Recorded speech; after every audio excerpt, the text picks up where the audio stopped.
Alright, let's get started. Looks like everything's looking good.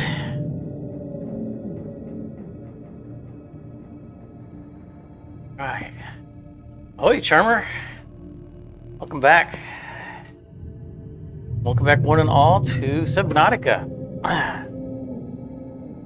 Don't already know, my name is Volcata. And we are continuing our run of Subnautica since the Open Large update. And possibly, fairly probably, wrapping up the game in this episode, in this session. We're very late into the game. We're poised to go meet the Empress, and we have to do a little bit of stuff after finding her, but I don't think it's going to take too much time. Obviously, we won't rush because I'm going to rush this stuff. But I think we will be finishing it probably tonight.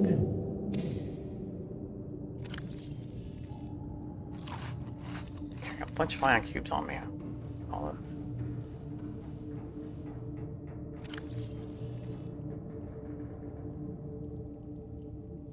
So, quick summary of where we left off last session. We didn't return to our base because we are, as you can see in the top, 1354 meters below the surface. We are down in a very hostile place. And getting back out isn't exactly quick.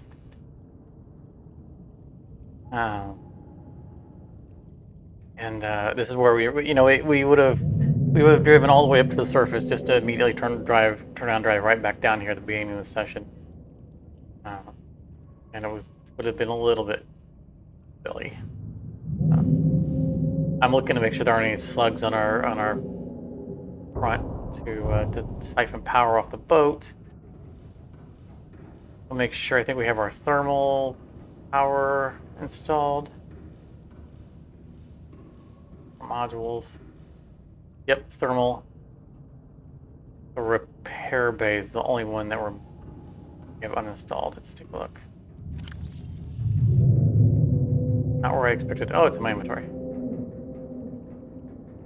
Okay, leave it in there.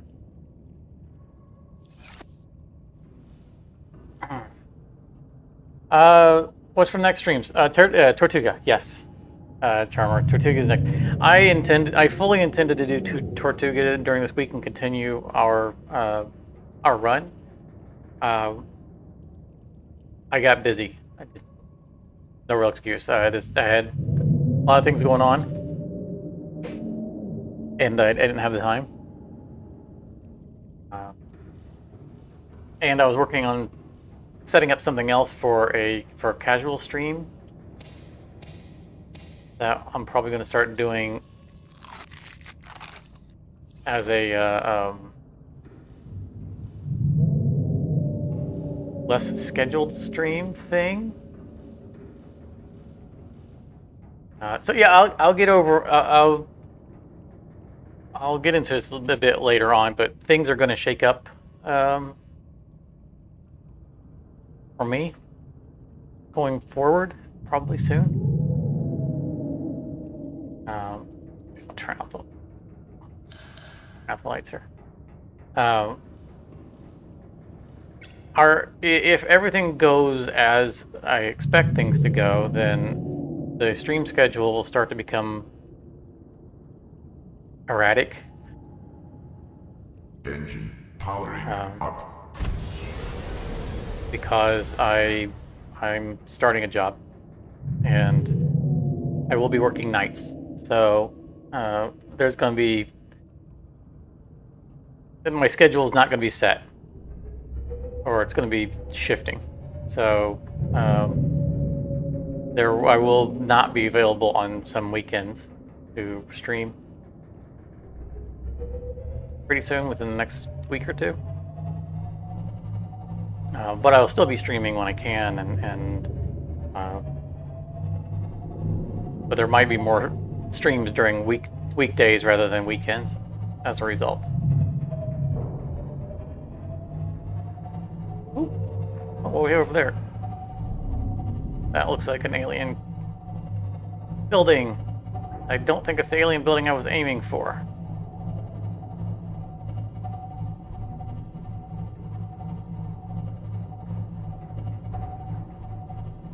Go over here. Okay, it looks a lot less like an alien building now that the the texture loaded in. It was a mirage. Oh, what are we bumping into? Hey, if you run into the ship, that's on you. Not exactly going fast.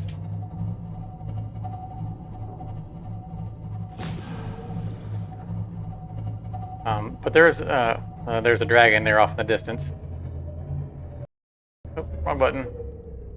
Where's the button?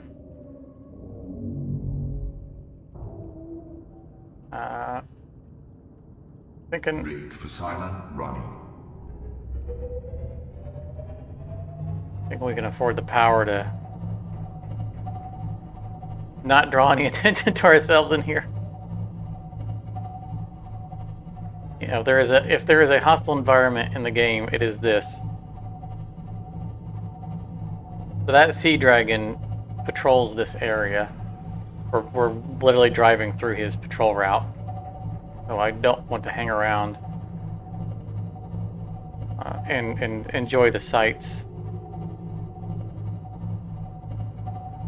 Yeah, there he is. He's looping around.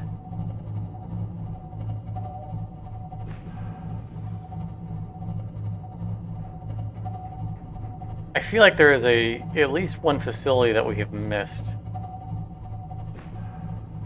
This is the end game facility.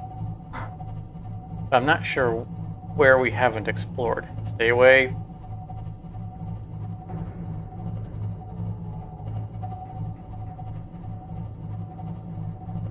Trying to think of all the places we've been.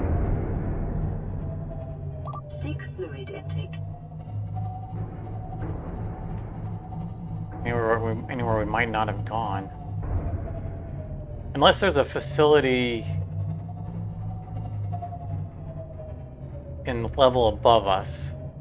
Don't think there is.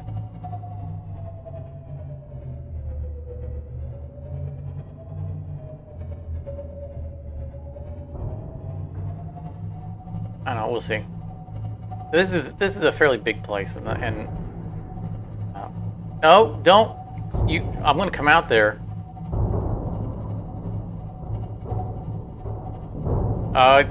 You guys are asking for it. All right, so we're parking over here because again, sea dragon. Backing up a little bit. Beep beep beep.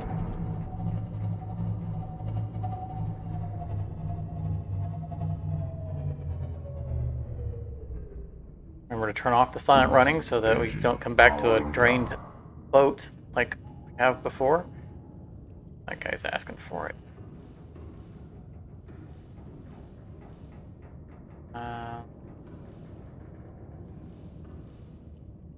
Marble melon. What's that marble melon? Oh, wait, what? Can't see anything because the lights are out.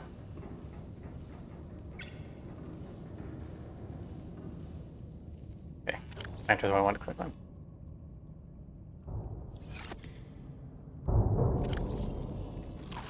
Vital signs stabilizing.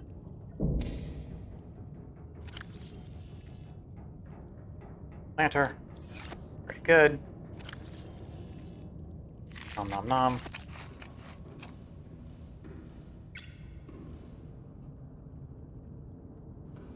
Let's go ahead and take the big boy.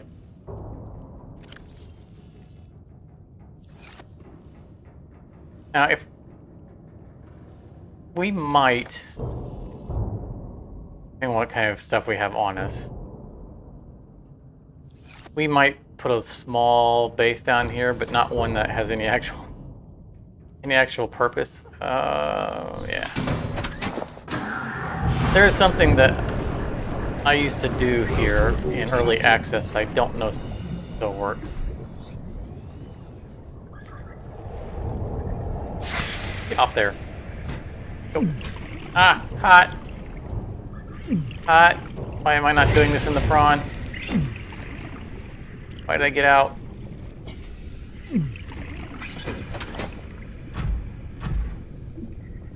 We know there's one on the front.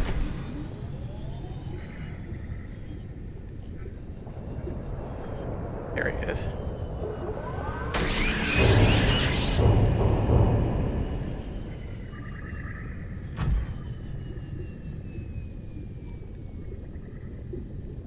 All right. What about me? How is everybody this weekend? Everything's going well for everybody?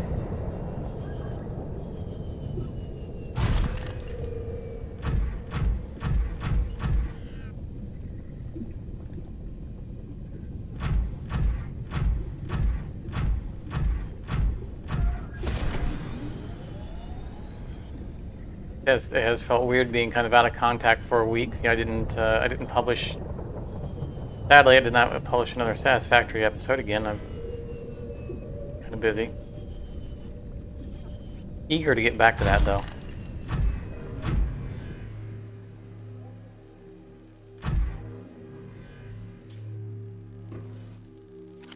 Inventory. Oh yeah, we have a cured Reginald on us. So, what I've done before is, you can get away with putting a base right here, or you could before, and extend the base into the building. You know, just like a long tube. And the funny thing about it is that when you come out of the base, it thinks you're going out into water instead of into empty space. And so this empty air that we're standing in right now becomes water, and you can swim around this base. Blue tablet. We happen to have one of those.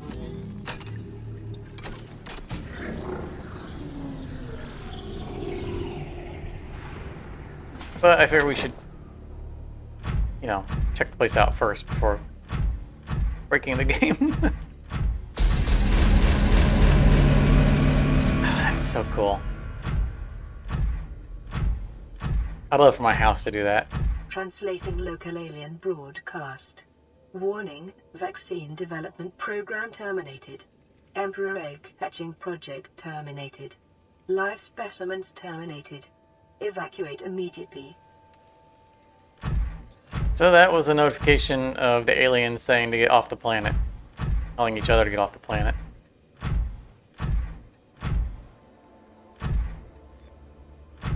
Although, I question whether or not it was telling them to get off the planet or to leave this facility, because the point to the space gun is to not let anything leave the planet as long as there's still an active disease on the planet.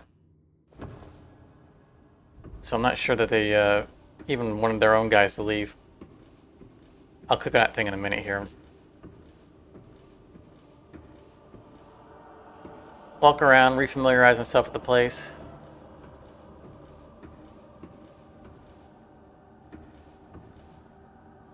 That is a baby Empress. Emperor.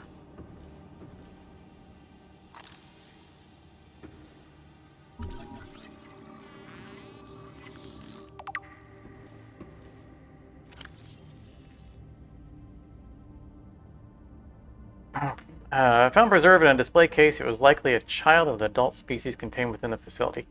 Strange that we know that, because we haven't actually met the individual in the facility. Yeah, there's no surprise that the Empress is not happy. It appears that the aliens were attempting to formulate a cure for the bacterium form from the enzymes produced in the species digestive system. Bad reading. Without a young, healthy specimen, these efforts were in vain. That seems like that was a young, I guess not healthy anymore, specimen.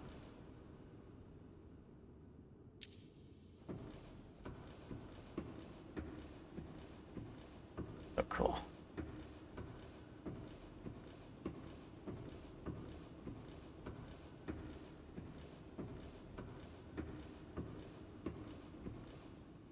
And that looks like a giant hatched egg.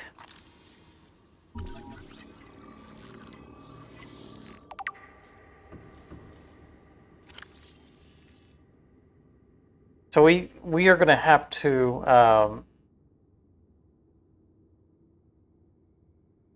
time pressure to develop the bacterial vaccine may have driven the aliens to cut the egg open and remove the fetus for study. So that's probably the point to them not being able to get what they need out of that fetus because it wasn't fully developed yet.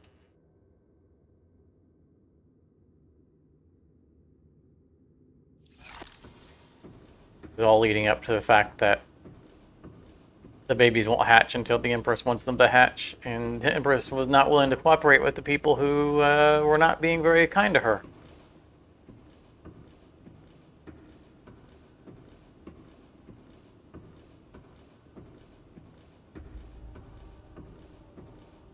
I have the lights on the ceiling coming down as we come out.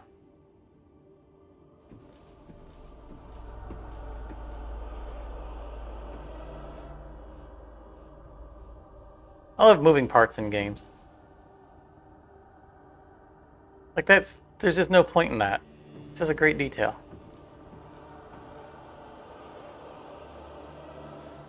So cool.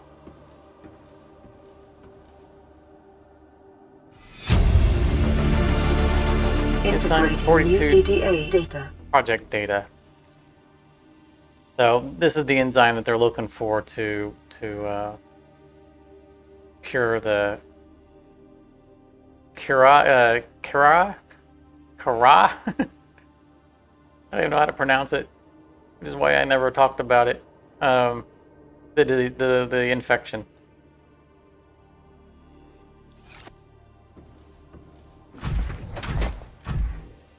We don't need their research.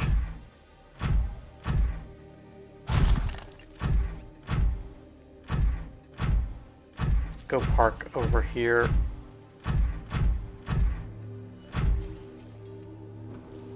So these side rooms, don't mess with me and I won't mess with you. Could you cross these? All of these things are just story elements. Background filler on alien stuff.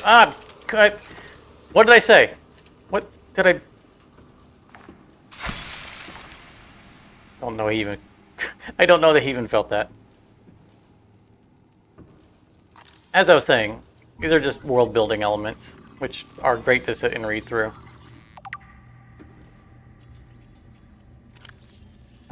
If you're playing through the game.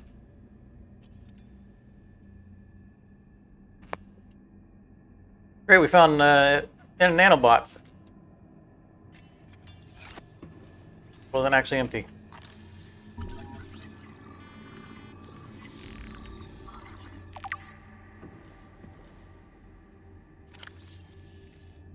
This device contains a highly unstable radioactive isotope, likely to destroy all organisms exposed to it. Well, then we probably don't want to open it up.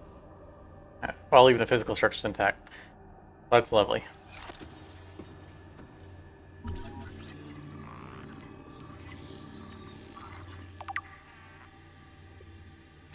seem to remember one of these was an Easter egg.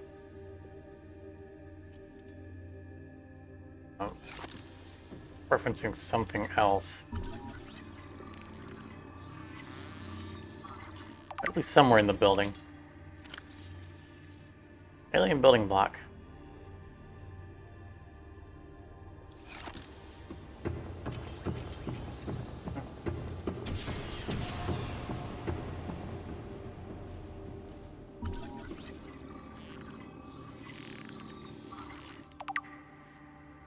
Oh yeah, ancient Earthblade.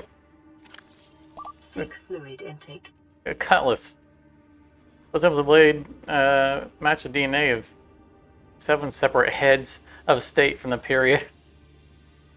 So they're basically using this as a museum in addition to a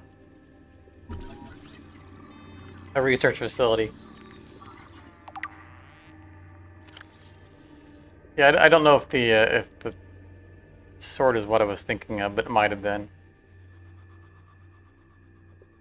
Right, so it's a bunch of information here just saying they've come to Earth.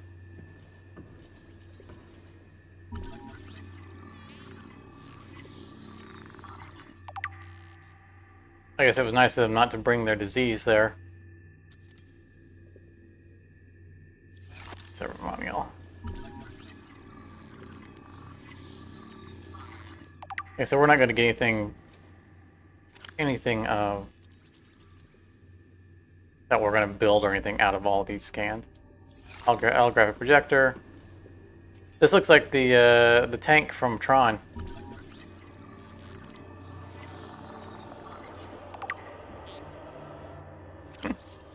Wouldn't it be cool? Rudimentary tablet. It's an early iPad.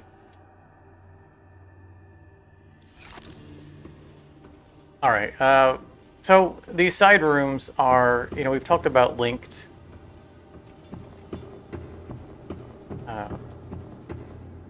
tunnels throughout the map. Only, I think, 1 or 2 of which we've actually come across. This is where they're linked.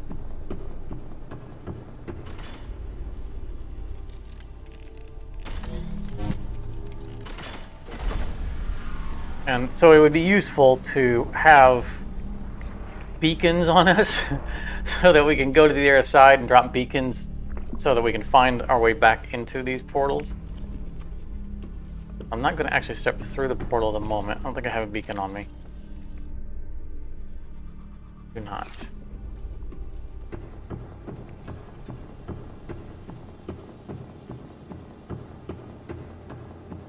There's 6 wings, right, and the ones in the middle I don't think are teleport chambers.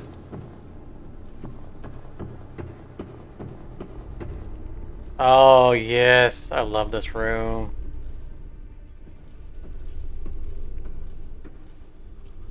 The blade starts complaining about water. Vital signs stabilizing. I'd love to have a giant aquarium.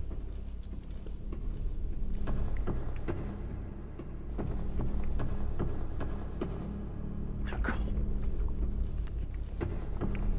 And just like having twisting water tubes through the room. Oh, that's just the coolest thing.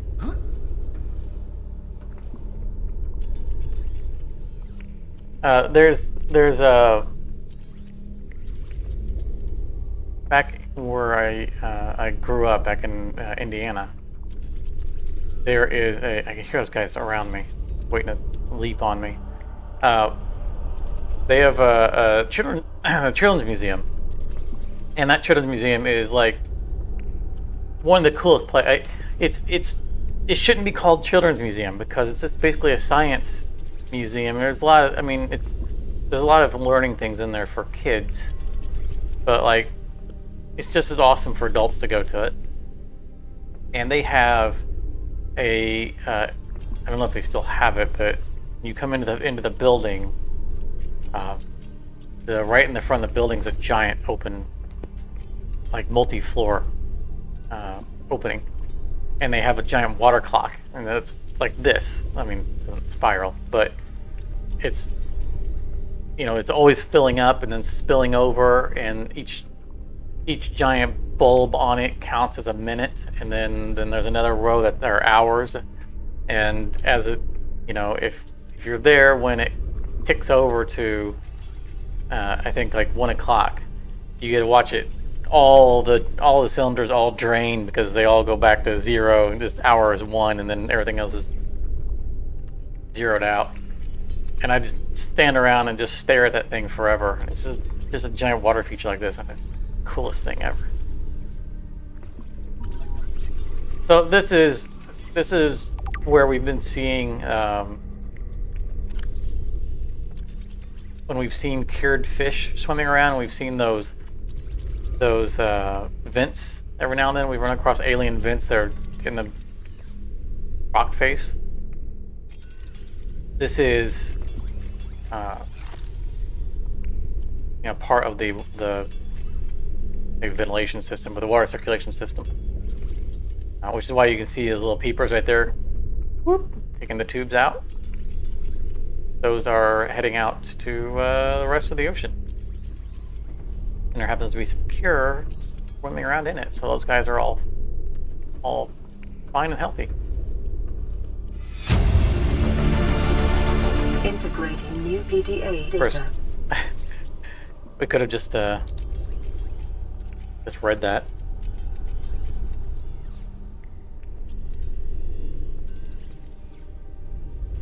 But that's where they're bringing all the water down to control this area. What? There was a scanning. Oh, the outflow pipe.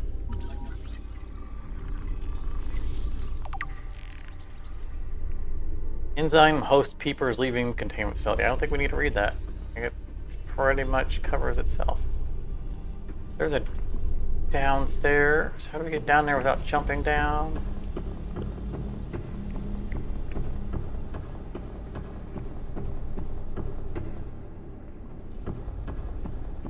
Way down somewhere.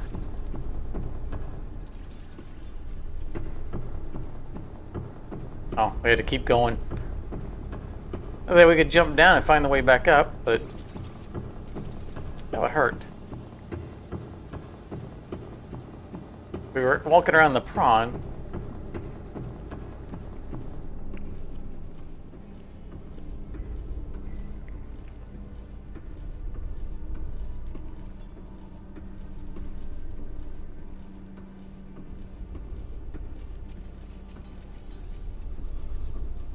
Be the coolest.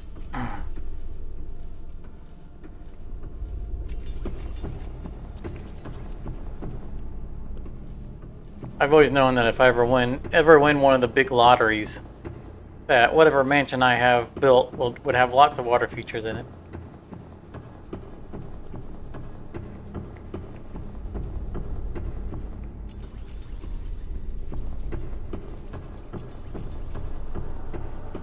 I'd also probably live on an island. As long as I can get internet to it. Alright, so we know that that's going to be another portal. What we'll probably want to do is go back to the Cyclops and see if we have enough copper on it to make beacons for all the exits of the portals. And then we'll just activate the portals and go through them and drop beacons so that when we're on the overworld, we can actually find our way back to them. Appears to be a biological archive storing more than 40 indigenous egg specimens in different states of development. It'd be nice if we could just pick and choose between these eggs what we want to put in our payment unit.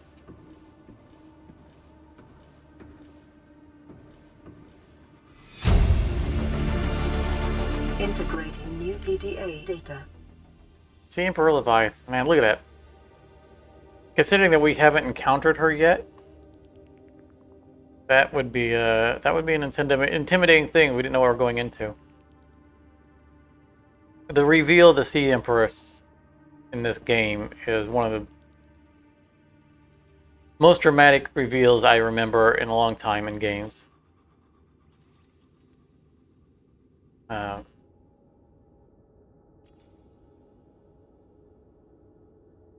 The specimen captured by researchers is approximately 1,600 years old. Extensive internal and external scar tissue suggests it had lived well in excess of peak lifespan for its species. I know everything says Sea Emperor, but we know that it's a female, so that's why I keep calling it Empress.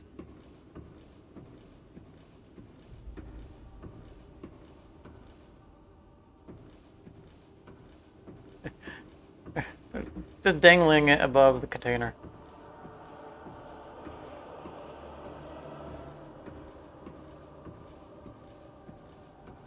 Alright, let's go meet the Empress.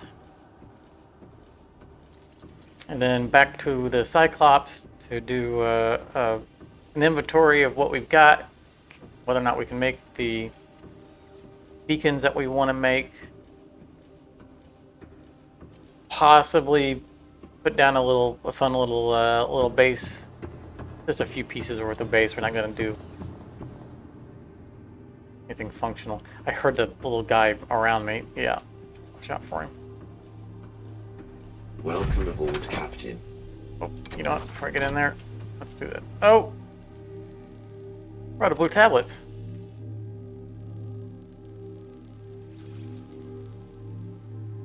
Okay, so the Empress is going to have to wait.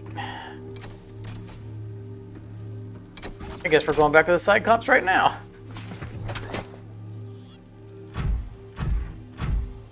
I know that we can get more of those ion cubes, but we have so many ion cubes right now, I'm just going to leave it because it's kind of cool to look at it.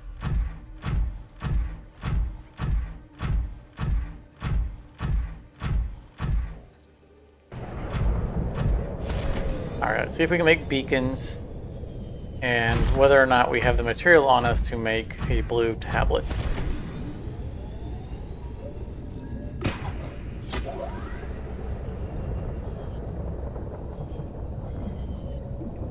And let's clean off our boat. Oh.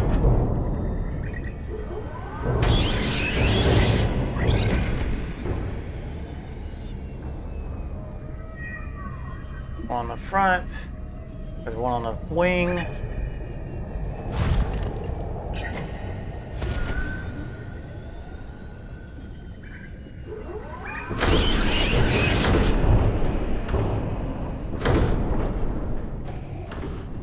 Can't be good for the paint job.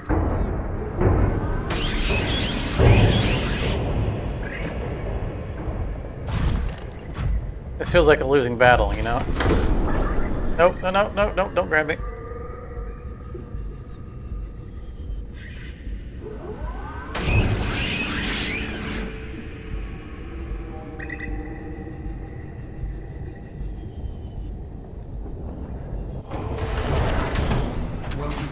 So fortunately, we have even if they manage to overwhelm the thermal regenerator, we do have a full ion power cell, which is the equivalent of 5 of these. And we can always swap it out.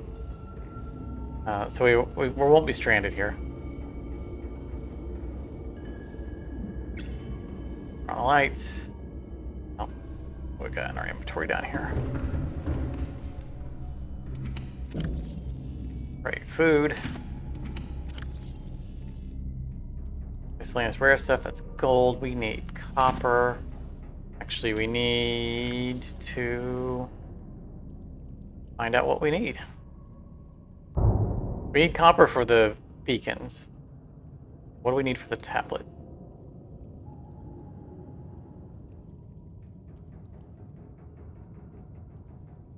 It'd be nice if they had a search function in here.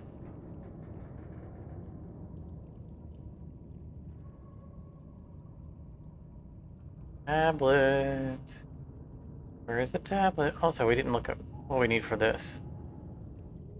Well, that launch platform's awfully easy to make.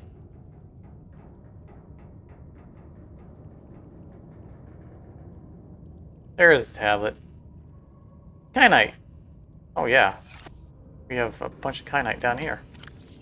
Bunch of kyanite down here. There it is. Alright, do we have any copper? We have some copper upstairs.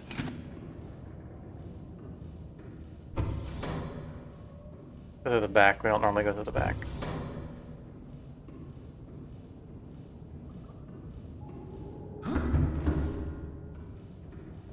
Check on the power cells. Yeah, we're out gaining the leeches. Okay, we have 2 copper.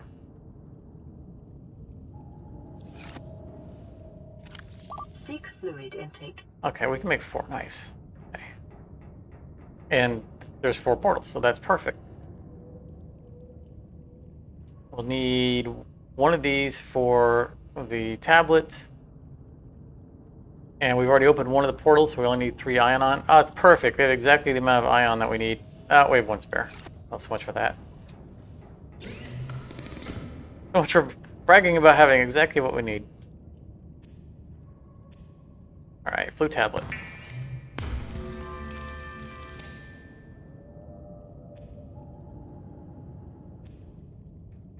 Don't need. There it is.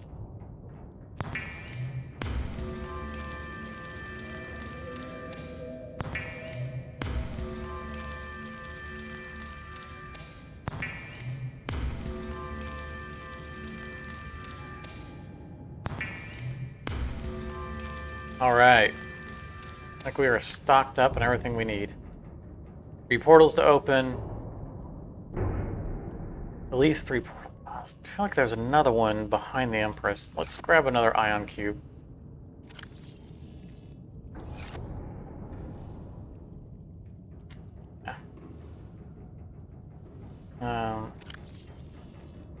I think that the platform in the middle with the ion thing, I think it actually replenishes itself. I don't know if Karate Lars is with us right now. They were making the reference about the platform that the building that replenishes the ion. I think it's one and the same. But we also have a bunch of these at home if we needed them. I don't think we need anything else. Deal with our food situation here.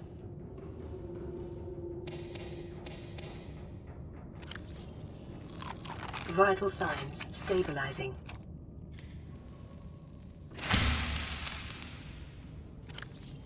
Only taking 3. Was thirsty.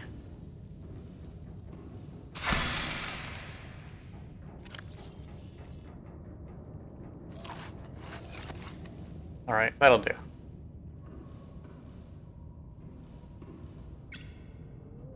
This might become our Cyclops' forever home. No, we didn't have any tasks. Wanted to come down here to see if we had any titanium here.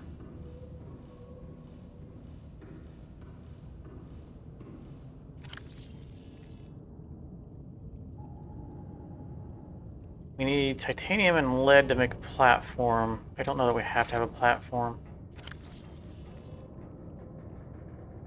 Did we see any lead downstairs? I don't think we did. I think we had just had lithium.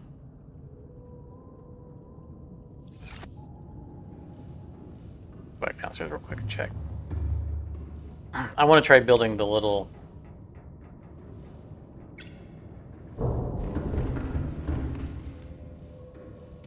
thing. Oh yeah, we don't have any lead here.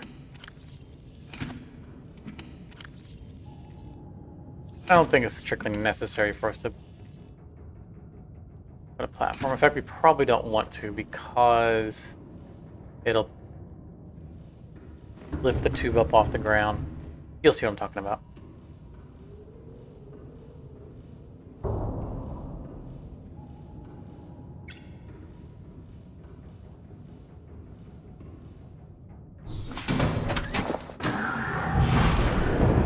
I didn't grab the titanium, did I? Oh! I didn't.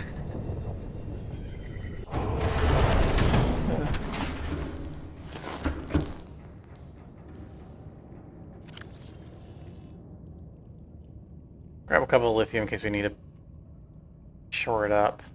And we need a way in and a way out. There we go. Tube. Tube. Third tube if we need it. An entrance and exit hatch. Let's grab one more. This may not work. It worked in early access. They may have closed up this little trick. This little trick that has no benefit whatsoever, but it's fun to do.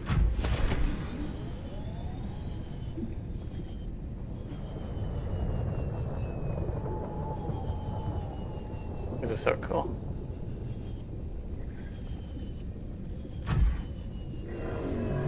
Where's Big Boy? Oh, not you. Although, you know he's gonna, yeah. Look at that, yeah. He's trying to warp us out into the lava. You guys are no fun.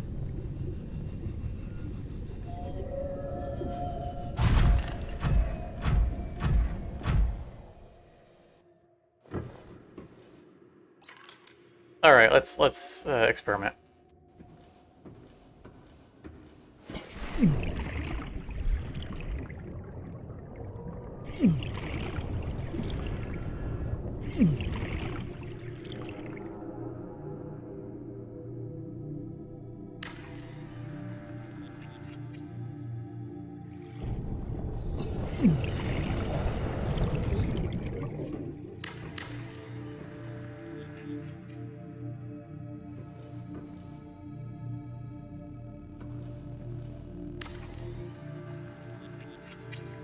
Fully inside, yeah? Yeah, it is.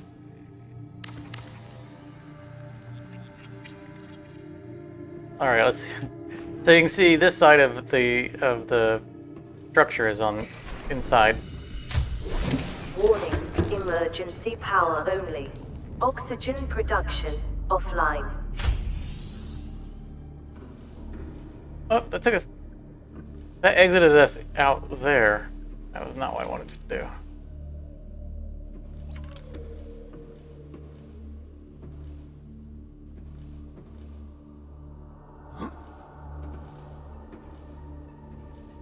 The hatch, thank you.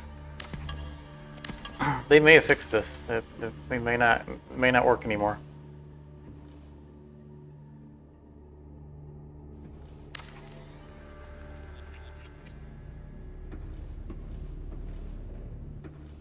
Let's move this Welcome away. aboard, Captain. I also might have to get all the way. I don't think I have to get across this barrier.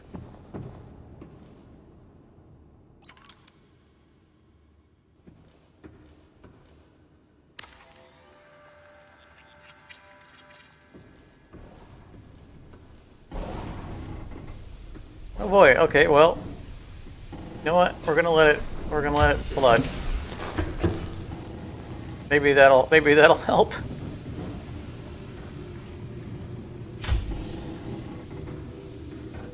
No, I think they fixed it. Sad panda. We don't have the titanium to repair. Should have brought one more titanium with me.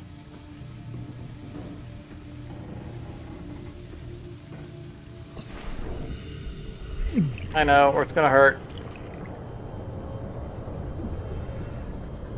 Doesn't really seem to do much damage.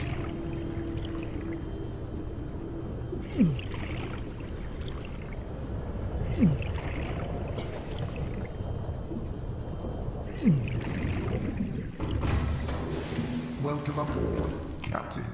All systems online. Oh, wait.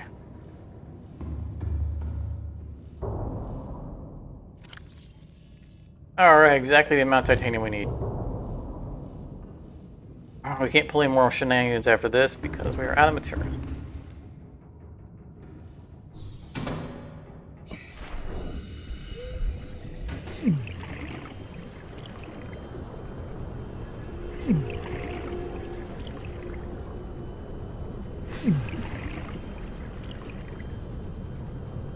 It'd be really easy to power this base if we needed to power it, considering it's in a thermal zone.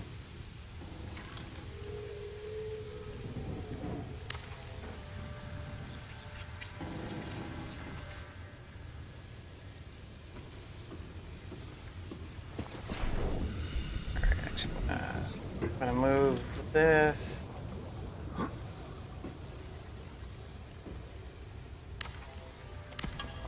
matters.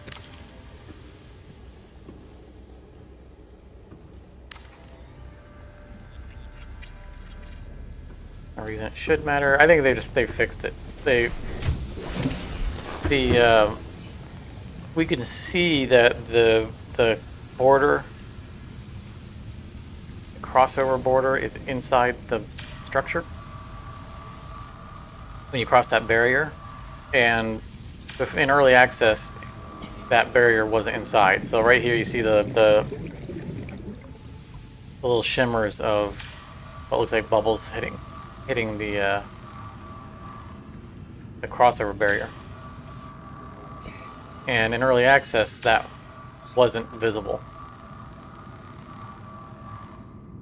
And that's because the interior of a building is treated differently than an exterior. Training systems initiated.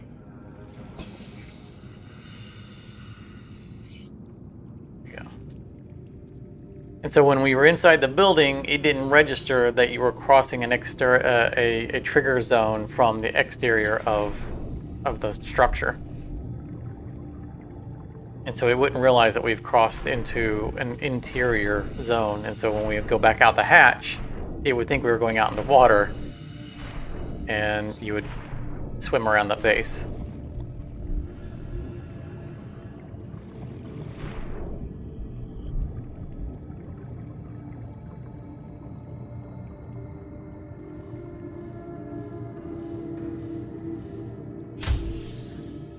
Thud. All right, we're gonna leave it here. They clearly have fixed that little fun loophole. I'm not mad at them. I do have fond memories of swimming around this place, though. Swim around the roof and all that stuff. It was a lot of fun.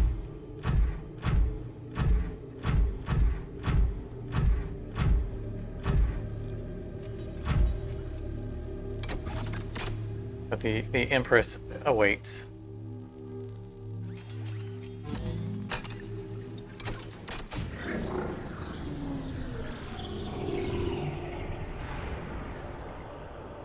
I want to...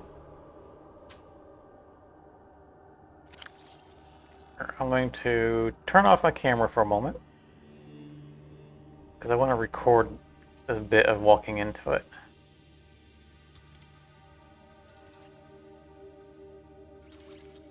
Even turn off my brand. Just because it's a nice scene.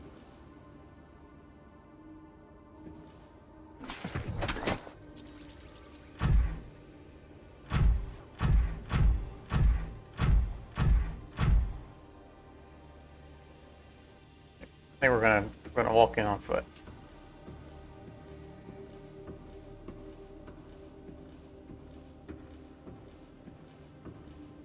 I think we have to get into the water first, right? Oh. Yeah, no, we're doing that in the prawn.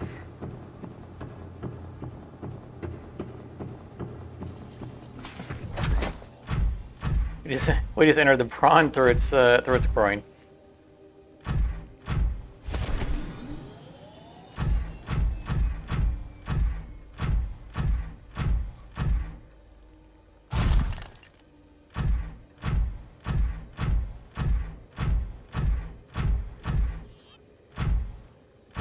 Oh, this was so terrifying first time I did this.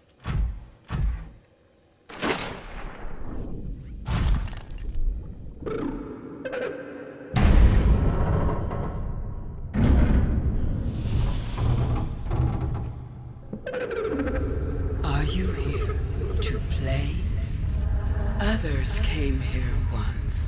They built these walls. They played alone. They bored me.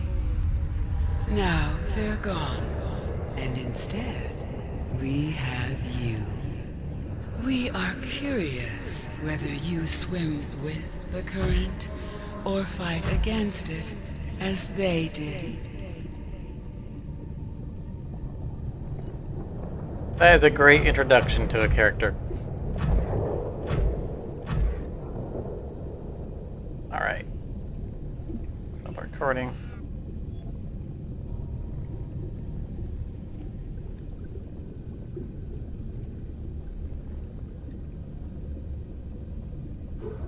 And I'm back.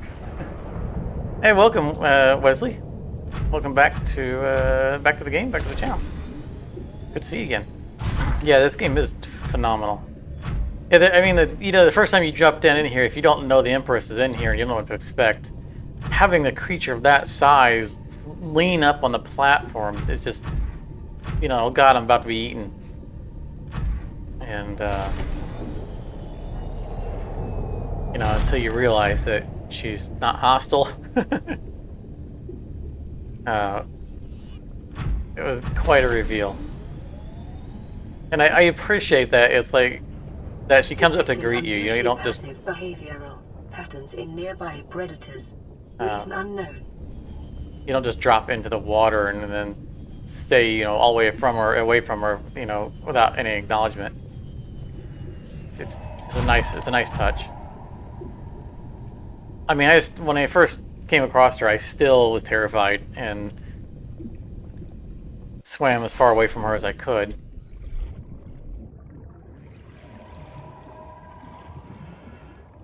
Just out of, abundance of caution.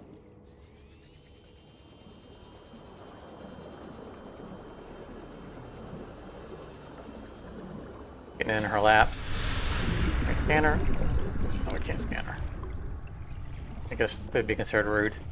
Unlike other alien facilities, scans indicate this location supports a diverse and healthy ecosystem. Explanation unclear at this time. Reminds me, we haven't done a self-scan in ages. Self-scan complete. Bacterial infection has spread to the skin and pulmonary system. Medical report recorded to databank. It is imperative you find a way to neutralize the infection. Environment scans indicate the water here is rich with a rare, plankton-like life form which depends on the organic detritus produced by the ecosystem around it. Yeah, the green hands. That was the thing I was avoiding. That's so disturbing. Alright. Welcome aboard, Captain. Some air.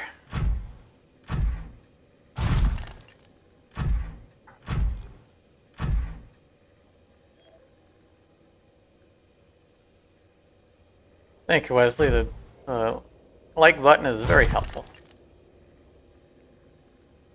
Very helpful indeed. Okay, why does that give us the option to what? Oh, it's the whole platform scan.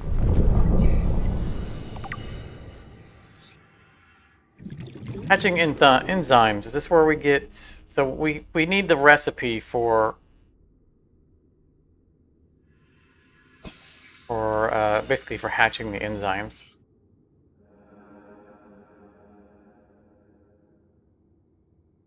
And I don't recall what the recipe is. I know that the first time when they finally added the end game to this, right? Because 1.0 came out, and this was basically the last. Oh, hello. This was basically the last thing that they added, which is appropriate, right? It's the ending.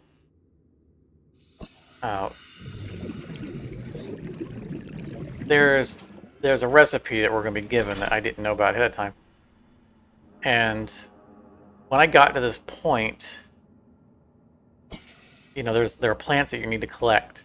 There's one plant in it that I couldn't find, and I spent days playing this game, scouring the entire map with a fine-tooth comb over and over and over again, looking for that one plant. And I think I remember where I found it.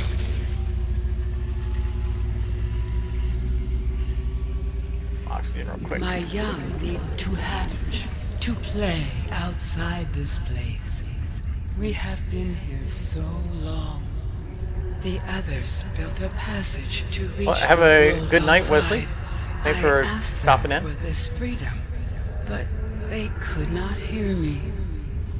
If you help us, I will give you freely what the others tried in vain to take. Do not want to use the drill arm on her eggs. Yeah, insert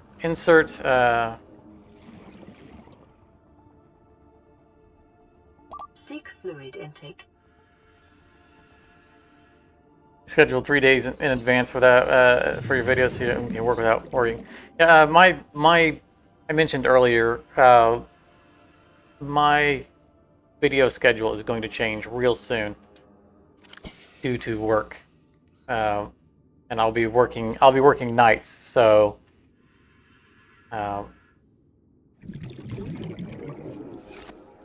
it's going to be a little bit before I know what weekends I'm not working on, to be able to schedule live streams on weekends. So there's going to be live streams during the week when I'm working weekends.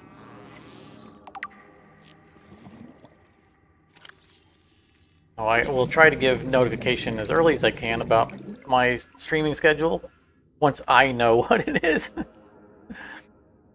But it'll probably be a week or two before I find out that schedule. So I expect next weekend we'll stream as normal. But after that, it's kind of up in the air.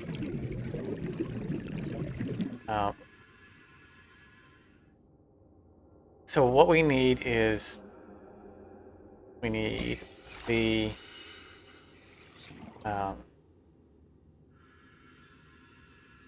good to hear, Wesley. Look forward to seeing you in our future streams when it happens. All right, let's get in here for oxygen. 30 seconds. Did we get a new recipe? We did not.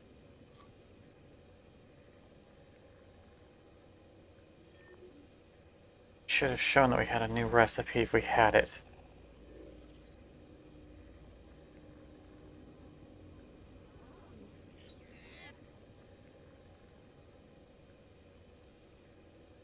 We need the enzymes.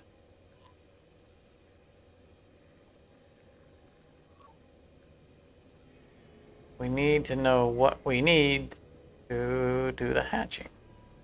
And I thought we would have gotten it from that.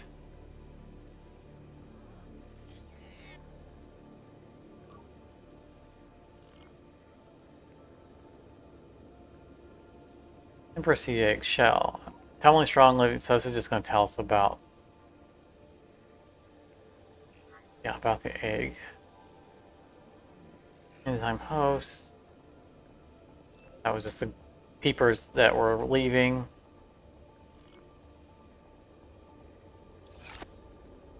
Drink water before the lady freaks out. Vital signs stabilizing. Did we not click on this already? Oh.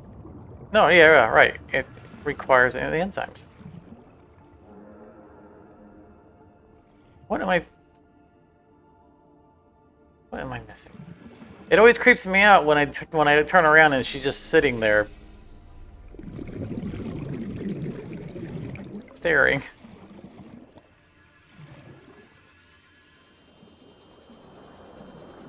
Oh yeah, come on. Did you clear out? Thank you.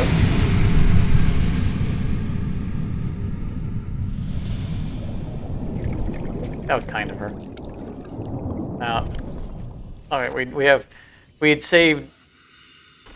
We're gonna need to get one more ion cube because we brought 4. I forgot about. I forgot about that portal, but I said that. With the passage you've opened, my young can leave this place. But first they must feel the time is right and break free of their shells. This is what the others could not force from me. To you, I give the secret willingly. Oh, here we are. There we go. New blueprint acquired. I thought we brought an extra enzyme. Oh, right, we had to use the extra enzyme to unlock the incubator. That was the one we didn't account for. We're also going to need another beacon because that opens up to another place. All right. Enzyme. We'll mark this. We'll mark this on the top right because we know we always forget the recipes. Fungal sample, sea crown.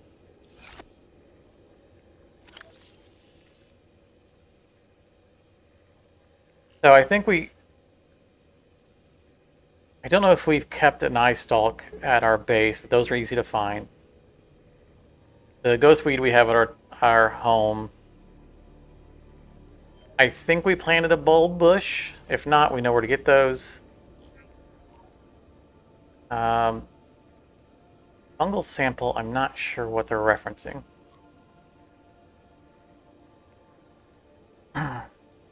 Welcome, Nicola. Welcome to the stream. I know that I'm pretty sure that the one thing that I couldn't find when I first played through and spent literal days searching the game trying to find it because I was determined not to reference, you know, any internet stuff, was this guy right here. The one place I hadn't fully explored was this chamber. Is growing outside its normal conditions. Other life forms fertilizing and pruning the vegetation may be off. Grab an extra. I was so frustrated when I eventually found that. I'm like, what? It was in here all along. I mean, I literally explored every inch of the map. And like, well, I think the only place I don't know that I've explored fully was this room. So I came back to here. And I was like, there it is. So that is one of the pieces that we need. I don't think any other ones are here.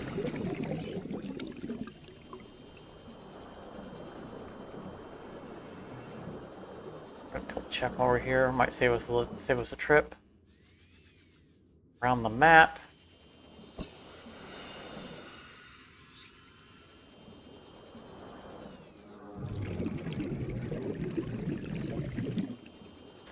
And I'm not sure when it says fungal sample. I'm not sure which fungus that is.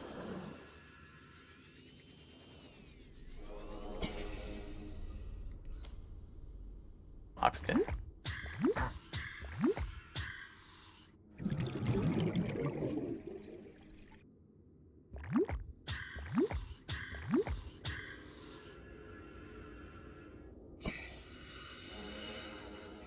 Also, I didn't have time to make sandwiches. Oh, all I have is Pop-Tarts.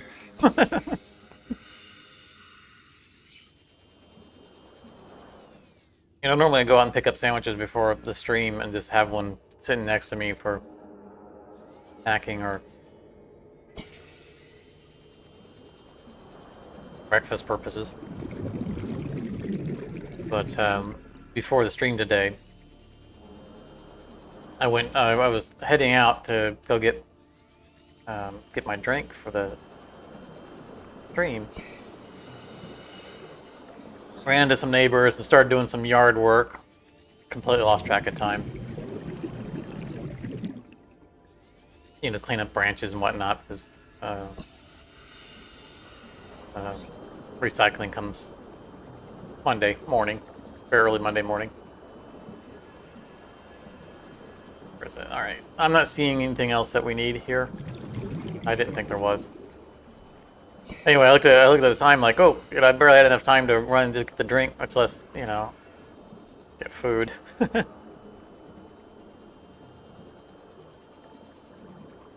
Today I was actually just going to make sandwiches and have them ready.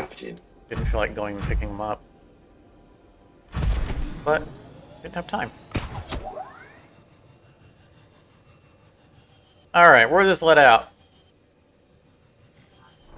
I'm thinking this probably lets out on the island. The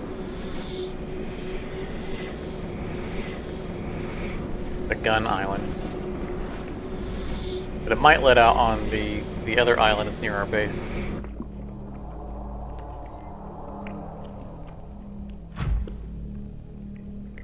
The gun island. I figured it was the gun island because this is where you need to be. Well, that's not true. Yeah, no, it is true. Because you have to come here to disable the gun. I don't feel like we need to put a beacon on this one.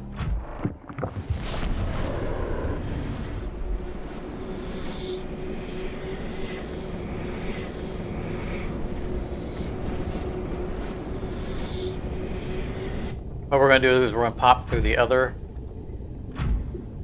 teleporters and start to map those out.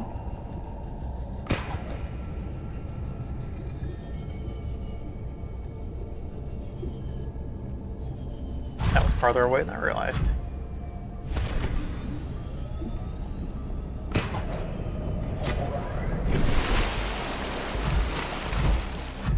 I just like that little assist getting out of the water. We're not going to jump up the staircase.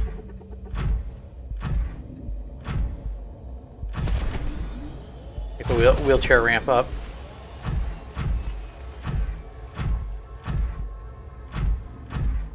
You know, I wonder.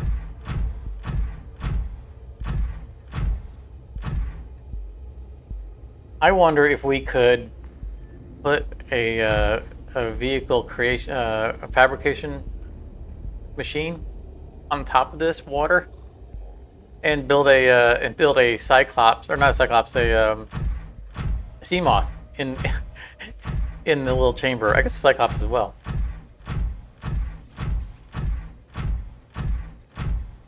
The thing is, I think that it would still crush it from the depth that we're at. And actually, now I think about it, same would probably go for the Cyclops, because it would probably get crushed before we get inside and install a module. Being this far off of its default depth. All right, let's see where this is going to go.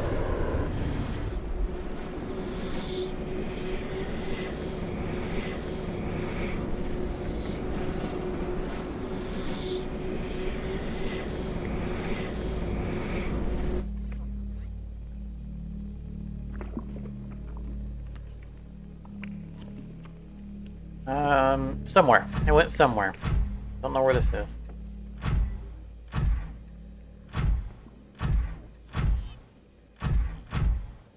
Well, Bumblebee is 1,000 meters away, so it's not on our side of the island, of the ocean.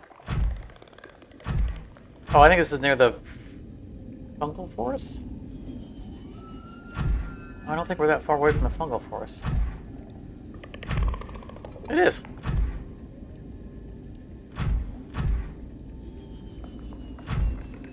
Alright. This is where we want to put our beacon. That was actually the right button.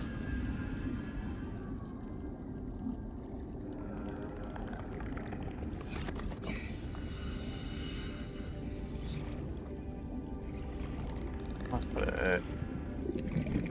Can't really see it from over there.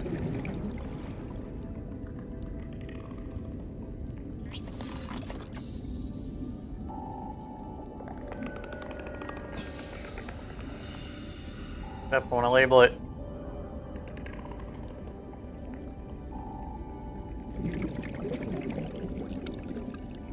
There we go.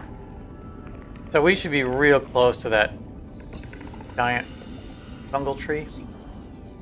We actually looked around when we were here because there were all these crevices and couldn't find it, but I knew it was really obscured or obfuscated.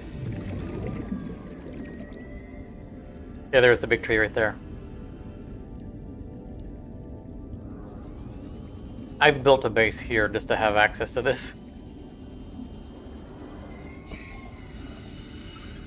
Not a bad area. But this isn't where we want to be. We want to get closer to home. I want to plant the seed of the crown plant. Not that we need to. And I want to, where is the beacon? It's so hard to find your way through this. There it is. Nope. Yes. uh, and see what plants that we already have. Like, I don't think we have the spiny one. And I'm not entirely sure what the fungal sample is. I don't recall that one.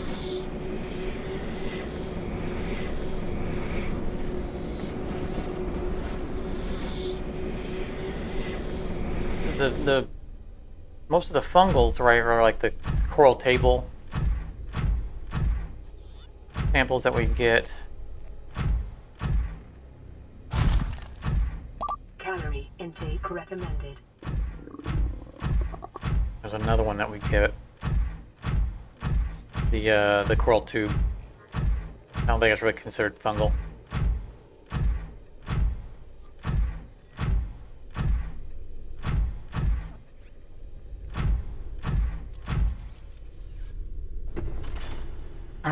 Open sesame. It's a great animation. Seek fluid intake. I am seeking fluid intake if I can find the portal that goes close to home.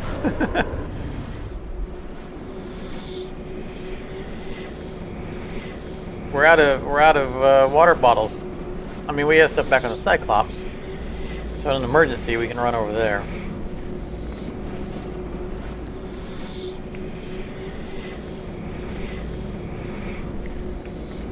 But I'm banking on us getting. There's two portals that are valuable to us. There's one that goes to the island that's above our base, and there's one that goes to the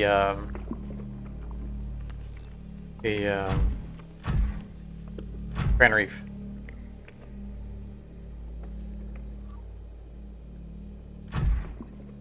Thing is, I don't remember if see the reef entrance. That's way off, so we're nowhere near it. I'm guessing we're in the boop, boop, boop. All of that. I'm guessing we're at the electrical bulb area.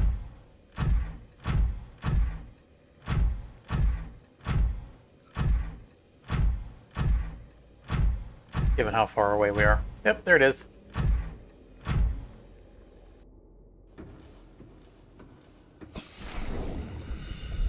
We are on the opposite side of the world.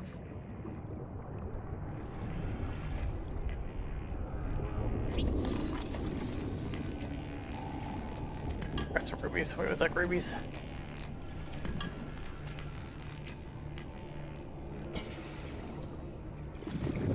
Nope. That key is normally the knife. I know we have these at home, but that's one of the things that we needed. Might as well grab it while we're there. Oh, the fungal sample. The other one went to a fungal forest, so clearly that's where the fungal. I even named it fungal. Then you're talking about I'm not sure what the fungal sample is from. Silly me. Oh. Because I mean, the caves aren't random, right? Not just going to the four corners of the map. It's going to the places where we can find the samples.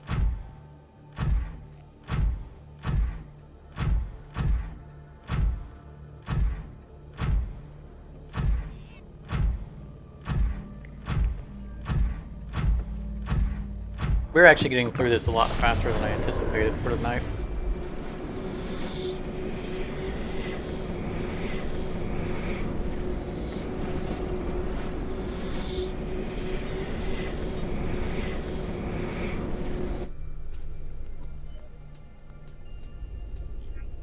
Prompts me to ask a question I meant to ask earlier anyway.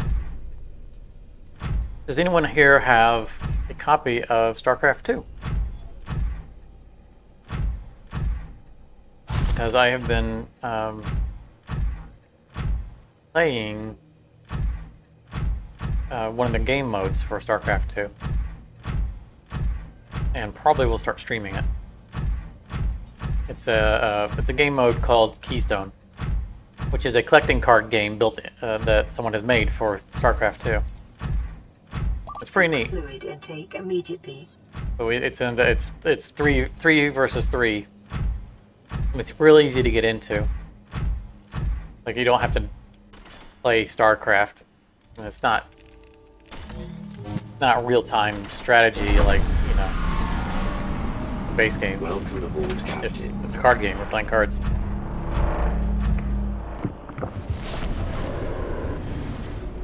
And it's a lot of fun. And you actually can build up your decks, and you earn credits, and you can buy card packs, and they just came out with a new expansion for it. And so it's seeing a resurgence at this time. And okay, so we're obviously in the Lost River. Know where this is. We could probably use this to get back to our base fairly quickly.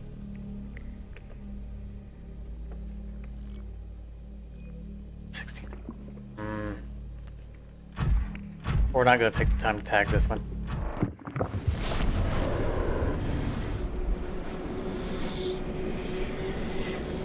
I'm thinking the last one that we didn't go to is the one that we need to go to the Grand Reef. And did we use up all of our... Yeah, that was our last ion cube.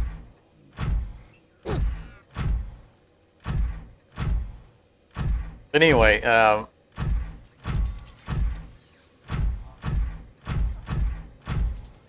Lost River is where you built a base by the tree thing. You know, Nicola, now that you say that, we have a base near the tree thing. We could go there to get our like right now we're out of water resources, and that you mentioned that we do have a base real close to that. So thanks for saying that. I think we're going to do that real quick. And secure our food and water needs. And then we can come back through this. So anyway, the StarCraft 2 Keystone. That's something that I will probably start live streaming. Not as the regular weekend, you know, whatever game we're playing through live stream, but as a, you know, during the week, come hang out. And if you own StarCraft 2, you can hang out and play as well. Jump in the match. These are quick matches, and we can play a lot of it. Alright, get our beacon ready. We're running out of water fast. We gotta be quick about this. Beacon, beacon, beacon, beacon. Oh, hey, oh, don't, yay. How rude.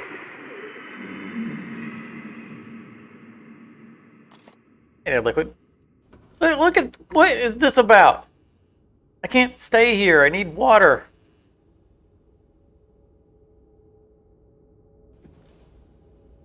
And I want to place the beacon. Go away. Don't make me get in the menacer and menace you. Alright, we're going to name that later. I don't have time to goof with this guy right now because we're running real low on all of our stats.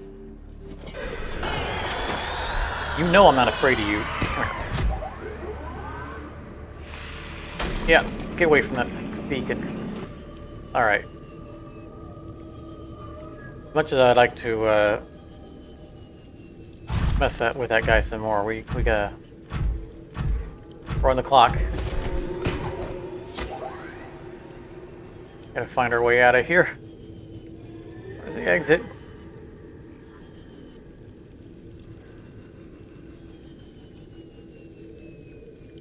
We never put a beacon on our Lost River base because why would we? Just gotta find the waterfall. I think that's it right there.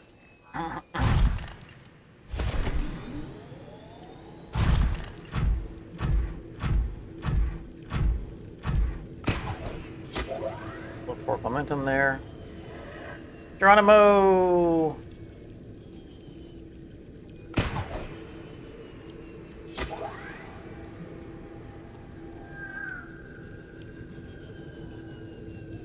Base is right over there. Yeah. Hard turn. Oh, missed it. Perfect.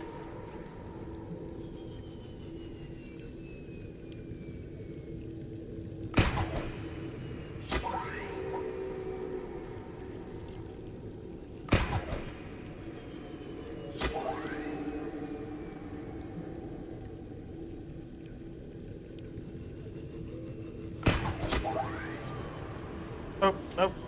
A little too much forward momentum. Welcome aboard, Captain.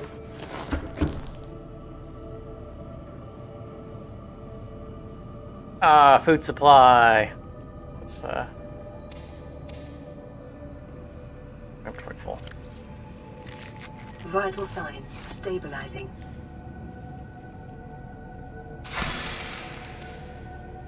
Saving one of the ones in front because we know how much of a difficult time we have with actually hitting that thing.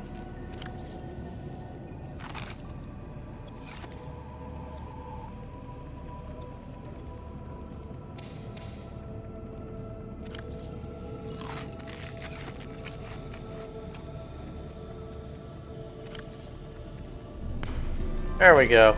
We're no longer in a panic.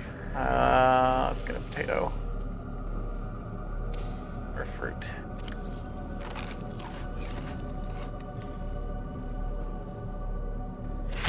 Couple of bulba. All right. So, Liquid, do you own a copy of StarCraft 2? We need from here. We need another beacon. We didn't need another beacon. I think we got all the beacons we need. I think all this can stay. Although glass.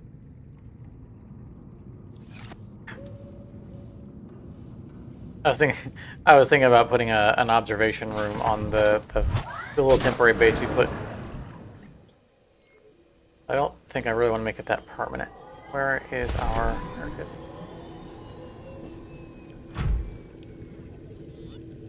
We don't need any of those. No, we don't need any of those. You do indeed. Excellent. Well, like I was saying, I'm probably going to start live streaming some of the Keystone arcade mode.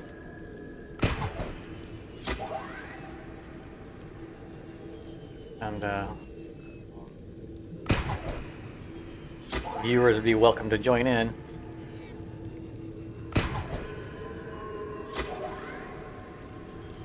Play it along with me.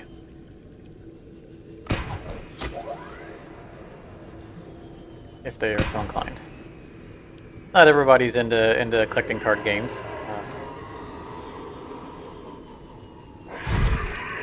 But it is pretty fun.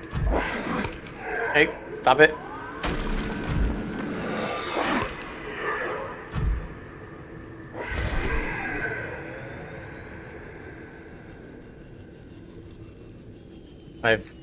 Reason why did you... What is it with you guys? Here. Trying to cure you, and you guys are butt hits.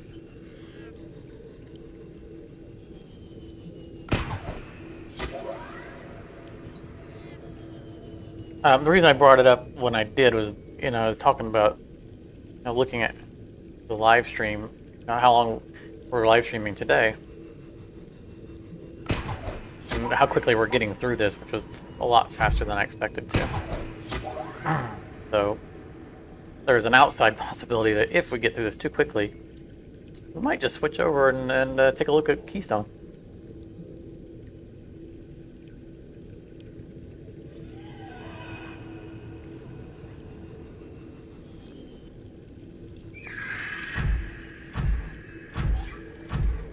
Just show everyone what we're talking about and what's to come.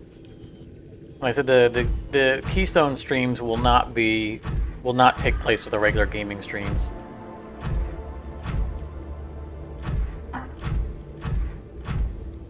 And may not even be like published ahead of time. It's just a matter of, you know, if I'm sitting down in the afternoon and going, you know, I got a few hours to play some Keystone, I might just go live. Oh wait, is this one of the things we need? Yes, that's one of the things we need. Although, kind of not in a place that I really want to get out.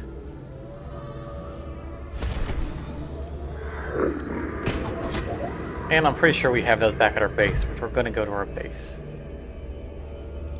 Once we need that, we need this spiny, I think. Would you? Oh, really? You're taking a bite out of my...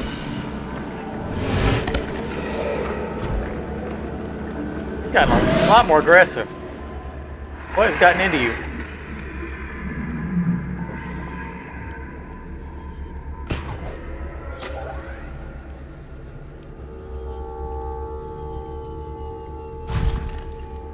He's got his gumption up. I don't like his attitude.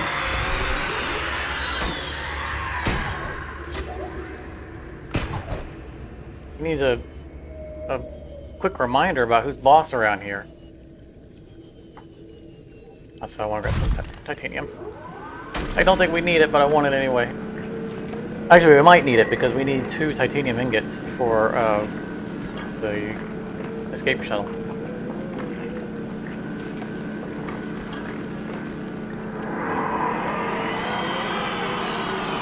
I'll take advantage of my back being turned. Oh, you just... Okay.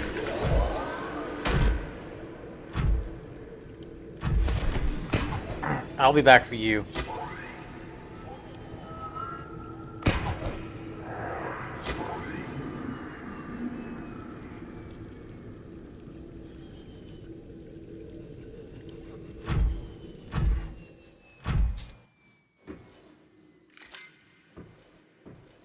How rude. Welcome aboard. Oh, Captain. wrong button.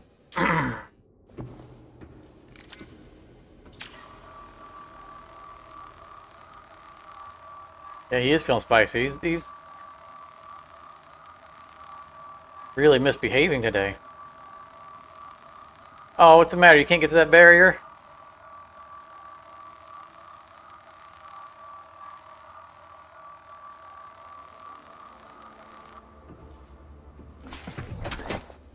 I can. Hey, he's upside down. Alright, don't. I would need to name that beacon. Fine.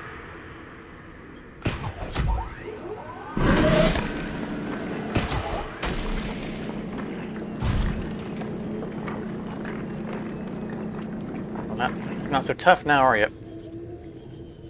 Where you going? Look, you got a parasite on your face. You're lucky you have infinite hit points.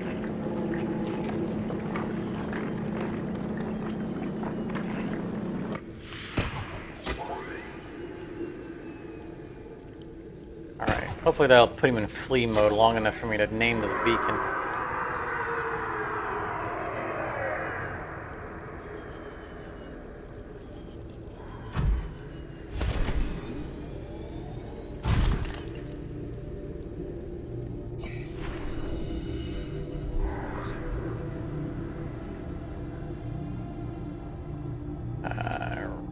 River cave.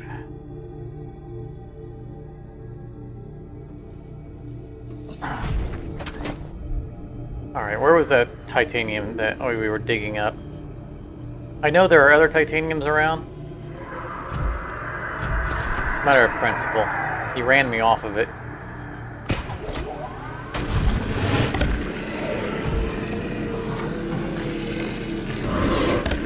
Can't reward bad behavior.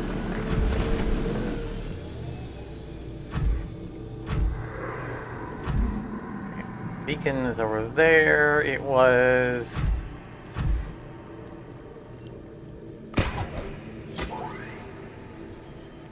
That's silver. May not be able to find it. That's an awkward looking outcropping.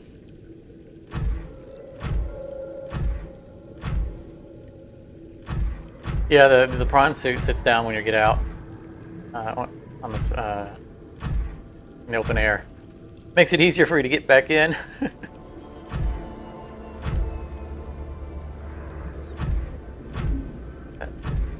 I think it's it right there. That's it, yeah.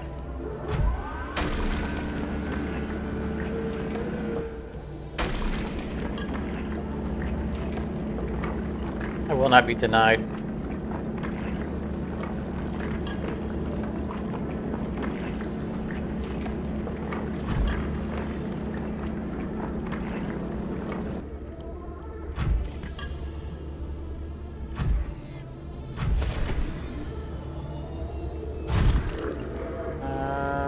Beacon in that direction. Oh, what's that? Oh, that's silver. I know we need plenty of titanium for the rocket. And we need some lead, although I think we have plenty of lead at home, but let's grab a few. I mean, we're literally standing on top of a node. That's enough.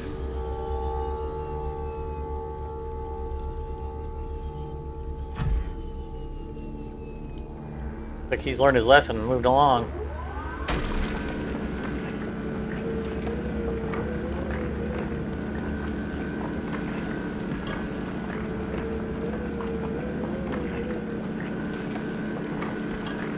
We can fit 2 full nodes in our storage and then 5 or 6 extra, I think. I think we have just enough space with picking up those 4 lead that we won't have to get out of the prawn to pick up titanium.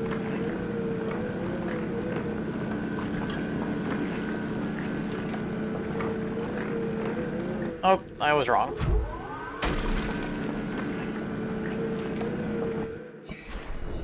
Was mistaken.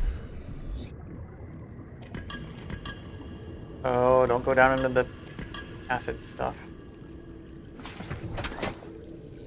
All right.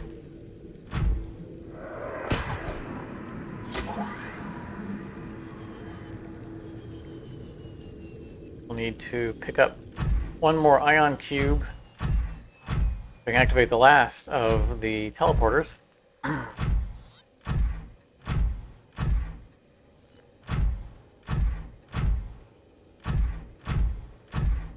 Which is probably the one that we were looking for, which is the one that goes to the Grand Reef. And the closest that we have to our base.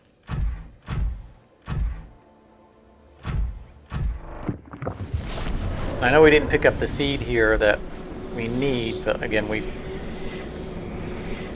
95% sure that we have it at our base.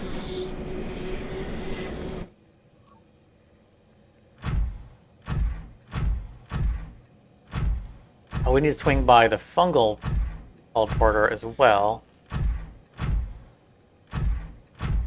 which was that one, I think. Yeah, we went fungal, bulb, and then Lost River. The Ghostweed, yes, exactly. Which was right at our feet when we were up there, but we have a planted version of it,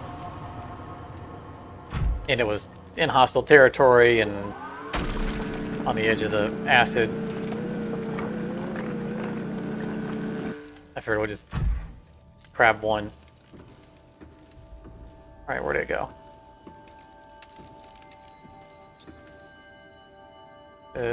Could you?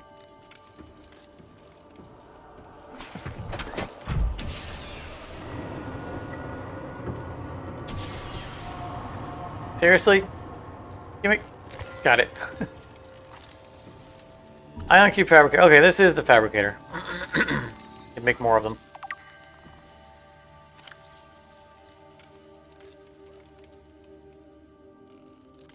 Alright. Yes, this device appears to be the origin of the raw mineral. Really a mineral? It forms the base of the ion cubes, which power smaller alien systems. Likely drawing power itself from the main thermal plant. Oh, that would be nice to have one. To like be able to plug our base into the main thermal plant. This device may represent an almost limitless source of energy. Wrong button. But we don't need a bunch of them. Plug up our inventory. We already have more of them back at our base than we can use. I'm going to step through here real quick and get our fungal sample.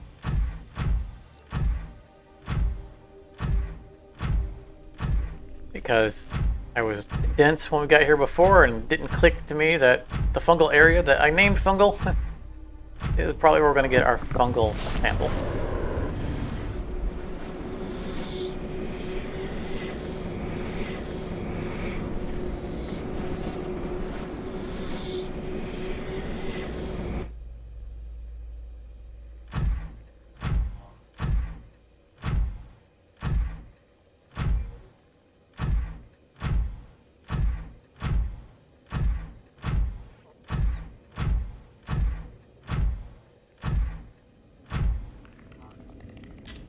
Leave that there. How much space do we have? Oh, just enough.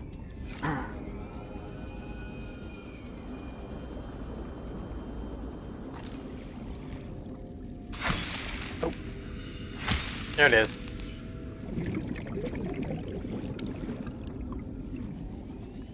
Easy peasy lemon squeezy.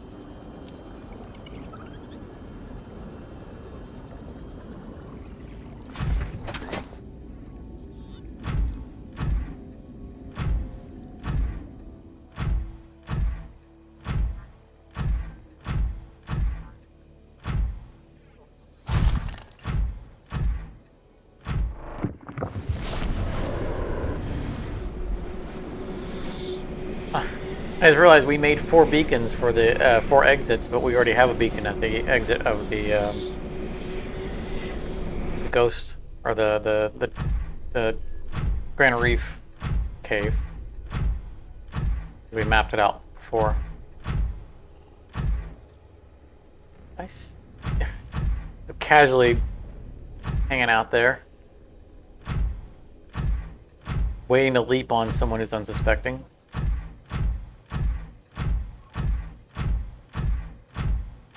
One can never have too many beacons. Well, I mean, you get a little bit of clutter on the compass. I mean, look across the top of our window. There's so many icons everywhere. In Satisfactory, most of my beacons are turned off.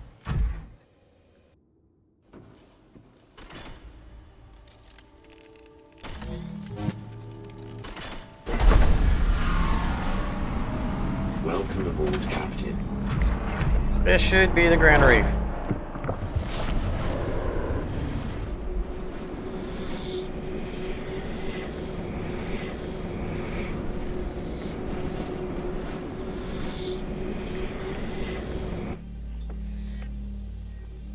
Oh.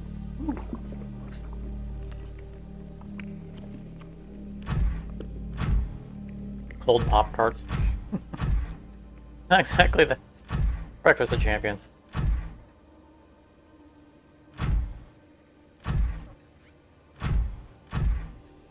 Alright, stop it. Coming through. Definitely did not make this cave easy to get around in.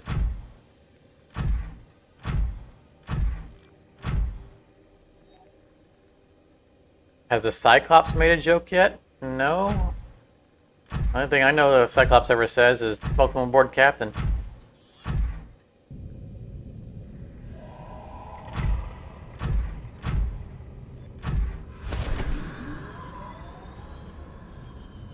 Wow, we're 1,700.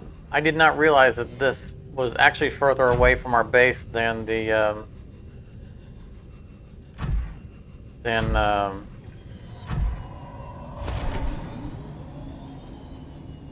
the mushroom force.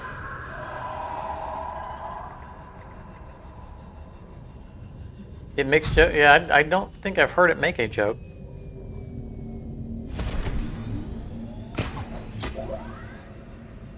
That's what I've heard. Okay, there's the other plant we need that we don't have the space for. Excuse you.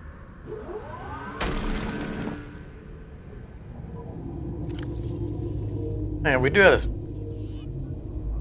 Oh, because the fungal sample was only one size. Okay. I don't know if we have one of those at our base. Normally I would, because I like glowing plants, but I don't remember specifically planting one of those.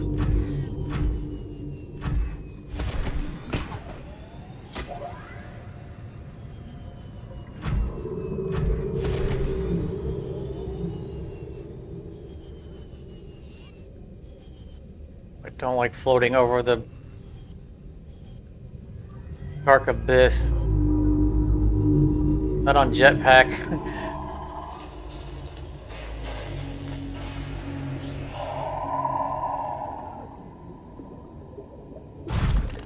Can't Spider-Man across this because there's no roof.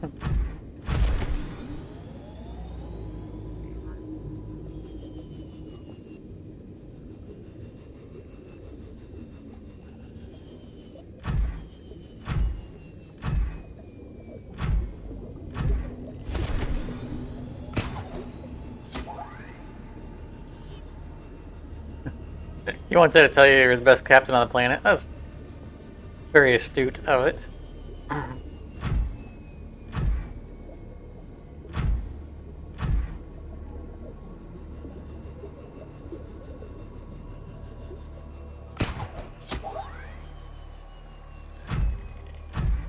I still have to say that my favorite line of the game is right at the beginning when Ada congratulates you on your dedication to exercise, and that apparently your favorite form of exercise is swimming. That is definitely my favorite line in the game. Adrian Perez, hello. Welcome to the stream. Welcome to the inky abyss that is our current state. Pretty sure there's ground below us somewhere. Oh, that's the blood kelp forest. I don't want to fall into that. We're making good ground, but I want to recharge our... There we go. Recharge our jetpack.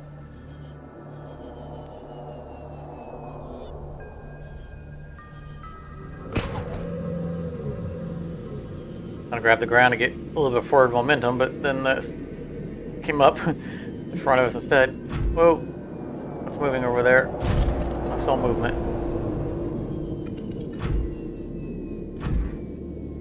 Thought I saw movement. Might be paranoid. Okay, where are we going? We're going this way. Stop it! You missed!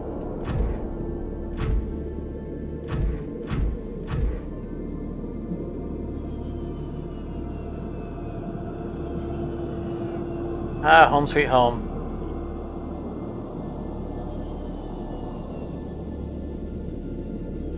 Shining beacon in the darkness.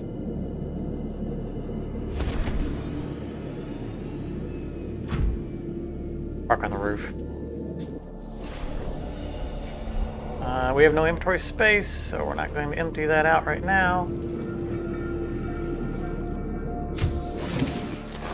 Welcome aboard, Captain.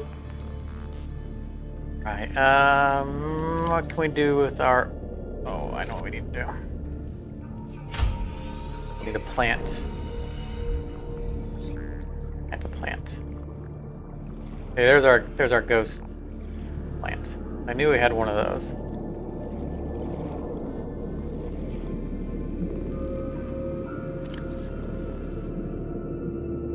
Pop one of those down. Yeah, still no sea treaders. They moved out. The whole reason we built in this specific area was so that we could watch sea treaders outside of our base, and then they just walked away and never came back. I mean, I wanted to build in this region. You know, I've talked about that before because I like the being in the deep and, you know, feeling like I'm in an oasis. You know, the base is truly an oasis in the harsh environment. But there are other areas we can pull that off and still have sea life around us. And I wanted to see the traders swimming around or walking around the base. They just waltzed away and just never came back. All right, fine. You don't want to be near us. We don't want to be near you.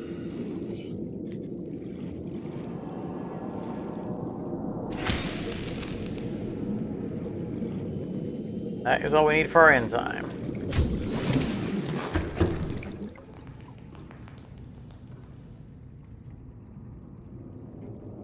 I was looking for our prawn. It's not very visible.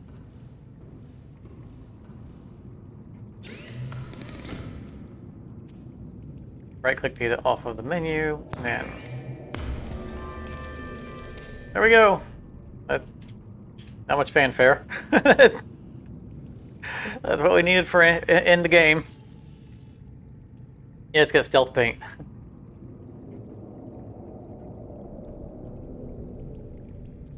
Alright, let's clean up our inventory a little bit.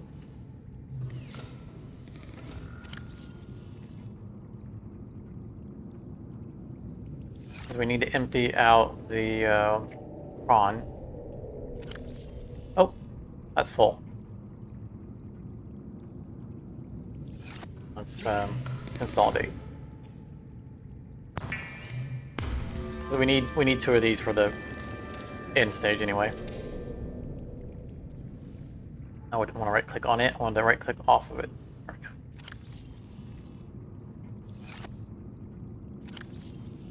go. Lithium. And lithium. Full, of course it is.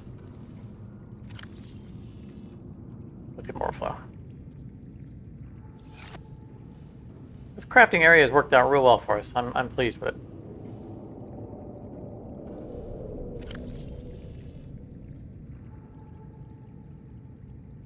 Not gonna drop out. We don't need the tablets, but I'm not gonna do us any good here at base, so we might as well keep them on us.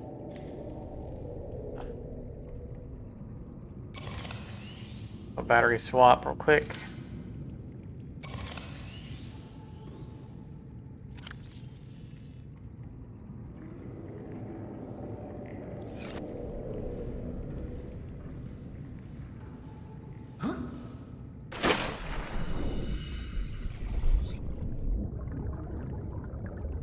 Yeah, prawns. That's why we're emptying out our inventory, just so we can.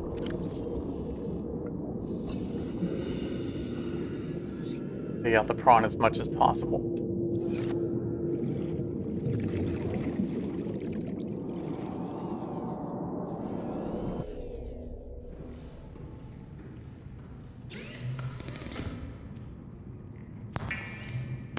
I probably should have gone ahead and built a second moon pool, but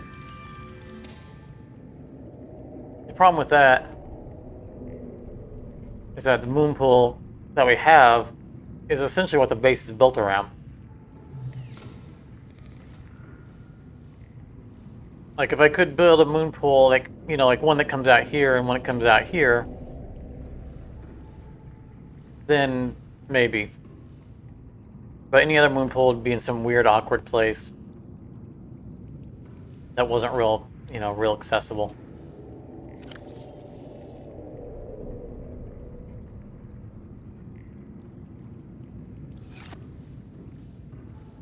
That's kind of why I didn't.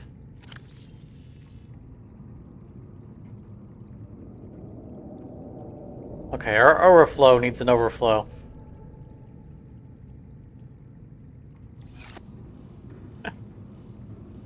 I don't want to use these for overflow because they're specific things. We never did get through all these Reginalds. grab another Reginald.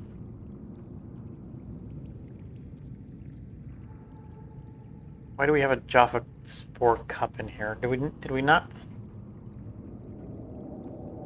Oh, those are interior plants, right? I was like, did I not plant one outside? I couldn't think of it. But I didn't because we didn't need it. That was an interior plant.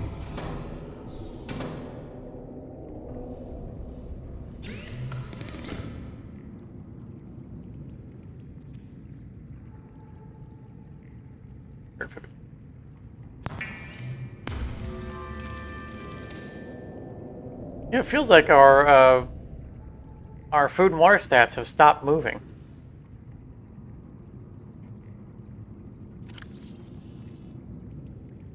I mean, am I the only one noticing this? We replenished these when we were at the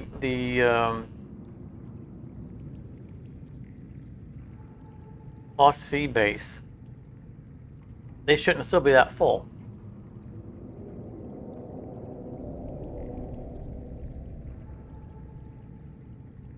I didn't eat anything when we came back to this base, did I? I don't think we did.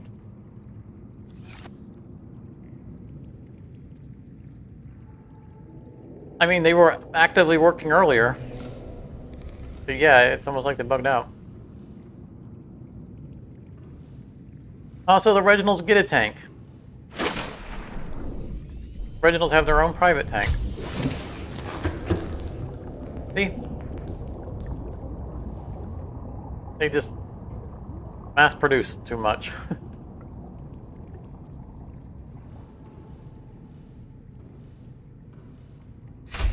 I like the game thinks I'm sitting. You're right. That does seem to be the way it's behaving at the moment. I mean, it's a bug that doesn't benefit us. We have infinite, income of food and water. Anyway, what we're out there, we should have gotten.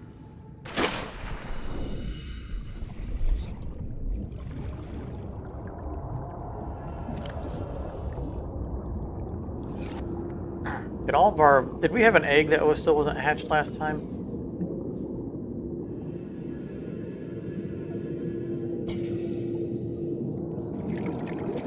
Oh yeah, the stalker. Yeah, that is what it was. It was the stalker from that guy right there. Lava lizard. So cool. That reminds me, I captured... Oh, I think I already brought them back. I was going to say I captured some lava fish, but I think I put them in the regular aquariums already. We got a nice little diversity in here. We ended up with a stalker and a bone shark. Mostly predators. Now I think about it. This one spade fish cannot be happy about living here.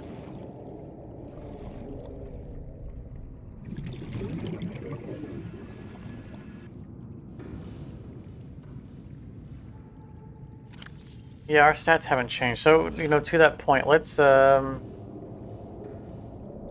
down and stand back up in case that's exactly what you're saying, Liquid, that maybe the game thinks we're sitting. Maybe this will flip the status. And we can't sit there. Alright. We'll see if it starts working again. One more look at our I think we'll be back here one more time.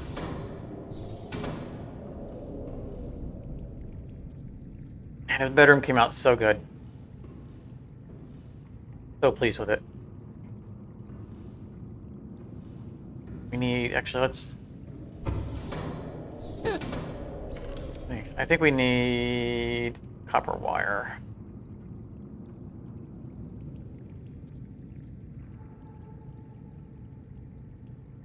What am I saying? There it is. Yeah, copper wire. Let's do a picture frame in there.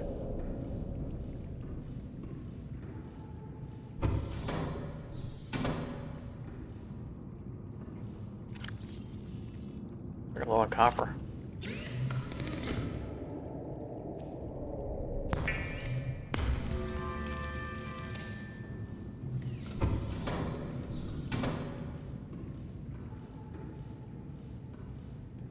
Yeah, the workspace came out real well.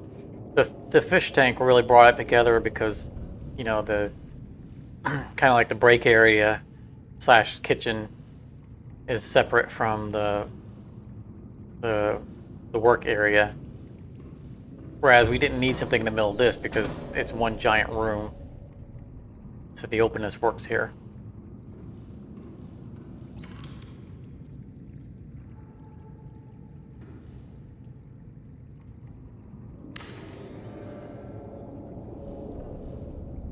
Oh, I want to deconstruct, I want to set a picture.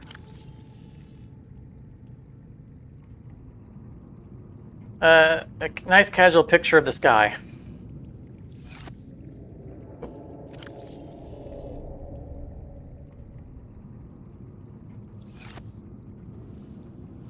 Right? That's a pretty picture.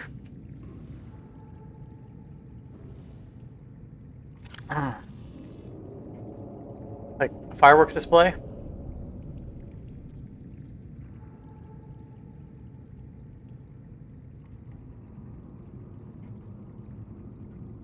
I don't want to. I don't want this in my bedroom.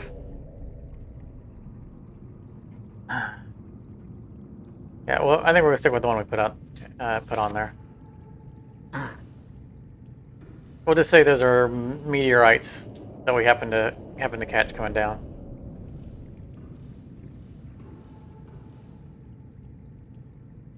Nice sunny picture to look at.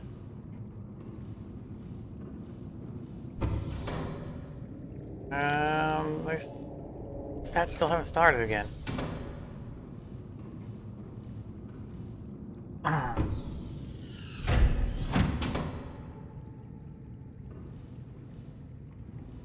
All right, inventory space. Maybe finish cleaning it up. We're not gonna go back to the. I was thinking whether or not we won't bring titanium with us because we just emptied the Cyclops of like all the titanium, but I don't think we need any other.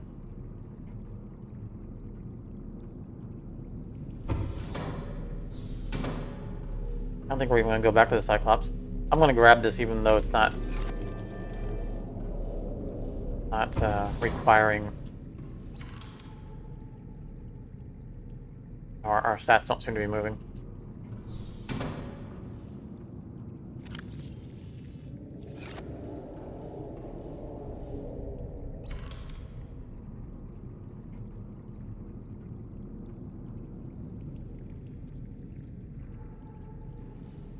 We could put a door there, couldn't we?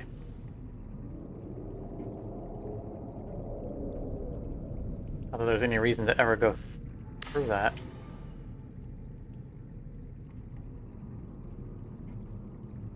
Probably can't. I don't think that's a valid place to put a door. Curious. Nope. All right.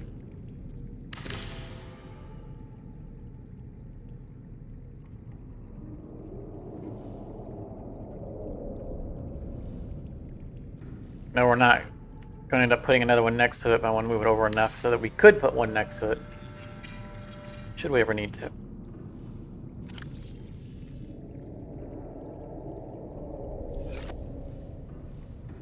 Lead is with the lithium, which is full, but we can balance it.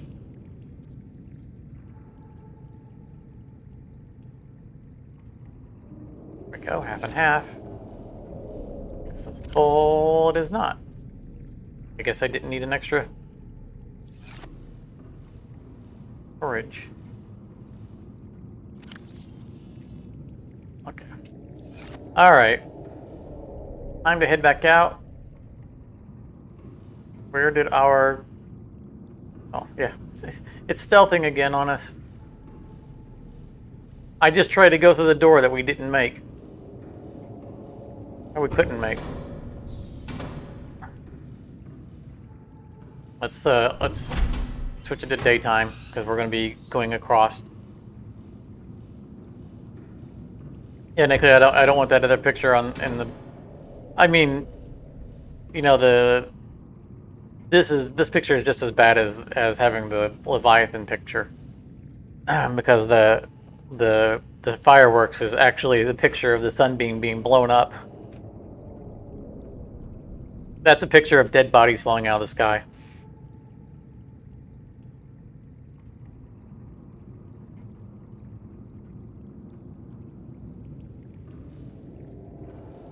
Punch Starling within the face! Welcome back to Subnautica! Talking about it to explain it, acceptable!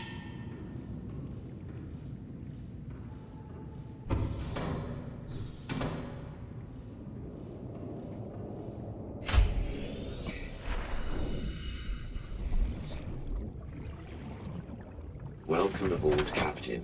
Alright, yeah, the fungal cave is way closer. So that's going to be the way we're going to return. After we repair. After I hit the wrong button again. Rename the channel to wrong button.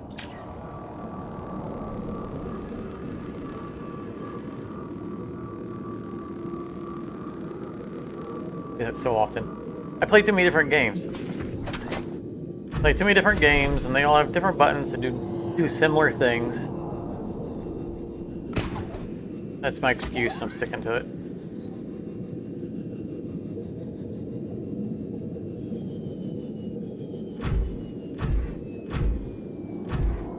We need to take anything else back with us.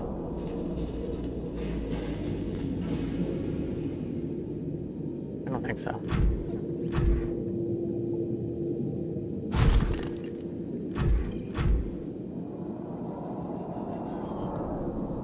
So we're not taking a direct route to it because we know that right here is a... like if we take a direct line, we're going to run straight into a Reaper Leviathan. Oh! Oh, stop!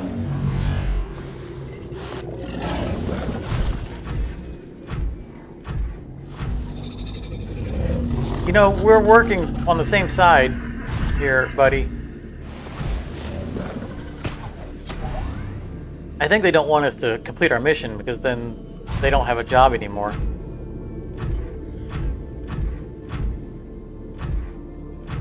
If we cure the disease, then they have no purpose.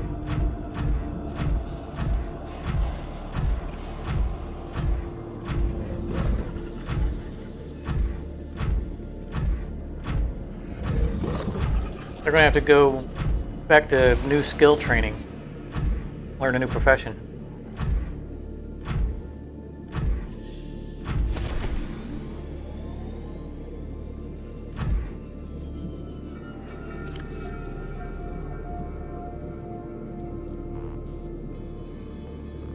There he is.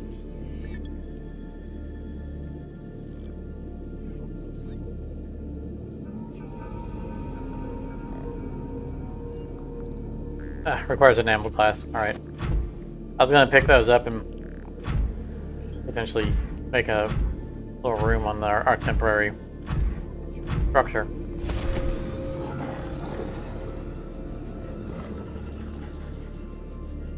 But we don't have the shark teeth with us. It'll be funny though if we step over a couple of them on our way.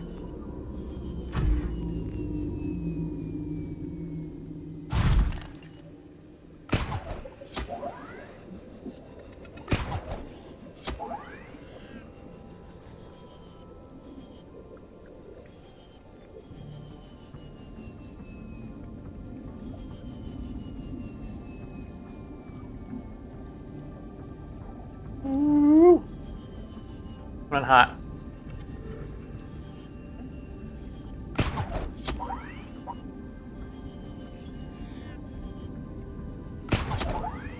Yeah, I did it without touching the ground.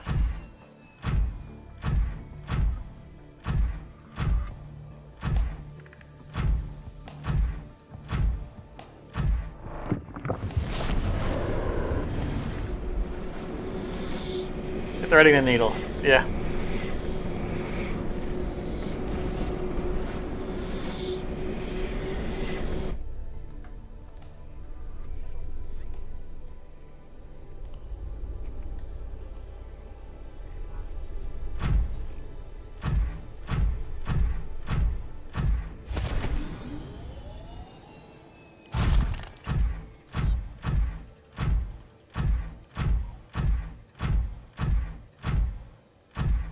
Alright, Empress, we're back.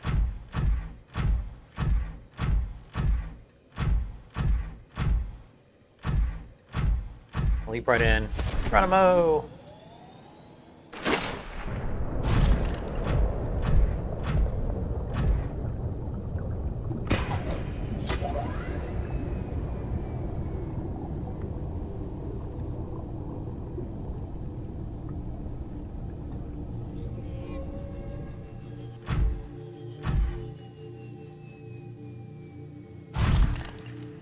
Always creeps me out when she just sits there like that.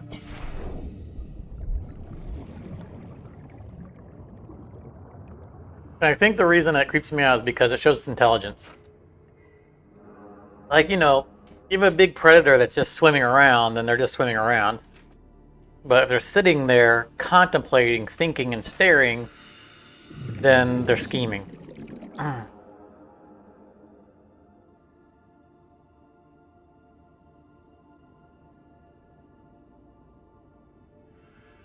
Yeah, having some challenges there at work, Charmer. Some rocks in here. Yeah, our stats have frozen for some reason. That's right, we're at the end of the game anyway.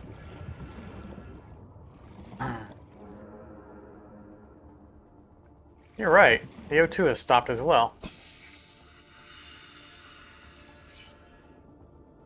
It was annoying.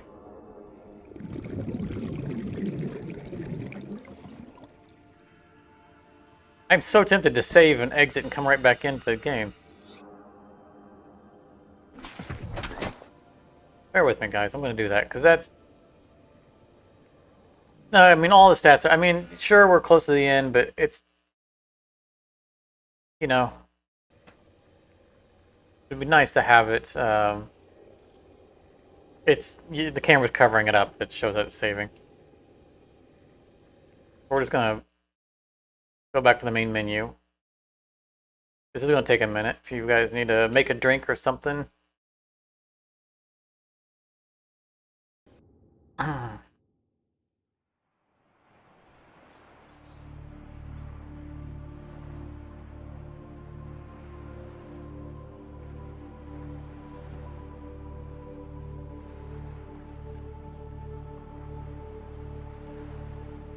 It may not take that long. The first load takes a long time. Decreased. Passing 200 meters. Oxygen efficiency greatly decreased.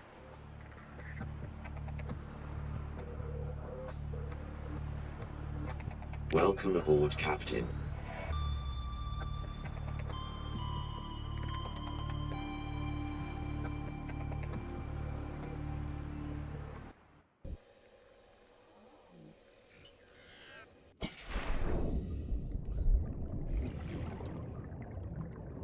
There we go. Oxygen's moving now.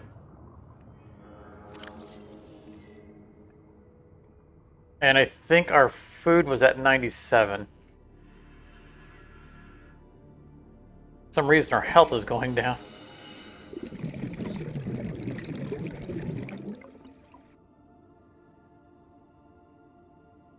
There we go, 95. Alright, it's working again.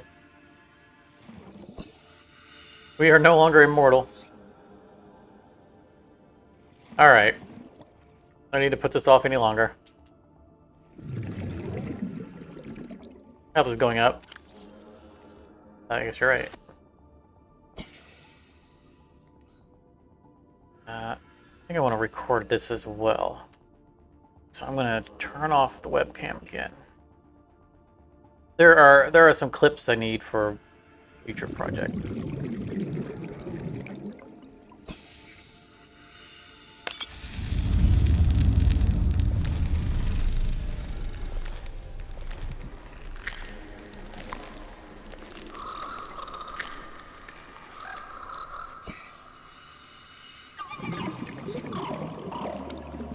Aren't they so cute? If we don't have infinite oxygen, we can't sit out here and just watch them.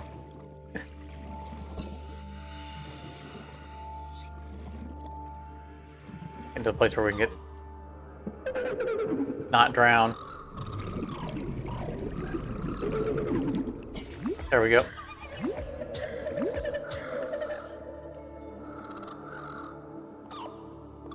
Matthew, you haven't gone through the game yet? Well, you're about to see the ending. This might be a little bit of a spoiler. No, it's absolutely worth playing through.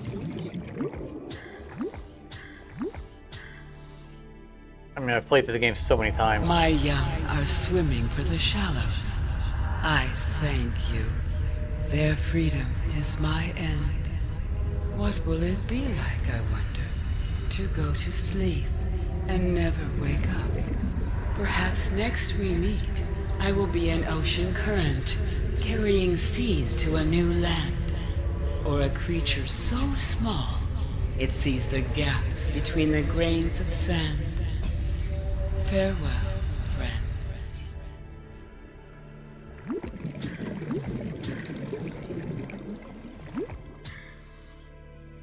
And the Empress is dying.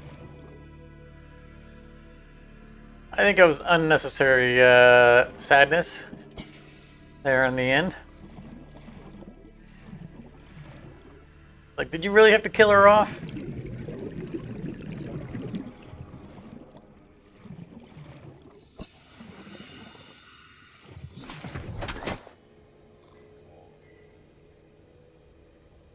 All right. Right back on.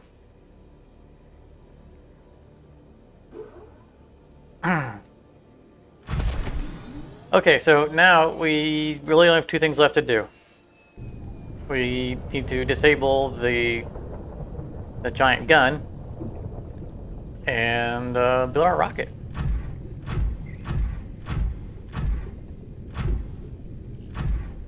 Well, I mean, I feel like there was a way they got it in here. We could probably find a way of getting it back out. Right? I mean, she's, 1,600 years old. She hasn't been. They didn't build this and then grow her in it. They captured her and brought her in here. There's got to be some way of getting her out.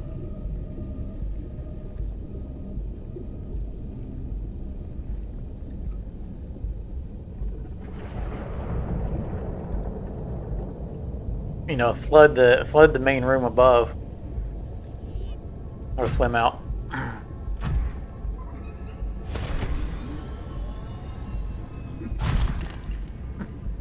Nom nom nom.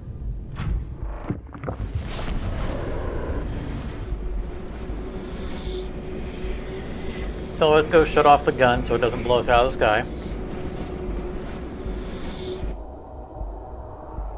Yeah, I put that drill arm at you, so definitely take a while to work our way through it. I mean, I imagine she might have been a little bit smaller. I wouldn't say a lot smaller.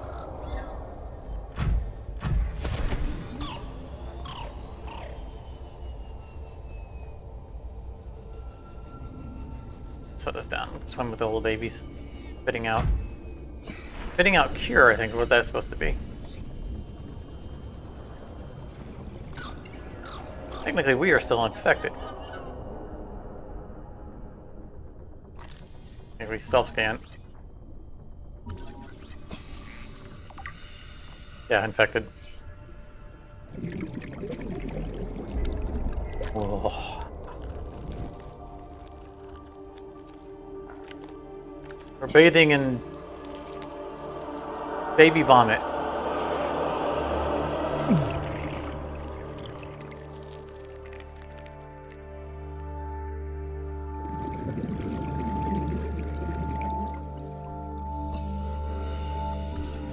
Self-scan again. Self-scan complete. Vital signs normal. No remaining sign of bacterial infection. Thank you, babies.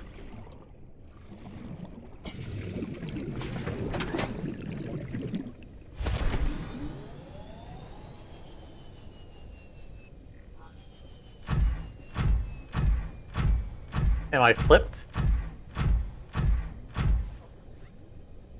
Oh, I am flipped. Why am I flipped? What in the world is going on with my webcam? I mean, right now my webcam's correct. Normally it's flipped. Because if I want to point to I should be pointing the opposite direction right now. I wonder if am I turning it off and back on? Flip it for some, or reset it for some reason? Give me a second here. Oh,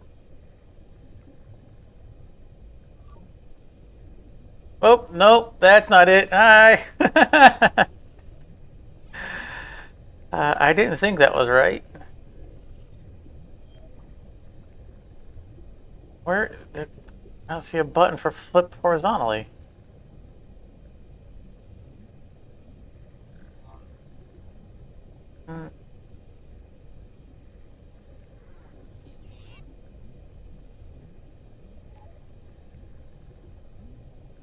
I don't see the button anymore. There's a flip horizontally function, which I've always had set.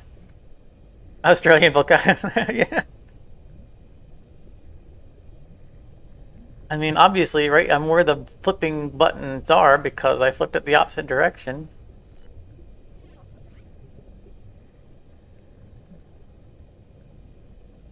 Uh,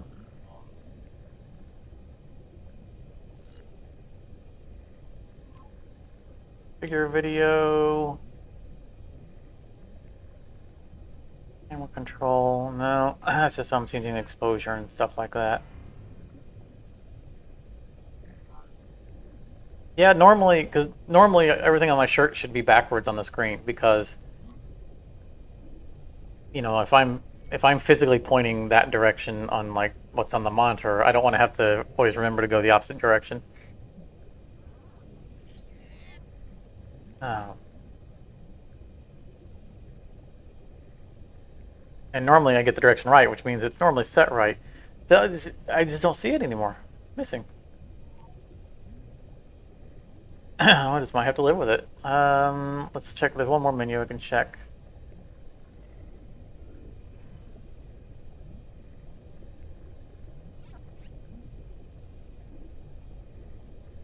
Transform. Flip horizontally. There we go. All right. What I've done is I've flipped not the camera controls, but the actual output.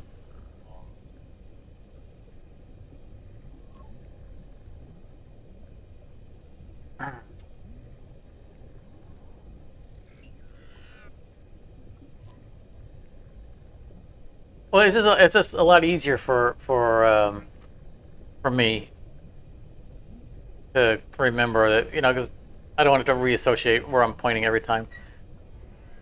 Right, Matthew, flip it all the way over twice, and then do the upside down. That probably would have worked as well. Well, you can't tell. You know, I try to wear shirts that are, whenever possible, thematically tied to what we're doing on the stream. You can't see it on this one. But this is from a world tour from Genesis, my favorite band. It says it down here at the bottom. But the point is, it's a Genesis shirt, and I knew that in this episode we were bringing life into the babies, so that's the reason I'm wearing a Genesis shirt. we were. This is the genesis of the rebirth of their species.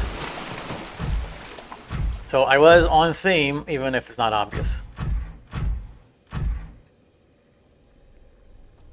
We don't need to take this with us because we're going to want to exit.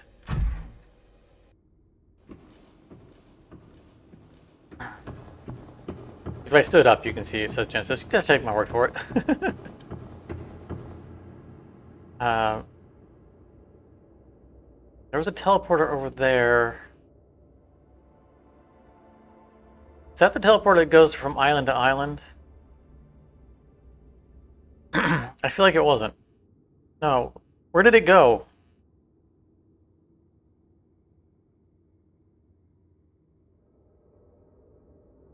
I don't remember where that teleporter goes. We've went through it once, but we when we came back, our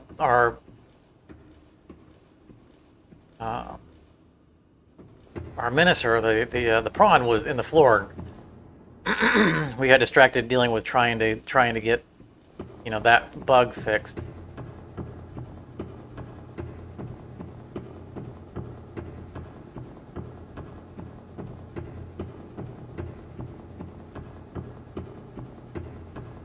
I said we have to run through here. It's like Spaceballs a movie. Spaceballs 1. If we walk, then the stream will be over before we get there. Energy core. Basically, it's just telling us that the device houses energy equivalent to 100 megaton nuclear detonation. It's the gun.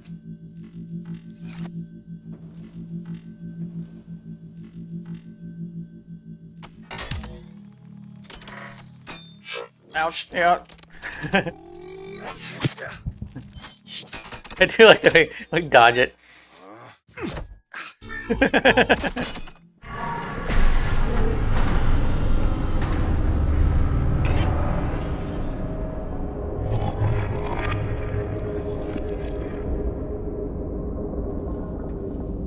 Powered down. Diagonal cam view. That definitely would be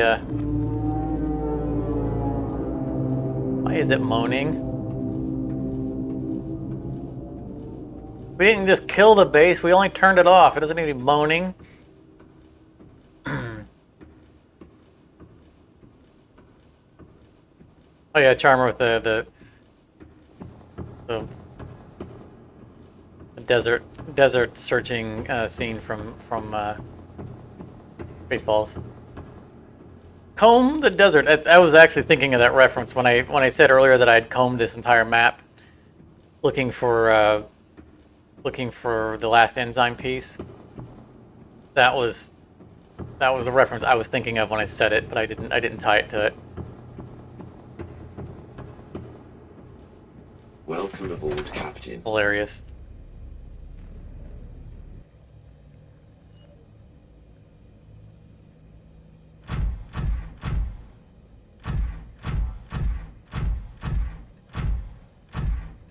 Does anyone remember where this teleporter goes to? We're just going to go through it.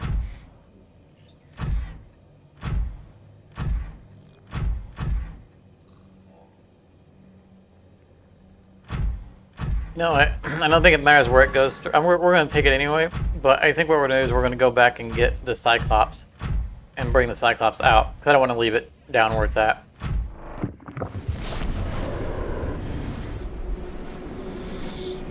Took away its boom boom, now it's sad, yeah. It is sad. It sounds sad.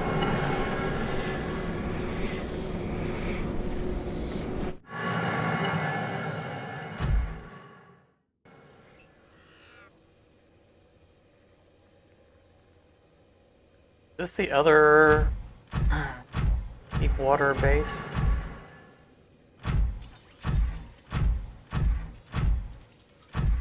Oh, it will be. Yeah. Yeah,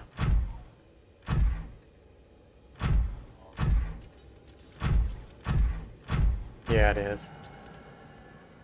I think we're gonna ride this. I think we're gonna take the Cyclops home. I don't think we're gonna leave it down in the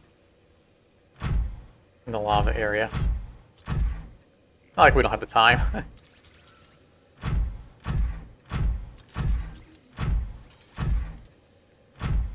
We'll just go there from here. We're not gonna take the tele. This is probably actually faster than maybe not fast. It's probably about the same length of time. If we went to that teleporter, we'd have to go back to the moon pool and then back to the teleporter into the other building.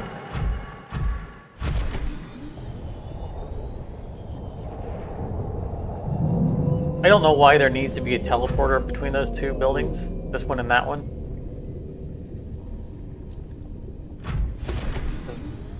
Kind of seems pointless. Fluid intake. Okay, it's not the side with the exit. Vital signs stabilizing.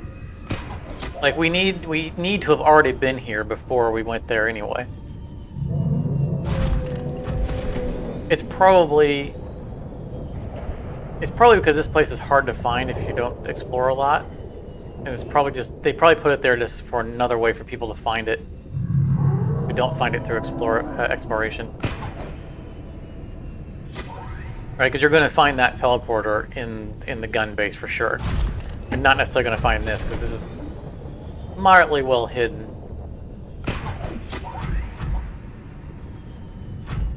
So it's probably not a matter of it being a convenient way of getting around, but rather an alternate way of discovering it.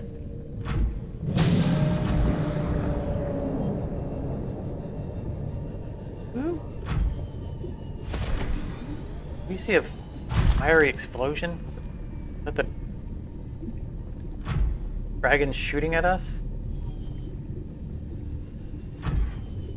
This doesn't look like the way out.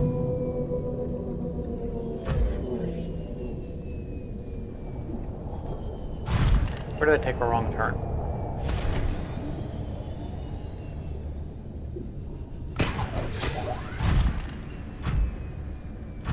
The way we came in.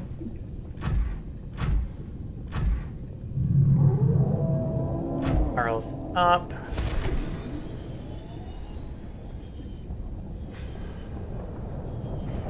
I know my way around this cave. This should be right.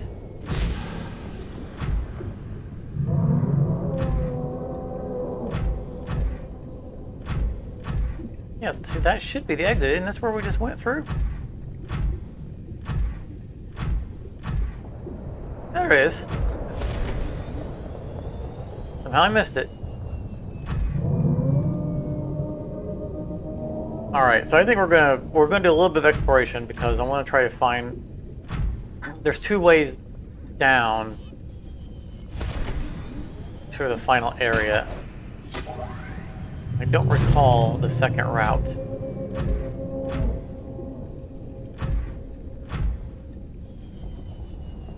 There's the opening in the caldera that we took. That was the way we went. Oh, no, no, no, no. No, don't look at us. No. We just freed your Empress. Be nice to us.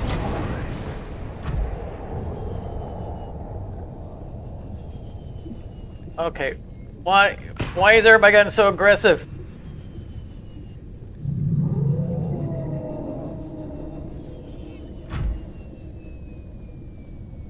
Okay, I'm starting to question the wisdom of coming through here.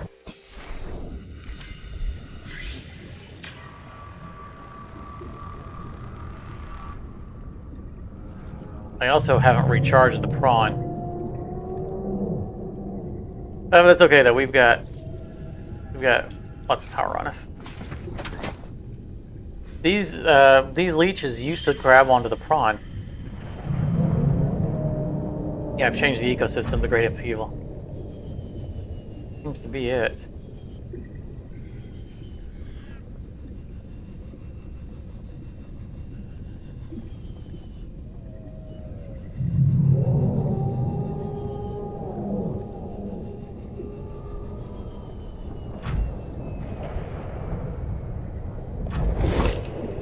I bet.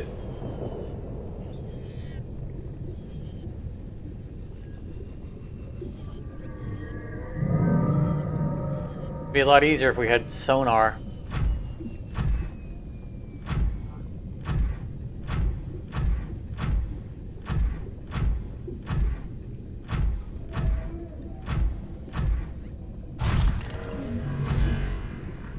Look, there's no reason for you to attack me. I'm not infected.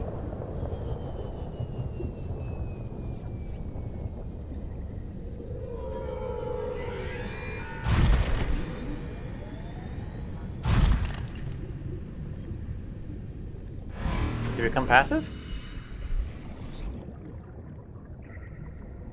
Oh, do they become... Sometimes they ignore us anyway. I'm curious whether or not they've actually become passive now. Like I said, they don't have a job anymore. The infection's essentially gone. Not only are we not infected, but the cure has been released into the ecosystem. The question is whether or not their programming recognizes that events happened, right? Because they their programming is set by the aliens, and the aliens are gone. You know, do they have the ability to recognize that the threat no longer exists?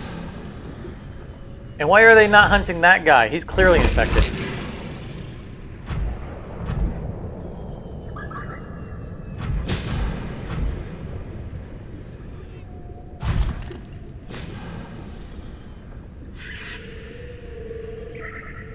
I don't know what I'm looking for. I know the way down that we took, but I know there's another way down.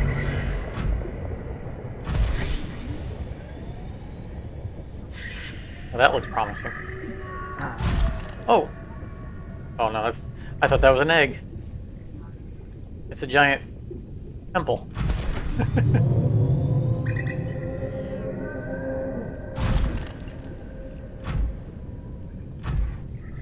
Oh, that's what I'm curious about, whether or not the warpers are happy. Like, that warper didn't try to attack us.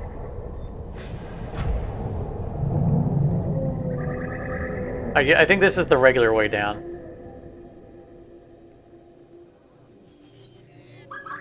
Yeah, the big opening there meant to take the Cyclops through. We shimmied through the entrance in the caldera.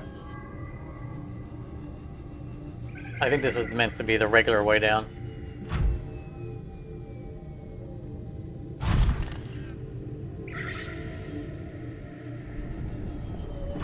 The other sea dragon. I say other, it's another sea dragon right there. Yeah, not a good mood either.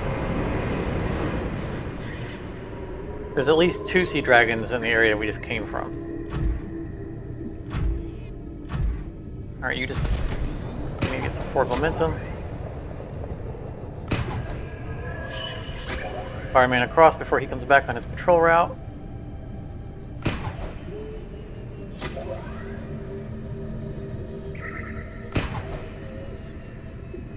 Missed.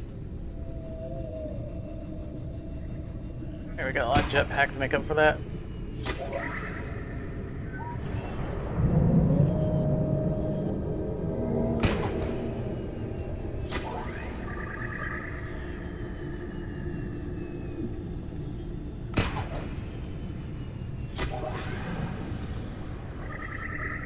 That was a good swing.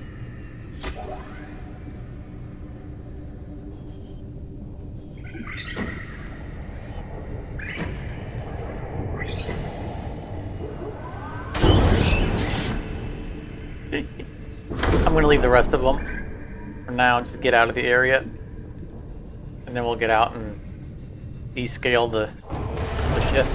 Welcome aboard, Captain. All systems online. Lights turned back on as we reload the game.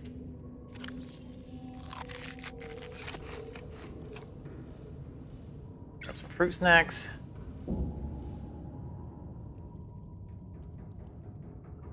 Engine powering up. Your day's number there, buddy. We'll be back for you.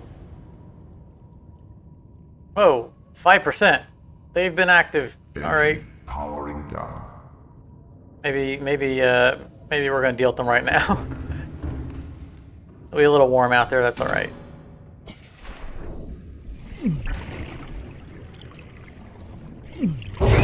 We just. They've been sucking away at our energy all this time, and we just docked a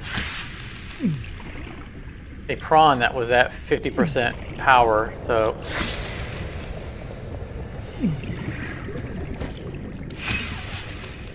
Man, they were a lot of them. No wonder they were outrunning the thermal generator. Buggers are all over the place. I just heard another one latch on.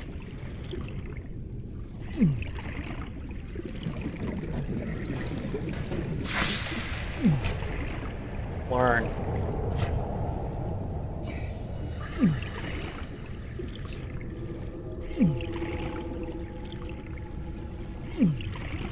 Oh, it's dead. Oh, I heard that.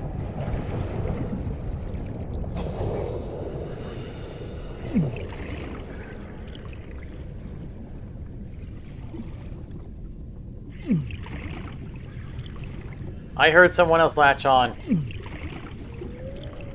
Alright, let's try to get out of here.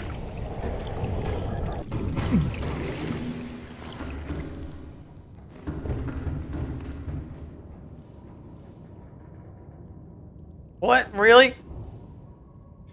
Get out of my ship. Oh, that's unsettling.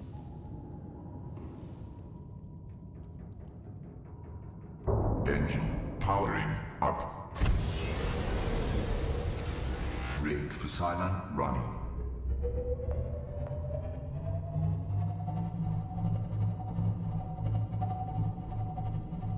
Hopefully our power will last long enough for us to get past the dragon. Won't be good to run out of gas right in the middle of his cycle.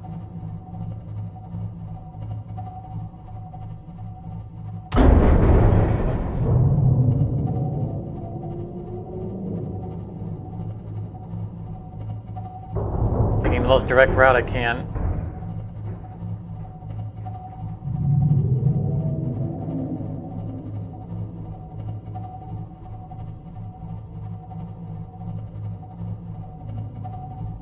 Oh, don't look at me.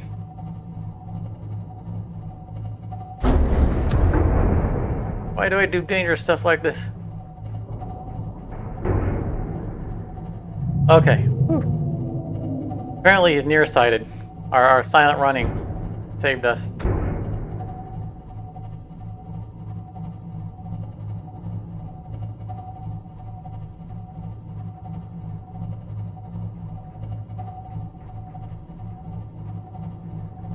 You're saying the one that latched on is on the top of the counter. Okay.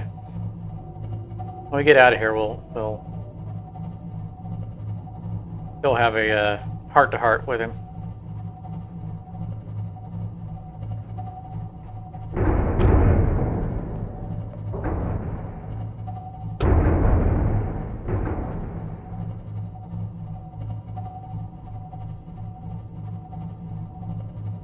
This really is a cool looking area.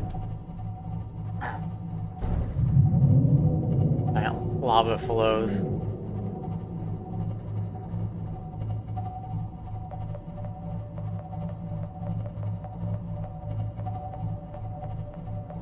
Alright, before we poke our head completely out of here, let's find... We set a beacon for where the exit is.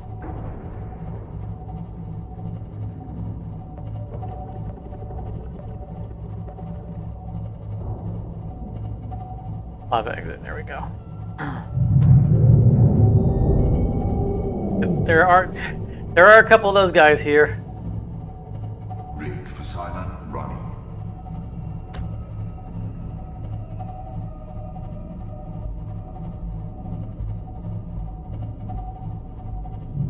We've seen how aggressive they seem to be at the moment.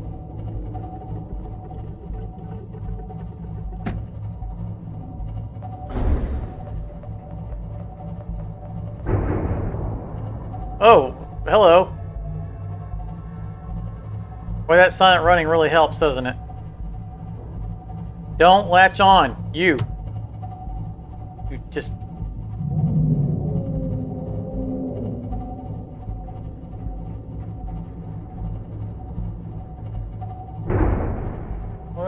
Oh! Quit pushing us around.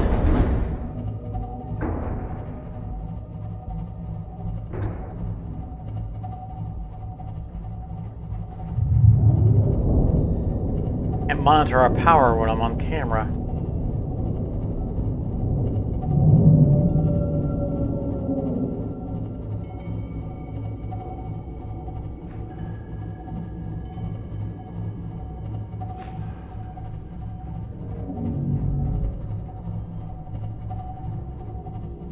You know, you'd think that the sea dragons would eat the warpers, right? Because I mean, the warpers aren't native to the planet. You think they'd see them as, you know, like competing predators.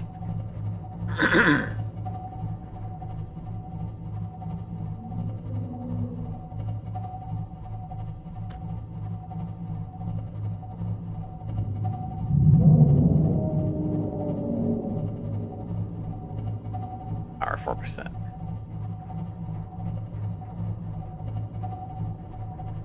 We might be getting out of the thermal and not gaining anymore.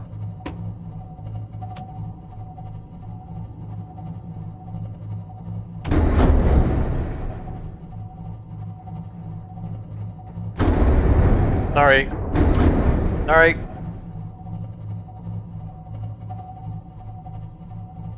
And we gained 1%, so we must still be in a warm enough area.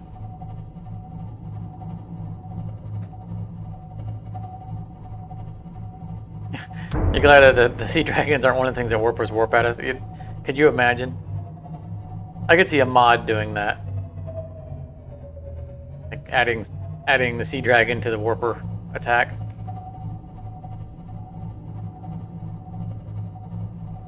I mean, I still don't know how that Reaper Leviathan caught us remember in the red forest, red grass area? We were just minding our own business, and then suddenly we got grabbed by a Reaper Leviathan that doesn't belong in the area. I'm not saying the warper warped him in, but he got there somehow. Seek fluid intake.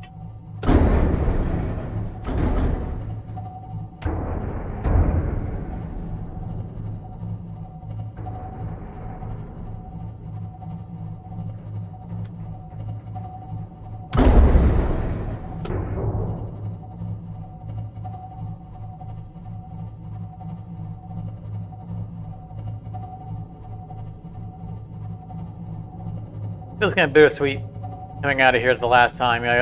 I love this game so much, and it's such a treat to play it again. Kind of sad to be towards the end of the playthrough. I want to keep revisiting the world.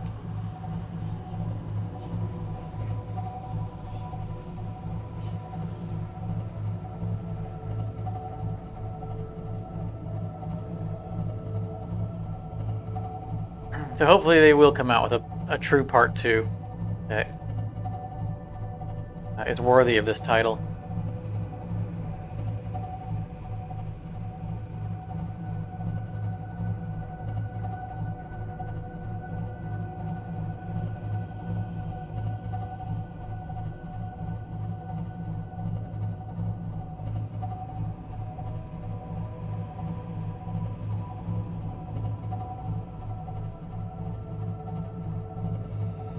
You started drawing diagrams of factories using signs in SAS Factory. The signs are. I'm still not used to us having signs in SAS Factory. We struggled for so long without them. It was such a Powering down. such a quality of life addition, and they didn't skimp on them. There's so much you can do with them. They gave us way more than I would have ever expected, from the functionality.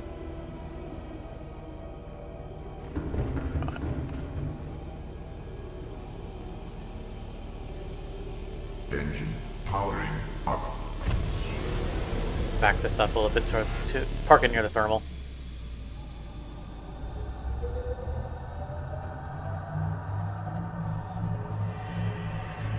Yeah, they did such a good. There's just so much you can do with them. They're so well designed. Being able to put pictures in them and words and changing the layouts and all the color options, the backgrounds. All we asked for was just a simple sign that would, allow us. Because Powering down. goodness, I think it's still in here. Oh, I'm not gonna miss that guy. Seek fluid intake immediately. I do not have a Discord yet. Vital signs stabilizing.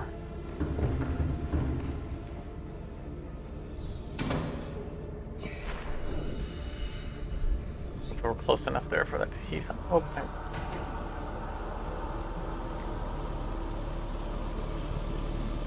yeah, that should be close enough for it to charge.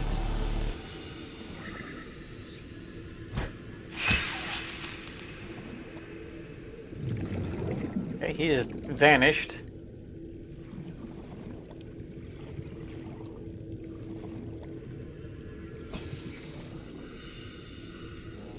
Weird floating particle effect.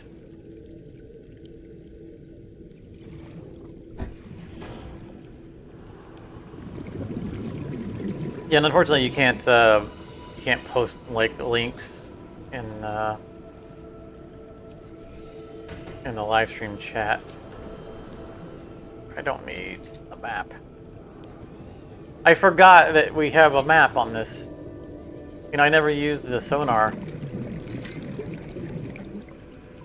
on Welcome aboard, Captain. the Sea Glide. Earlier I was saying it's too bad we didn't have sonar. I mean, we would have had to get out of the prawn to use it, but we could have, you know, scouted and then came back to it.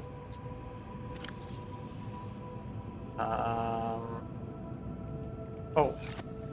Silly me. Silly me.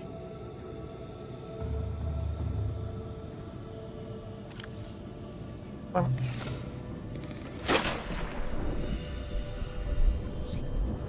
Needed to grab a couple of...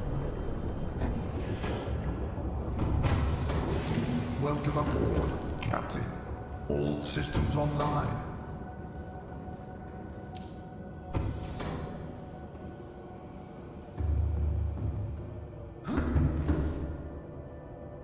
Should grab the ones in the back.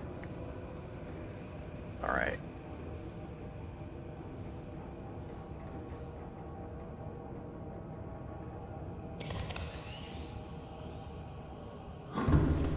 Go down this ladder, turn around, go up this ladder.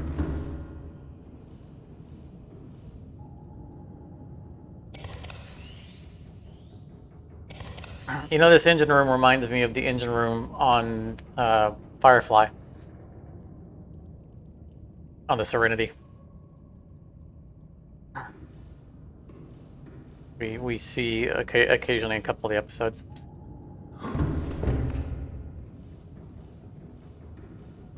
Should have only swapped 2 of those out because I can only dock 2 of them.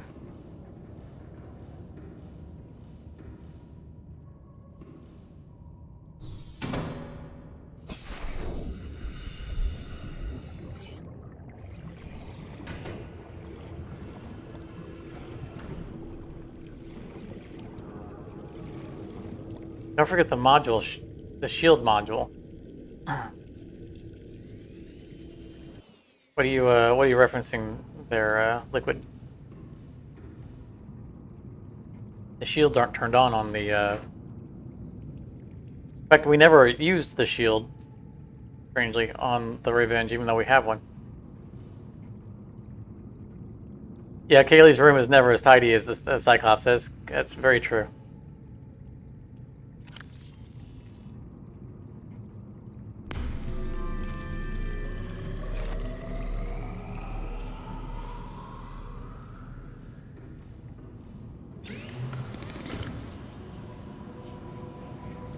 Well, we're taking the whole Cyclops up with us. Anything we need from it, it will be available. We're gonna build the escape ship above our base. Hopefully, everything that we need will be right there with us. Is there an opening for? No, there isn't. Okay.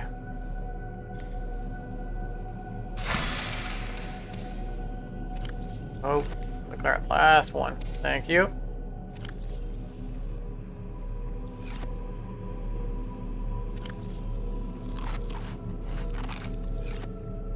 Yeah, Kaylee was an awesome character from Firefly. I mean, obviously everybody was great. But Kaylee was probably my favorite.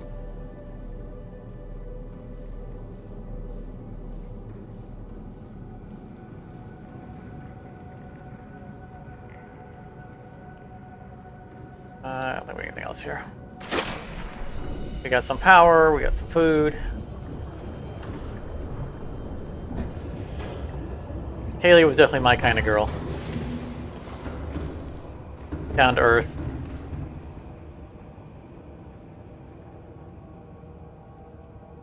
Never cared for pretentious types.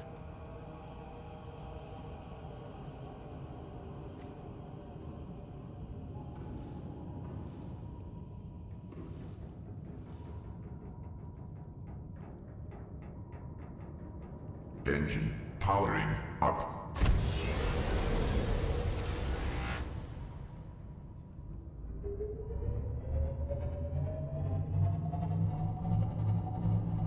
You love the Baldwin. Was there a Baldwin in Firefly?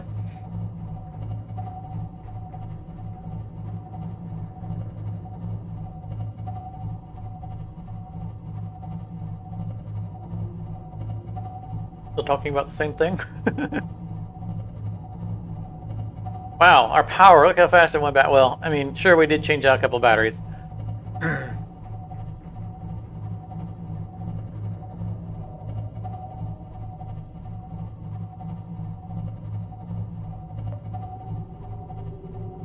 Oh, yeah, the story of Jane. Hey, this guy's still all the way over here.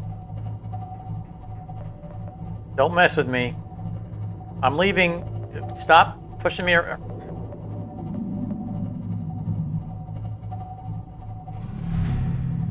There, we're using our defense system. Doesn't do us any good because he's not actually biting us, but maybe it'll dissuade him. Yeah, that dead co-pilot. I think we're probably stuck with him. You stop pushing us. Not making this easy.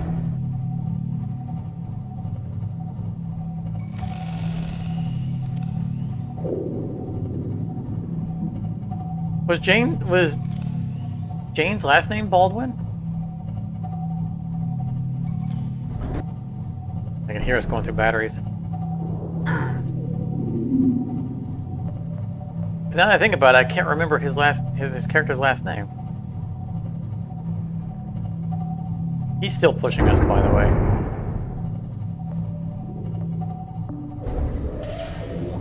There, that angered him.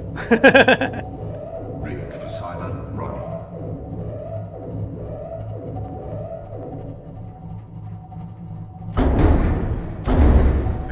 Don't make me get out and get in the Menacer.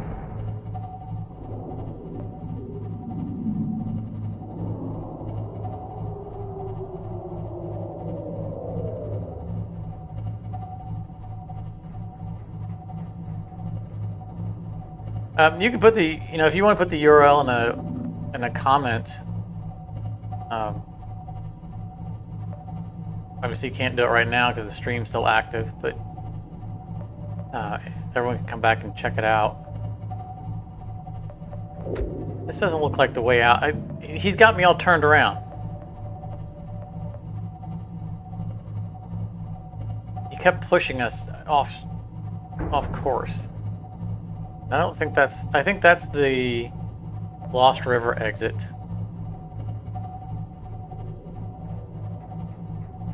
I'll know it when I see it. We kept trying to turn, because we always turn right.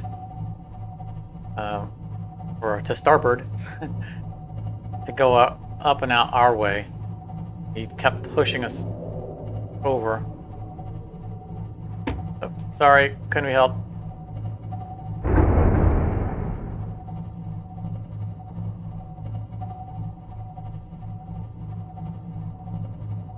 Yeah, this is it. This should be our exit.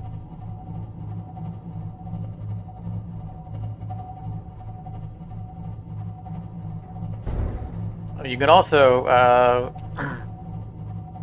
go to my most recent Satisfactory episode and post a link to the picture there. I suspect that people are losing interest in my Satisfactory episodes. The past couple of episodes have not gotten very many views. Kind of very disappointingly low views.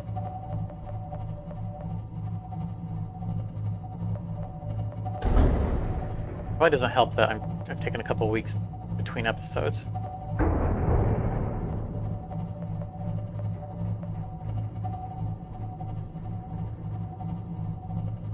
Just get out of here.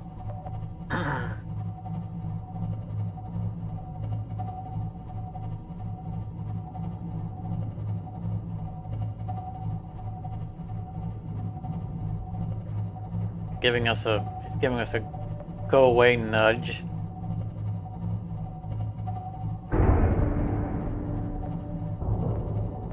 What are we stuck on? Come through.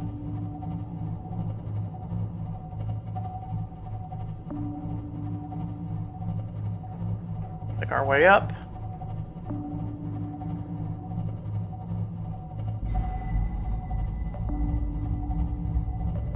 The deep sea habitat is continually running out of power because we took the water filters. And it's running the water filters, and it's trying to recharge the power cells that we left behind. Too much for the one thermal plant that we have attached to it.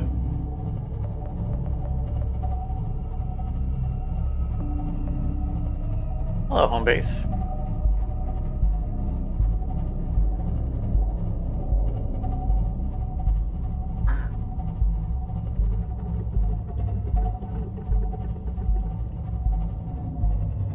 Cyclops feels lopsided. Is it just me, or does it feel like we're sideways or tilted?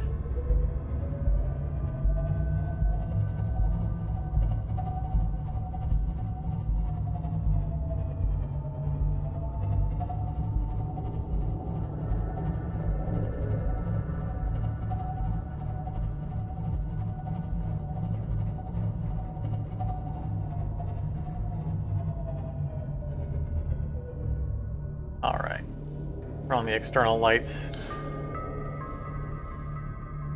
Light up our area a little bit there. Inventory, there isn't anything in the prawn. Nope.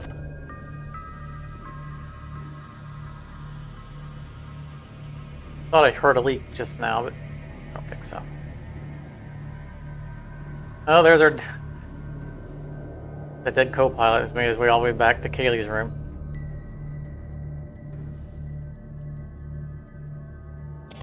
Grab that. I don't know that anything is powering. We shouldn't be near any thermals. Now we still have our emergency ion battery.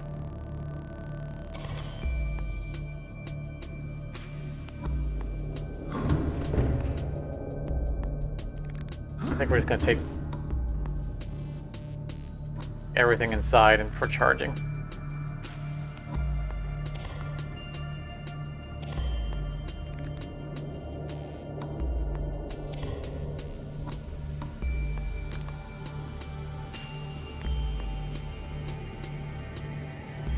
We shut off the engines.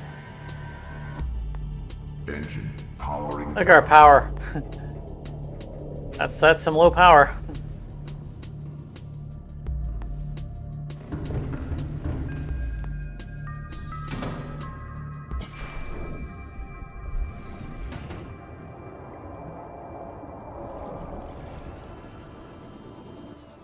Welcome aboard, Captain.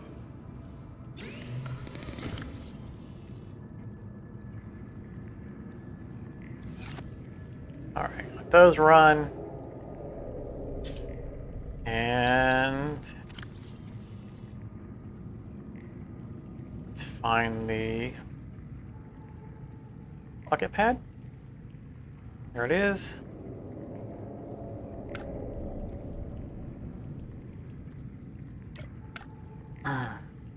So we already have the 2 titanium ingots, 4 lead, so we just need a computer chip. I believe it's 3 gold. We always get 1 gold too few. We're gonna say 4 gold. With 2, yeah, it's 2 for the.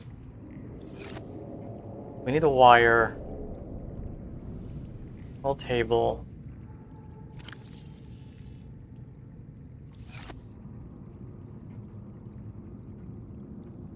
Oh, it's computer chip. I'm thinking of the advanced kit. Okay, we don't need all that stuff then. Yeah, just the copper. Okay. I don't need all that. I was thinking of the advanced wiring kit. But I was starting to... But we are really low in copper.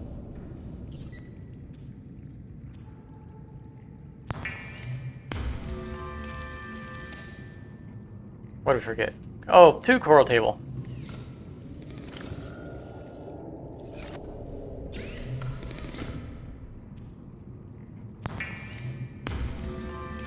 And we need 4 lead. Let's see if there's any lead in the overflow.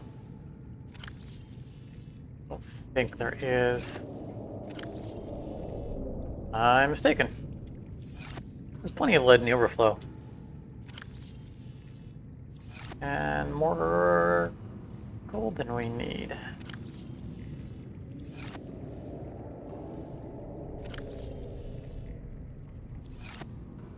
Alright, let's head to the surface.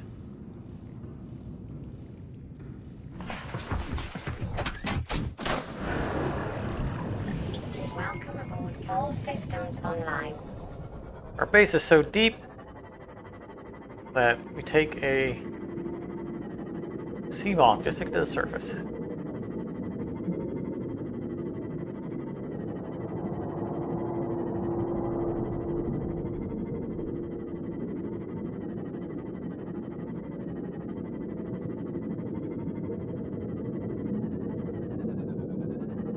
Over there is our vehicle pad. I wonder if... Here. Right there.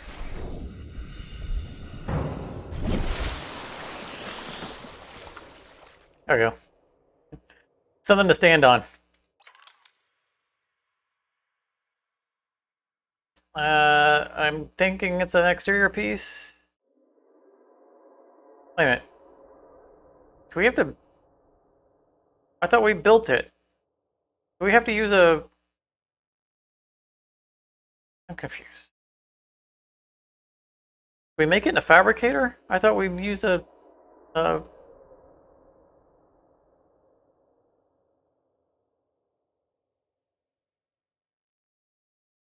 Is it the mobile pad?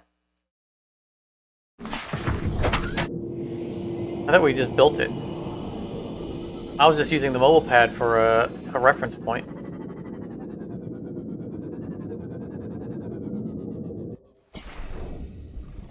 I want to pick it up. I want to climb on it. Oh, it's facing that way. I don't want the sea moth to be on that side of it.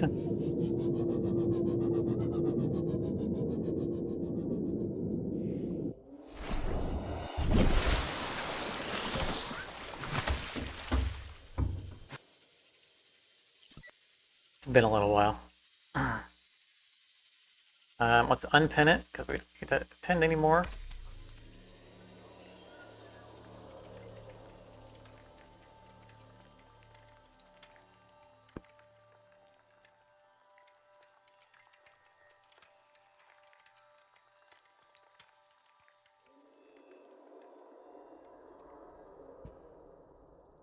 Oh, it's cool building big things.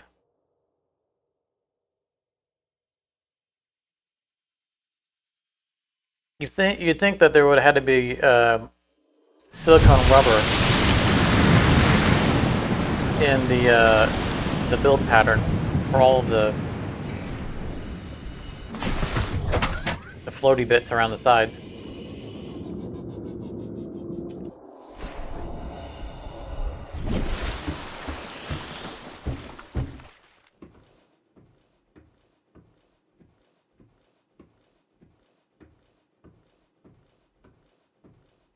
You know, just a couple of rolls of it would have been fine.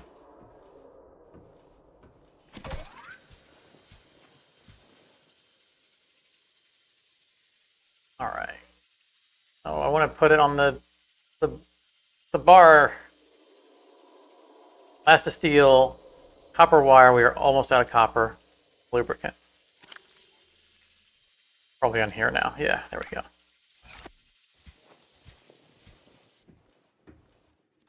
Yeah, I agree. I'm surprised it also only requires 2 ingots. It wasn't even plastisteel either. It was just regular titanium.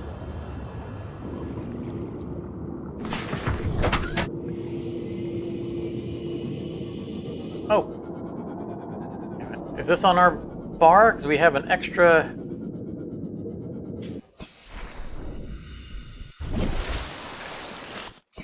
We had the extra beacon.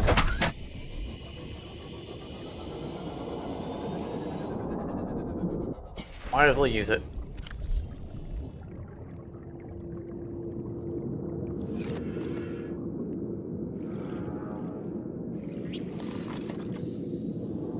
Where'd it go? Where'd it go? There it is.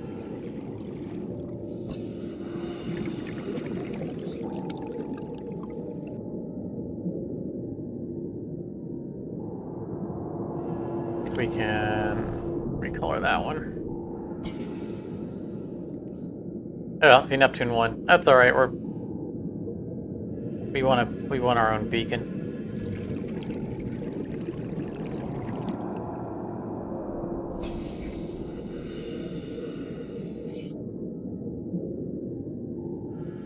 We want an excuse to use that beacon finally.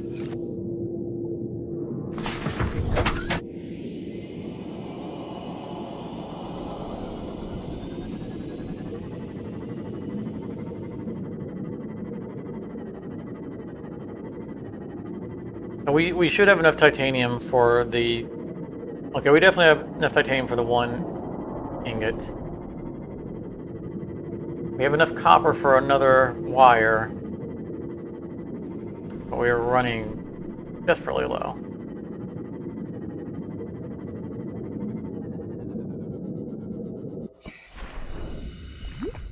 Oink.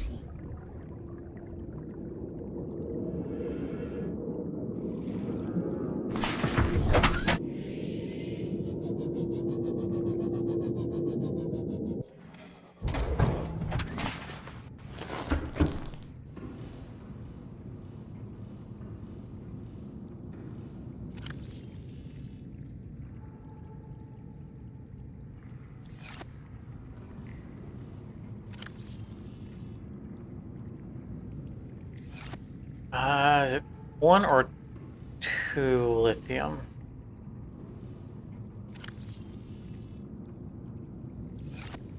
I don't recall. Lithium, alright. Okay, lithium from the overflow.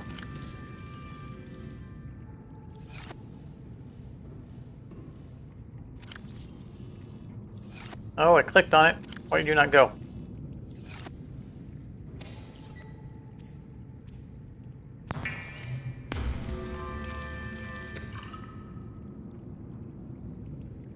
No, we're not deconstructing stuff.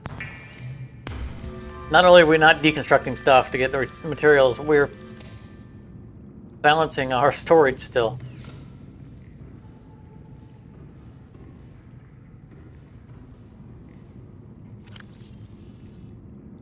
It's just like how I always leave, you know, the PDAs that we have the technology from. I never pick those up. Never pick those up. You never know if someone comes behind us is going to need that. All systems online. So, you know, we're leaving everything for wire. Wire. You're right, wire.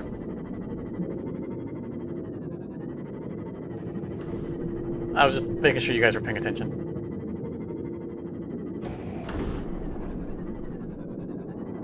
You passed the test. Welcome aboard, Captain.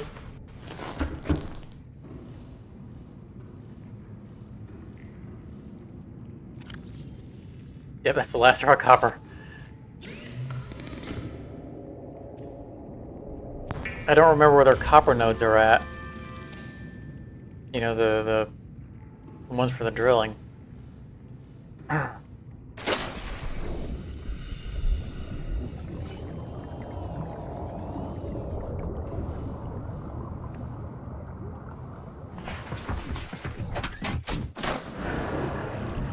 Might end up having to All systems online.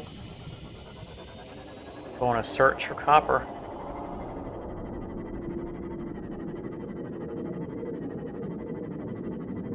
Well, I mean, yeah, I mean, no one should crash from the gun, right? This could become a a tourist hotspot, you know. One of the tourist ships could crash, just from a fault, from a bad piloting.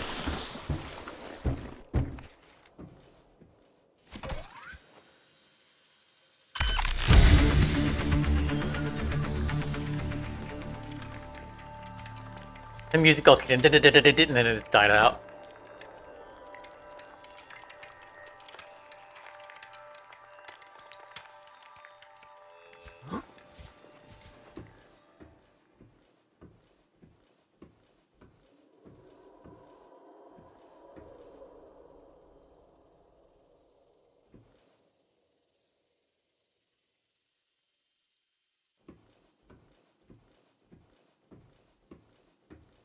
I really like the whole platform thing when they added that to the game.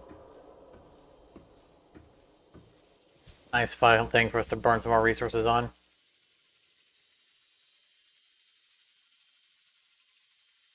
All right, we have all that stuff on the ship, on the base.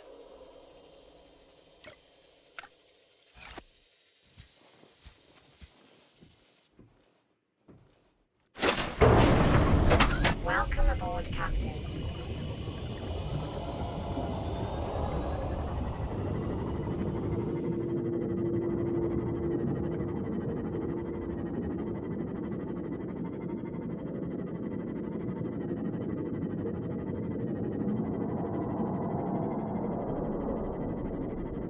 Seek fluid intake.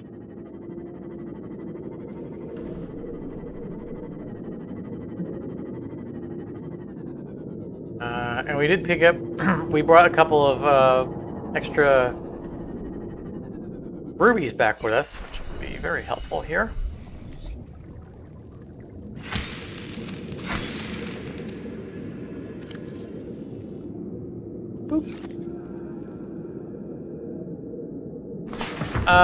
I like MechWarrior games. I haven't played a MechWarrior PC game for... I think MechWarrior 3 was the last MechWarrior game I played. I thoroughly enjoyed it. It was a fantastic game. I beat it. I don't remember it being a game that you just beat. There was a storyline. I think it was... I think you started with a clan and was just a matter of taking over territory. I can't remember the specifics of it. I remember really liking it.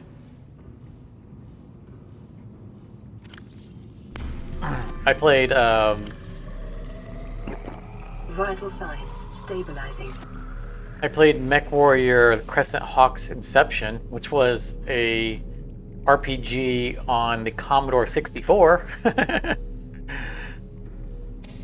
And that was a lot of fun. I loved that game. I definitely played that one all the way through, for sure. MechWarrior 5 has some great storyline. MechWarrior 5's out? I remember seeing something about MechWarrior 5 being worked on. I didn't realize it was already out and about. I didn't realize it was a published title.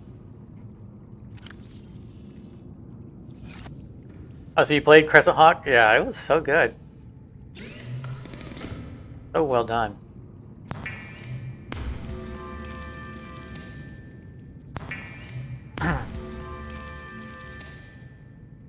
I think the Chameleon was my favorite mech. It was a medium mech with jump jets, very mobile.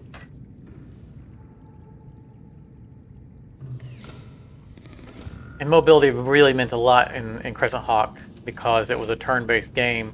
It was tactical, so you had X amount of move points essentially to get around. And when you're on a map and you're controlling your movement that exactly,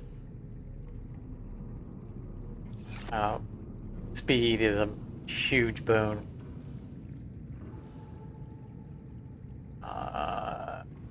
Two more of these. I think that's a plastisteel, not a...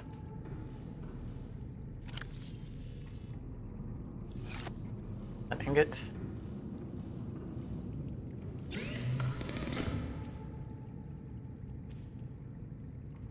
It is.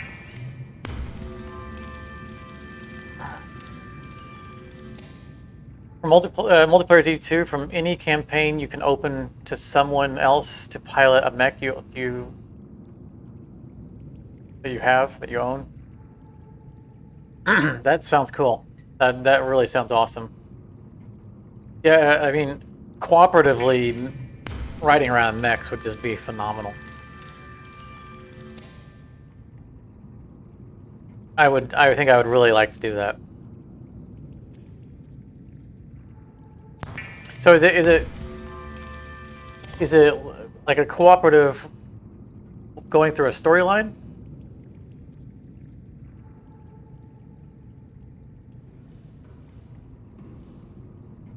Or is it online?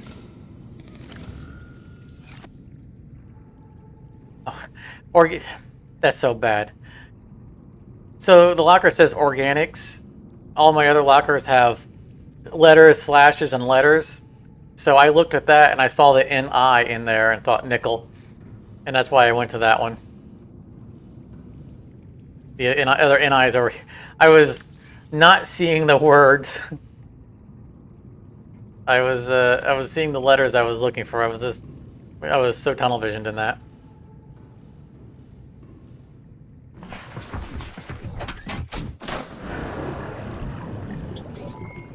All systems online.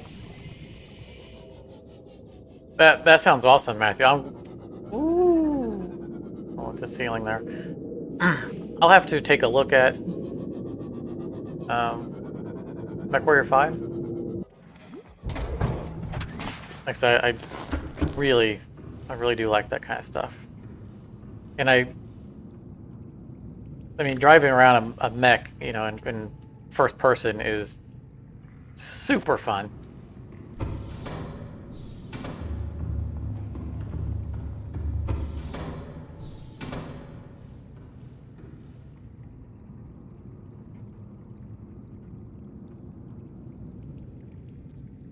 I've been wanting to play Dark Tide.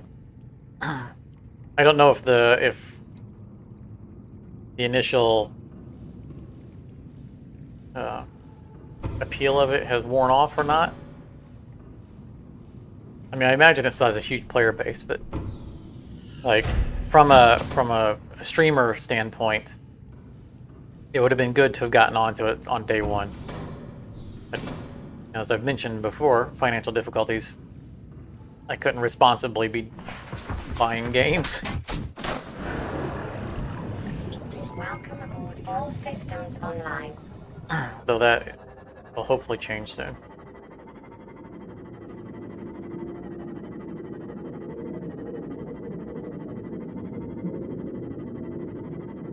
Yeah, the Dark Tide's definitely not a deep game from what I've watched plenty of videos of it and streams.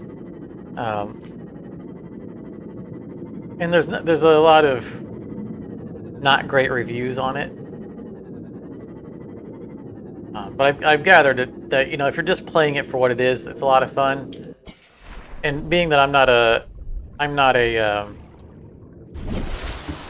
mech warrior junkie, like I appreciate the genre, but you know, I've invested my energies into other storylines, games, and genres. So I'm not, you know, if it's not real accurate to, you know, if they sacrifice story to make a game that's more fun to play, that's not going to bother me because I'm not invested in the mythos. But a lot of the complaints that I've read online is that they cut a lot of corners just from a functionality standpoint, just to rush it to market.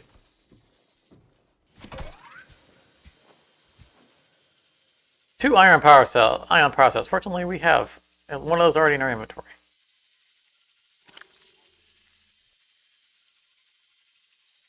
The prevalent complaint that I've seen has been that when Dark Tide was launched, the only thing that worked right was the microtransaction store, and that's never a good statement. Everything else is buggy except for the ability to spend more money in the game.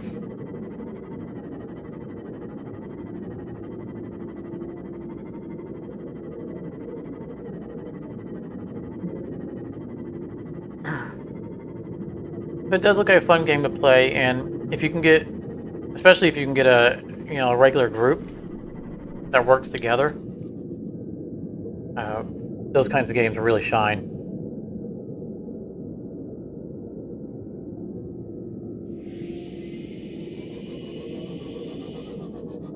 And it'd be something that you guys, anyone who owns it, if I were to play it, could join in and hang out and play along with. So that has a lot of appeal too. Captain. It's not on my immediate list to pick up right now, but I still might at some point. Let's see how things go.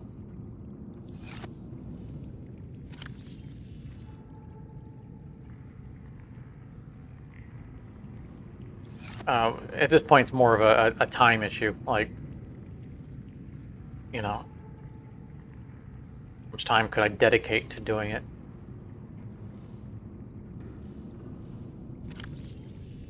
We need a couple of ion cubes.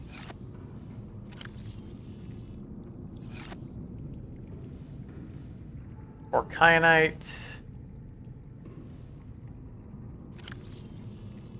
Or before we start getting the other stuff, let's get enough titanium in our inventory while we have the space for it. We are running out of titanium. Grab a couple of lithium. Boop boop. That's the last of the lithium in the overflow.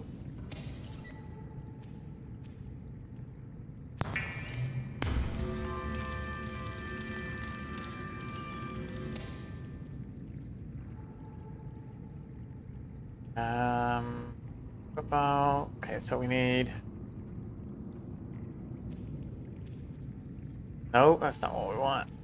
What do we need for the ion battery? Why are they? They're probably in the electronics. Okay, so I need... Because I need 2 of those, right? For a power cell, yes. And rubber, which I'm pretty sure we don't have any rubber.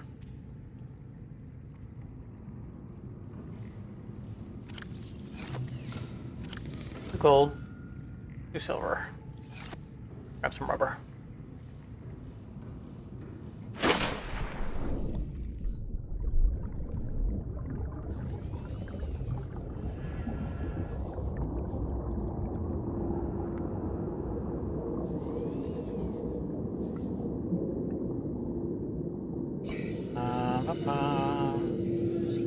What am I looking for? What am I looking for? I'm looking for one of these. There we go. Whoop.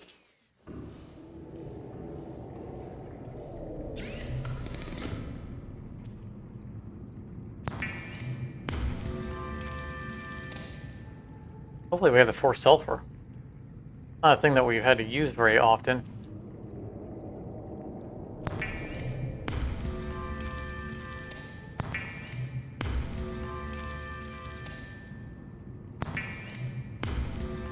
Sulfur over here. Oh, we do. These are the benefits of hoarding.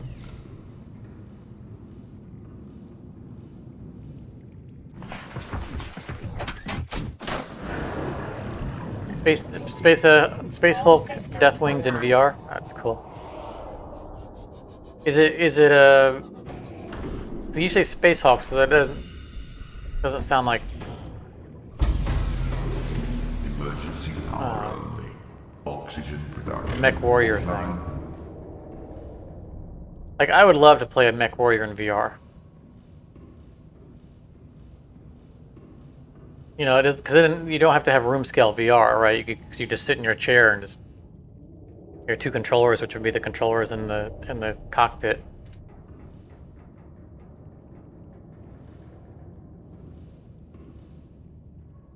And that would be just the most amazing thing ever.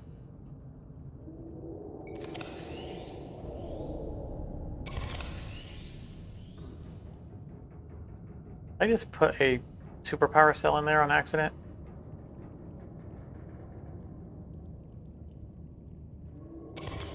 Make sure, hold on.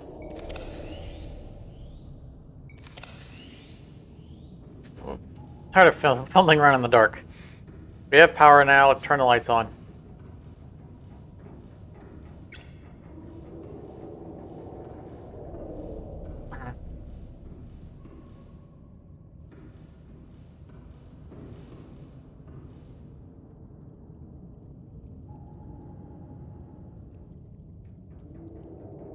Oh, so you're a space marine exploring derelict space wrecks? That sounds definitely cool. VR stuff in space, you can't go wrong with that.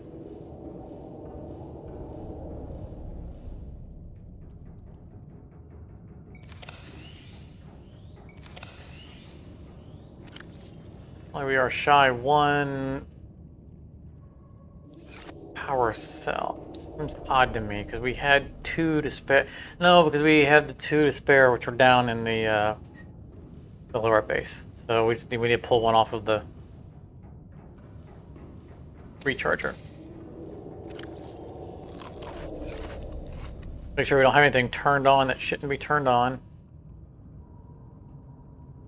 Nope. All right.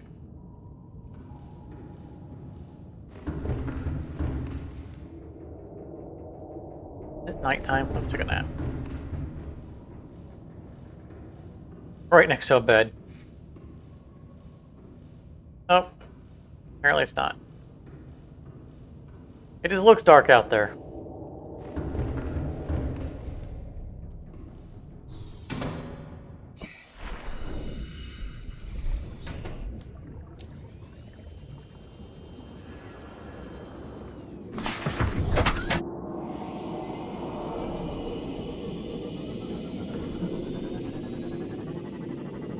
Well, it sure doesn't look like daytime.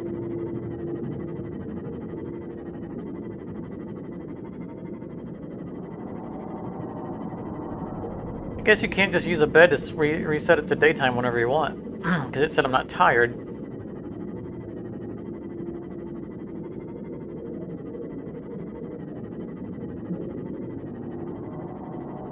Maybe you can only trigger it ever so often. I don't normally skip the nighttime, so I'm not sure.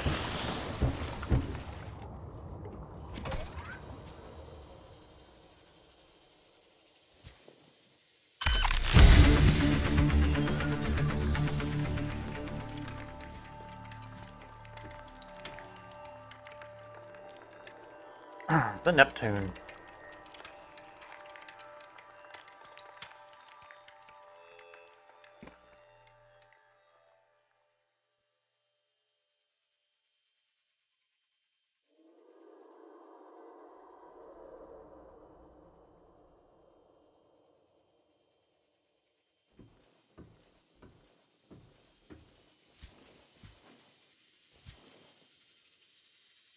And the cockpit.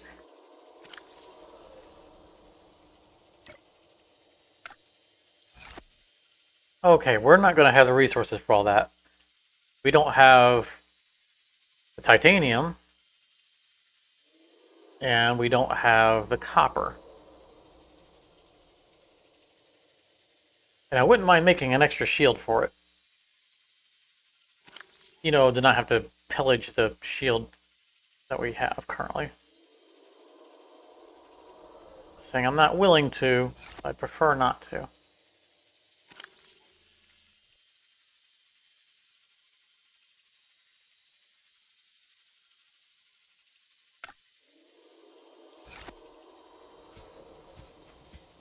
Alright, so it looks like we have to get some resources.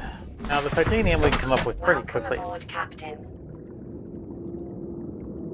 Copper is still, we're not sure where we've seen copper veins.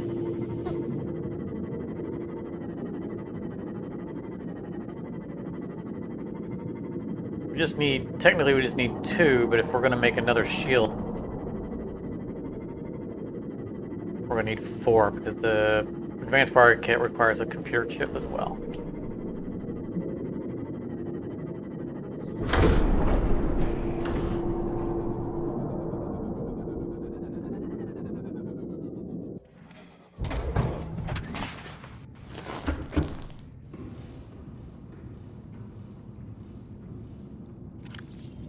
Think.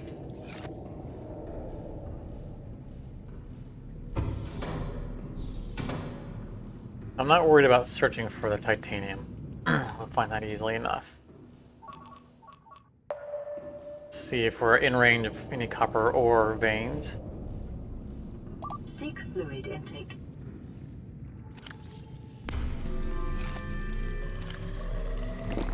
Vital signs stabilizing.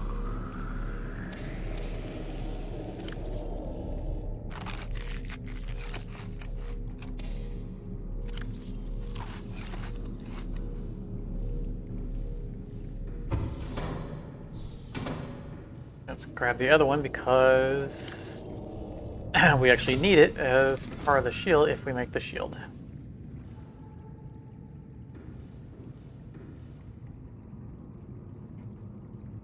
Yeah. It's debating whether to make the other stuff. That's just going to fill up our inventory. Let's actually get this silicon rubber out of our inventory. Welcome aboard, Captain. Don't need it because we're not going to make another power cell. We already have our power cell.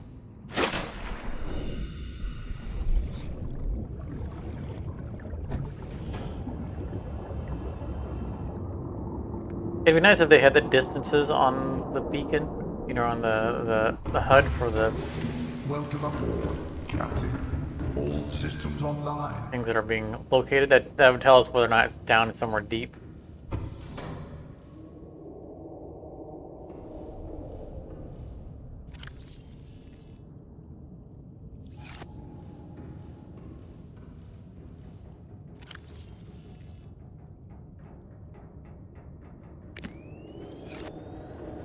Oh, it's never going to be near a thermal vent again, because it's never going to move again. Probably.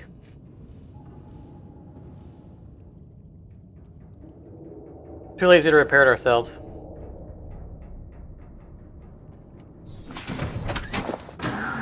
We built that module, we're getting some use out of it.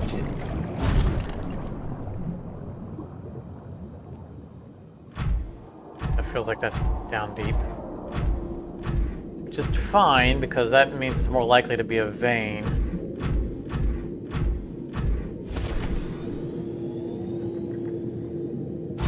Yeah, it's all under us.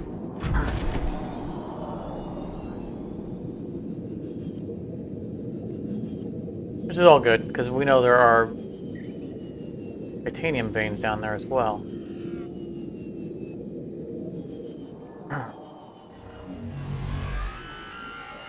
Okay. I want to see if this guy's going to be hostile or not.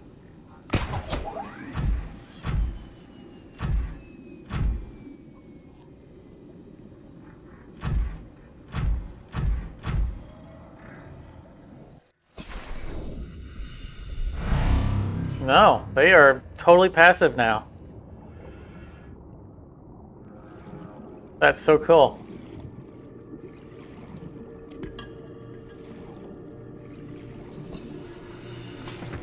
Maybe we can invite one back to the base for lunch or something.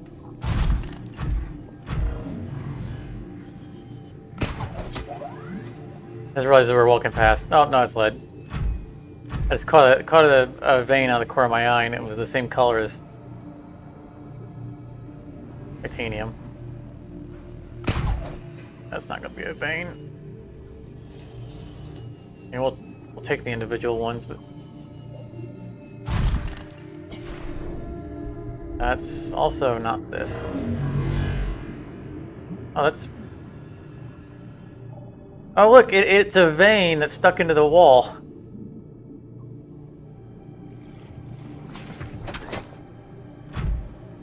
Huh! And we probably won't be able to get the whole thing, but we can get a little bit of it at least. Before it falls below the exterior of the map. Yeah, see, I don't think we're getting any more of it. Now we're just grinding at the edge of the wall. But that means there are copper veins.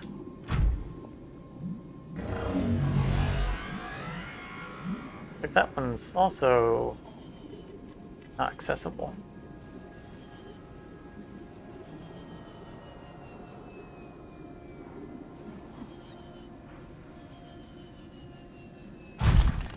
That's silver.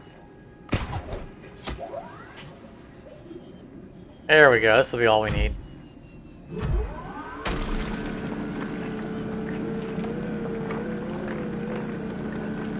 Now we just have to find titanium. We know if we go a little deeper into the Lost River, we'll find some.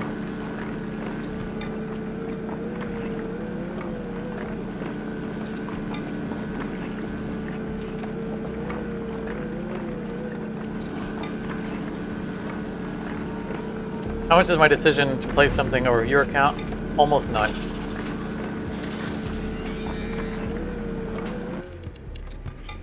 I mean, it's if I think no one's gonna have any interest in it at all, then I'm not. No, and let me rephrase that. I play games when I'm not streaming. Choosing which game is going to get more views is more a matter of what what's going to appeal more to people who like to play the kind of games I like to play. So yeah, I mean that factors in. But like Subnautica, this is an relatively old game, and when the patch came out, I'm like, I'm playing it. And if people come and watch, then they come and watch. If they don't, then they don't. So it's a mixed thing. Like, I knew that some people who watch my channel like games like this and have played this. But like, this game is so awesome that if I manage to bring some people to watch me play this older game who haven't played it, then it's an opportunity for me to introduce such a great game to other people. That was another factor into why I decided to make this a live stream or put it on my channel at all. I mean, I could do it episodically, but that would be kind of weird.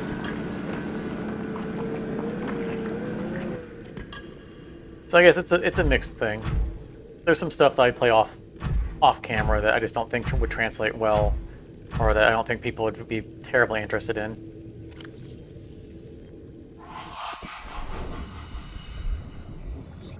I just heard something chuckle. That guy right there. Nope, nope.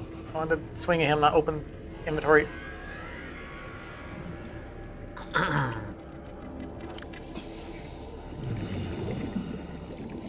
But in some cases, like, we were talking about Dark Tide. As much as I would like to play it, I know it's a game that I would spend a lot of time playing. And if it's not going to have, if it weren't going to have a viewer appeal, then it might get sidelined for playing something else that would get viewer appeal. I kind of have to measure how much of my playtime goes towards my channel versus private, just something I'm just picking up and playing around with. So there is some viewer count calculation in that. Like, I can't dedicate myself to too many games that are going to take too much of my time if they're not going to be content. Because X amount of my gaming time needs to go towards creating content.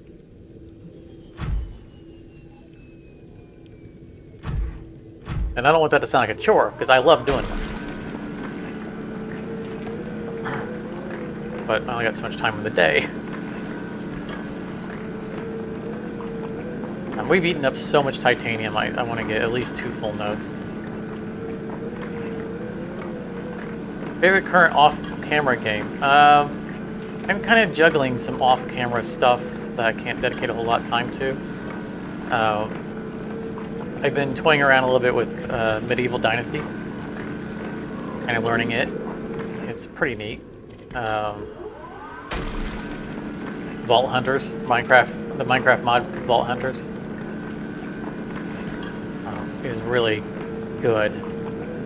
I'm kind of unofficially on break from it at the moment because they've done some. The mod is very actively in development right now, and they've made some changes to it that I'm not excited about.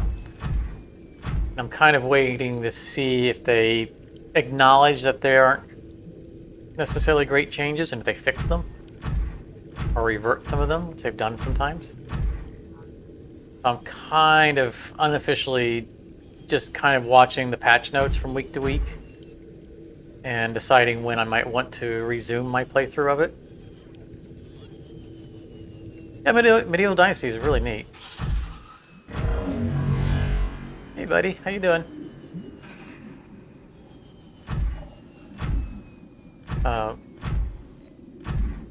I feel like there's... So Medieval Dynasty, for people who haven't played it, is it's a settlement survival, first-person RPG type game. There's it's a relatively small map that you're running around, and you start your own town, basically, and there are other cities or medieval era towns around the map that you can interact with and have merchants and people that you can recruit to join your town. It's pretty neat. There's skills to learn and personal skills to learn and technology to unlock. And the technology is not unlocked by doing research. It's unlocked by doing the thing that is related to the research. So like a lot of buildings are not accessible to you early on until you build stuff and get better at building things. And so it unlocks better buildings that can be built. But then you have your own personal skills, like survival related skills that make you better at hunting or crafting or whatever. And it's a trade-off because as you start to found your own town and get people to join it, the work that those people do counts towards your technology advancement, but don't count towards your personal skills.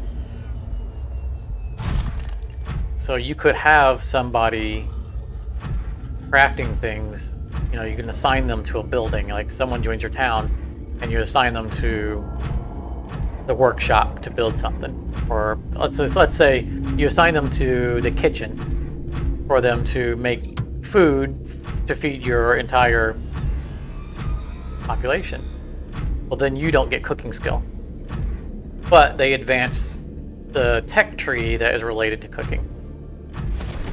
So you still want to go back and do... We're going the wrong direction. You're still going to want to go back and kind of mitigate that. It's pretty neat. My only real complaint about it so far is that the economy is garbage. Sea treaders. Sorry. Look at the... No, it's not sea treader. I thought that was a sea treader shadow, but it's not. It's, the economy of the game is kind of unbalanced, not in your favor. There are, you're in a medieval setting where you should be in more or less in a barter economy, but you're not. You're in a gold economy. And interacting with these villages that are just, you know, basically not even log cabins. They're just, you know, wood and sticks for their houses. And yet the merchants there are, you know, have markups on all their goods like corporate America. It's just, you know, you like if you make a stone knife is worth 20, I'm gonna say gold, 20 coins. But if you want to buy one, it's 60 coins. And in a game where if you were actually going to like a formal shop, that would be one thing. But these are just people who are doing their thing, who, by the way, happen to have some stuff to trade. There shouldn't be a 3 times markup on the value of everything, and it makes it real hard to get over certain humps in the game. Welcome aboard, Captain. Like when you start farming, you need fertilizer for every single plot. Every single time something needs to be planted. And you're meant to progress to the point to where you have animals who will produce manure that can be turned into fertilizer. So early on, you need to buy all of it, and it's oppressively expensive.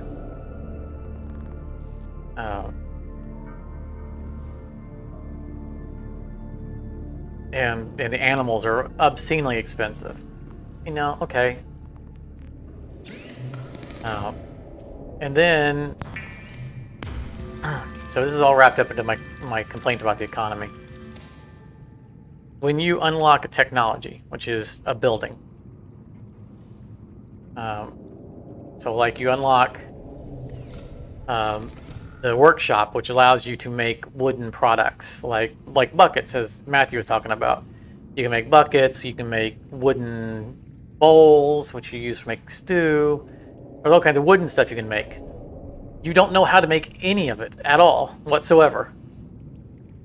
So you've learned how to build the building that the crafting can be done in, but you don't know how to craft any of the stuff.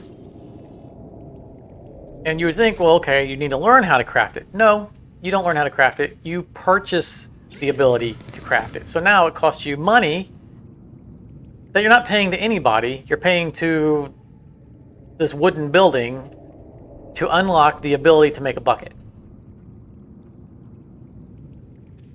Which is crazy. It should take technology points, you know, or something like that. What you've learned from using the place, you get better. That's my opinion on it. And so you have recipes that cost hundreds of coins to unlock the recipe. And one building will have a dozen or more recipes on it. And of course, your coins have to last you across all the buildings you're unlocking, all the materials you need to buy for your manure and your seeds and whatever else you're having to do for your place. So the economy doesn't feel balanced. Beyond that, the game is pretty neat. Your ability to make a settlement is really nice. You can build basically anywhere you want. You have a fairly large selection of buildings to build, and you can get better and better versions of them. And you can kind of come up with your own layout, and it's really neat. And making an intelligent layout is important because your workers have to work to their work buildings every day. So, I only saw one kyanite in there, and I think we need it. We need kyanite. Maybe not.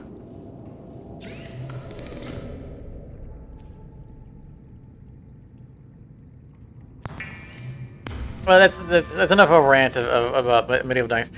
That really is my only complaint, though. It's just the economy. And, as mentioned, you get to where you can make better stuff that will sell for more. I'm not at the point yet in my play of it, but you can actually build a marketplace, I think, for your own town. So Potentially, you can have circular economy where you have people who are bringing up raw resources, crafting them, and then selling them as you build your dynasty. It's gonna take just one tooth. So it's definitely a long play game. You're playing for the long game, which I'm good with. I like games where you are rewarded for investing your time.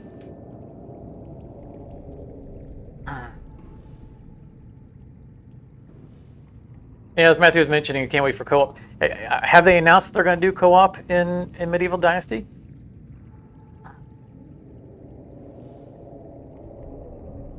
Let's see.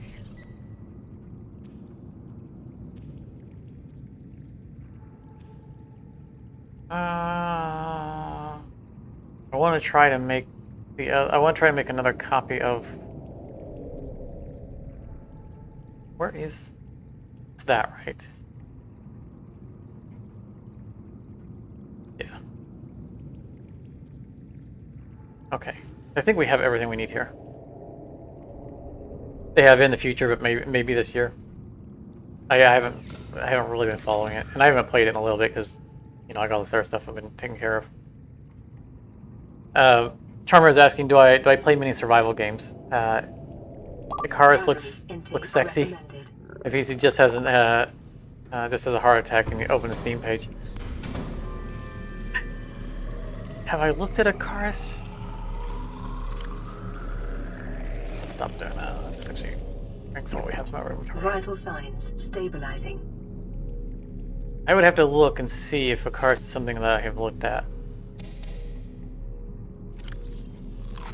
It's not leaving out to me, but I do like survival games, and cooperative survival games are appealing as well because I like cooperative stuff. I like doing stuff with people, accomplishing things. All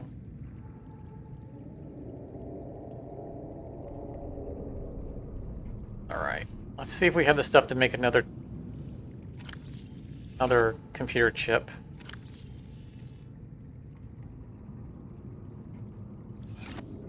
We're gonna need 2 silver.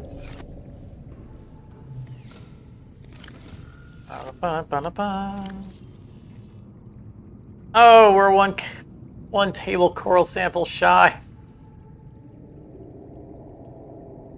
Oh, it wouldn't take us long to go grab one.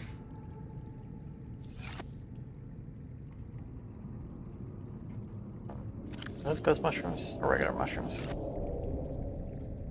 It looks like regular mushrooms and salt.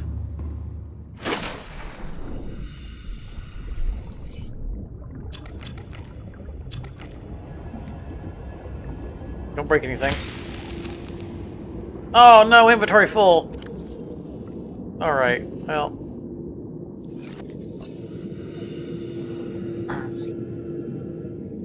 Yeah, Project Zomboid definitely comes to mind. I'm kind of waiting for Project Zomboid to go to 1.0, right? They're still in early access. Or at least they were last time I looked at the game. Am I mistaken, or is that correct? Oh, that is not the right mushroom. It's the ghost mushroom.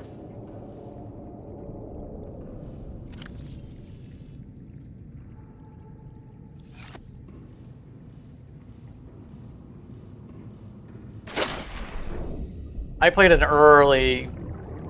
pretty early beta version of Project Zomboid, and it was so brutal. But it seems like they have a pretty neat system.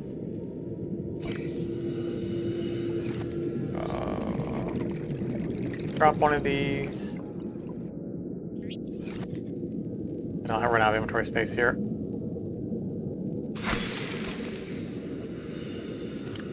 We did it with the last one. Okay, here we go. Back.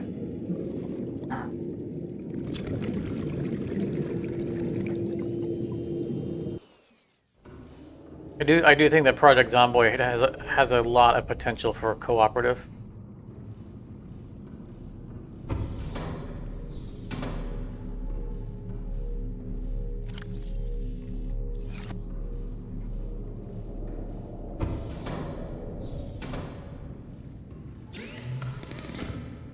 I just want to knock some of these out so that we can consolidate inventory space.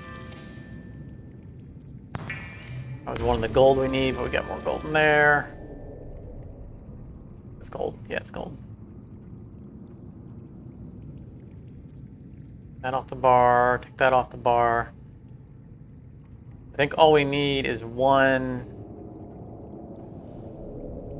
You know, let's use the chip that we have in hand. We got the silver already. Okay.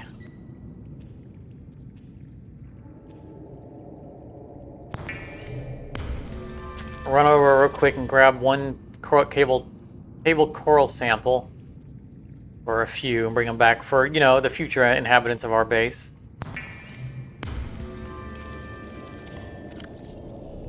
Unload this copper. We need 2 of them. Consolidating space. We know we're gonna need a wire. Yep.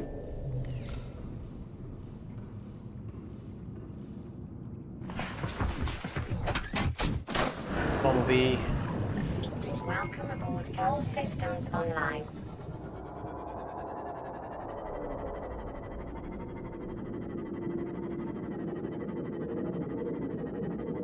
Woo! Always drive right into that cave. Always drive right into that cave. It looks like, you know, you can go up and out. I always forget the cave entrance is right in front of our base.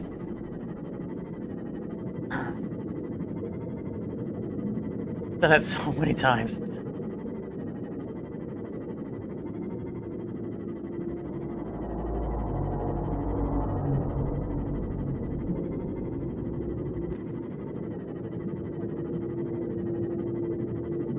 You know, the one thing that we haven't done, we can't do, is unlike the Dagazi, we haven't left random PDAs all over the place telling people where to go. You know, like we need to be able to get in the pod and leave a PDA on the ground saying, if you're trapped here and you found this pod floating over here, check out this location over here. You'll find a fully stocked base. Hopefully they can pick up the beacons.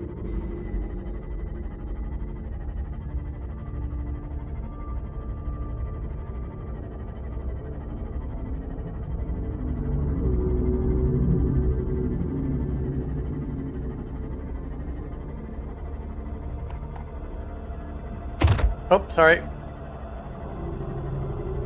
That was kind of... Oh, God, look, the whole school. Get out of my way. I was going to say that one was kind of my fault because I moved up just so it went by. Wasn't watching.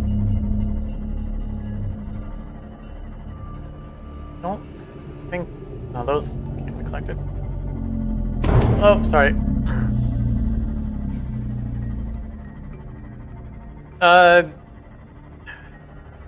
On and off, boycotting the... So I did go there today because I was out of time. Like I said, I got distracted talking to neighbors and doing some yard work, and realized that it was about time to start the stream, and I hadn't gone out and gotten a drink. What I got here is that's wild cherry Pepsi. Sorry,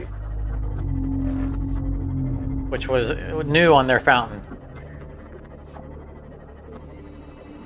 And so I tried it, and it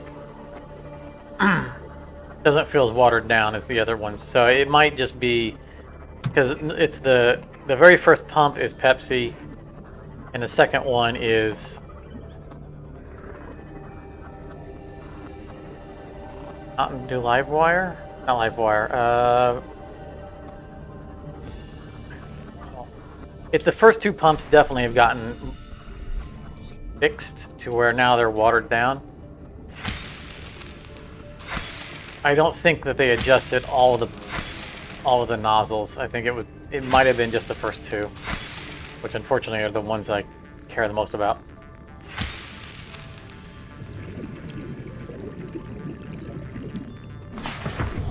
Right, I think it's Pepsi's. I think Pepsi's number 1, and I think regular Mountain Dew is like number 2. And then further back, there are other flavors of Mountain Dew. So like the if I get the Major Melon Mountain Dew, I can't tell if it's watered down because Major Melon is such a wildly overpowering flavor that even if it were watered down, you wouldn't notice. It's really strong, even if you get it in the can. So that's what I was. When I was at a time and needed to go somewhere. That's what I've been getting lately. And they just put in the wild cherry.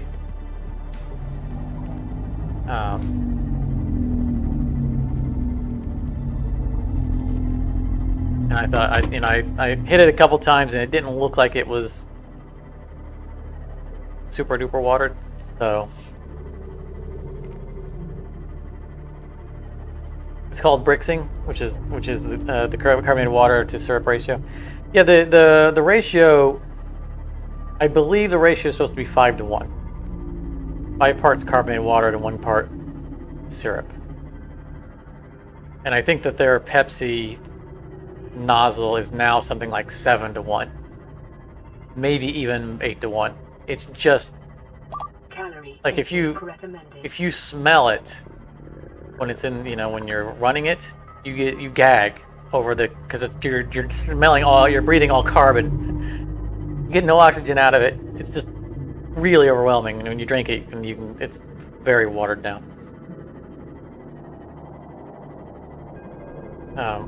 Which is the opposite of why I was going to that place all the time, is because previously those front pumps were not right, and they weren't. It wasn't a constant stream. It was choking a lot, which meant it was. Even though the syrup fountain was going at full speed, the carbonated water fountain wasn't. So I was getting more like 4 to 1. So it was like the best place to go to get Pepsi. It's very thick on syrup.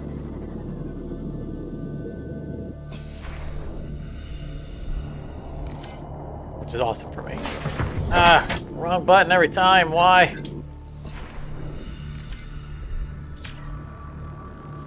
There's another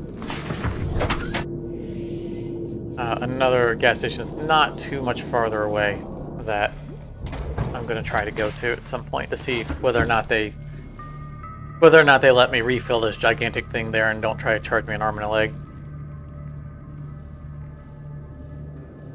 It's the same brand, a gas station. What do we not need here? Okay, we need. What do we not have?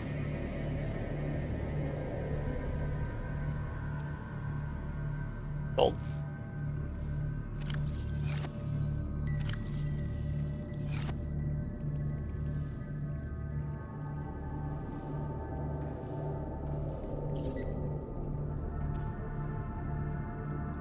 Yeah, a couple percent is definitely a huge difference.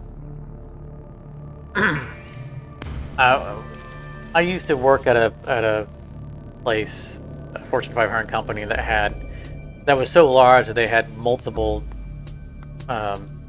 cafeterias throughout the campus.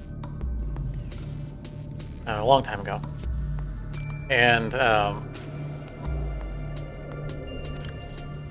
at some point I discovered that one of the Pepsi fountain machines wasn't set up properly, because when you push in, you push back the lever there's 2 triggers that the lever hits.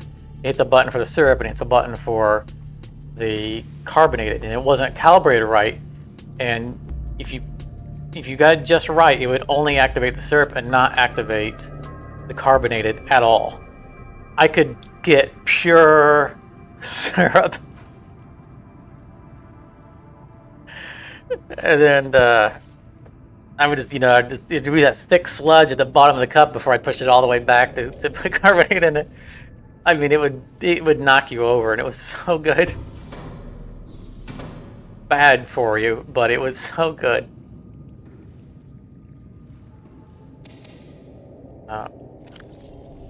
It's the only machine I've ever found Stabilizing. that was calibrated badly enough for me to get away with that.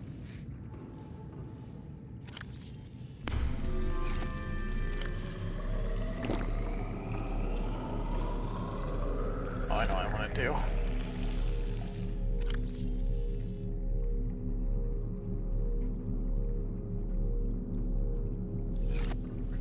Salt.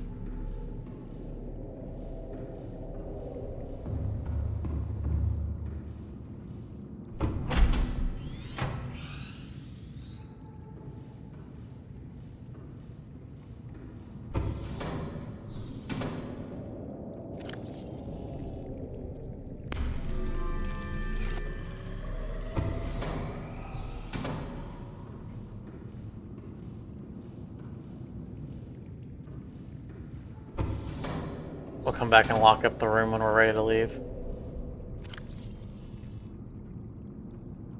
We'll be 50 soon. I expected to go and do one last rest, have it to be daytime. But it might be daytime in the game already. Pick up some snacks for the road.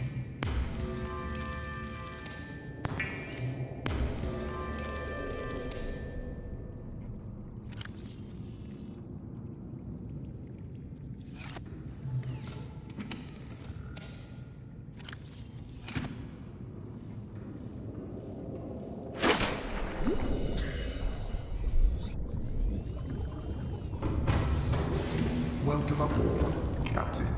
All systems online.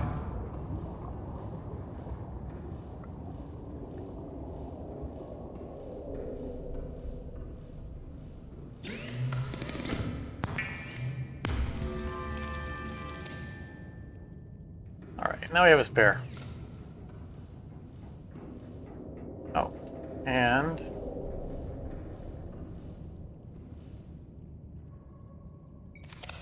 there we go.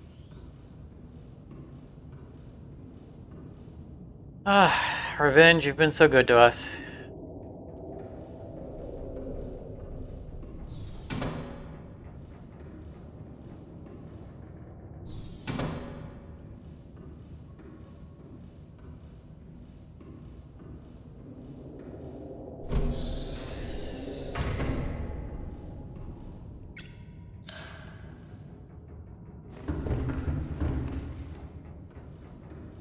Alright, door's closed.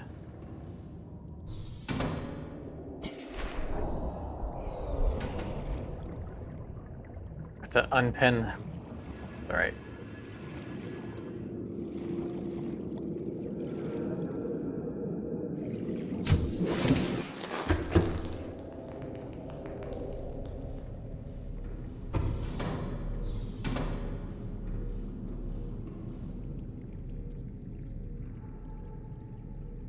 Last night in our bed. I think we're building the last piece. I think this is it.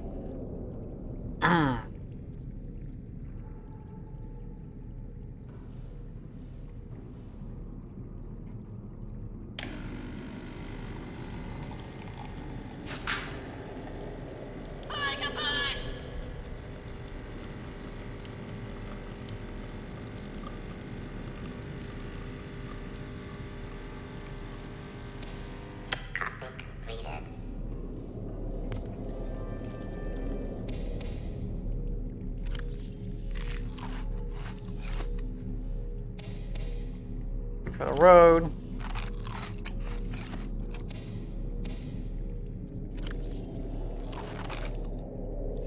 Lots of fruit. We are. One more salt for Reggie.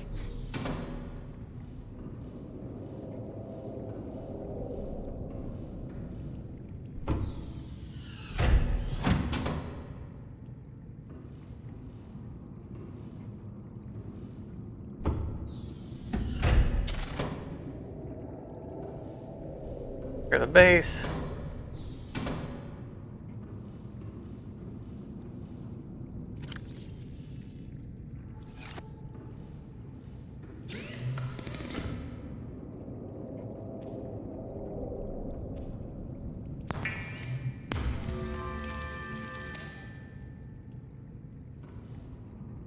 I think it's everything. Oh, we need...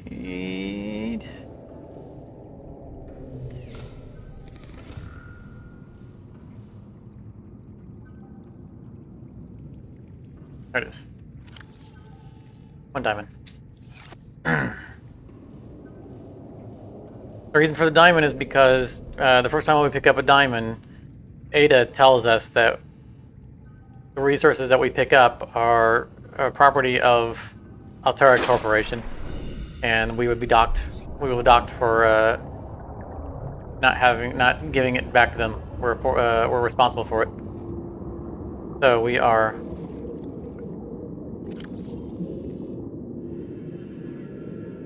We are covering our bases, taking it with us.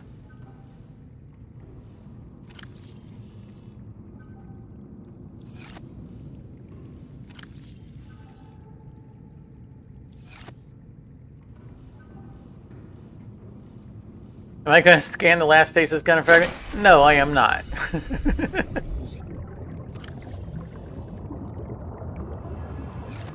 Underscoring how pointless that item is. We'll have beaten the game without even scanning for it.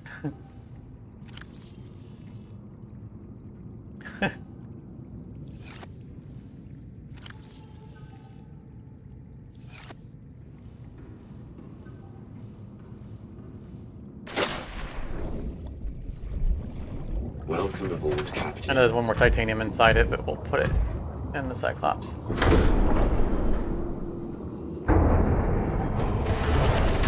Welcome aboard. Which we locked up, and now we're going to have All to systems online. climb back out of. Nope, that's not what I wanted.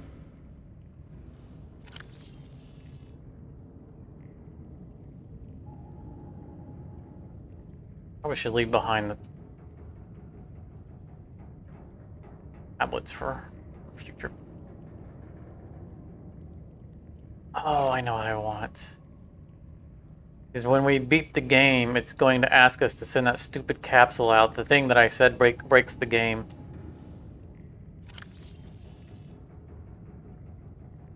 And I don't want to ruin the game for people who haven't played it.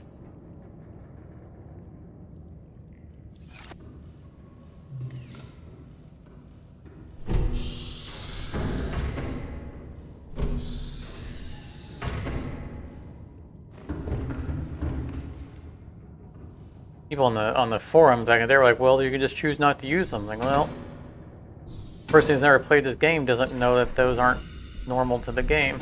I just want to shut off the scanner. They don't know not to pick them up. They don't know that they shouldn't already have a Mark III depth module 10 minutes into the game before they even have the vessel that it goes on.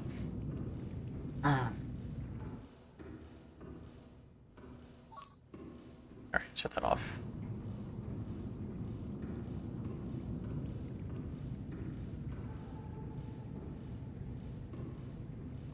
We're going to make them a little care package.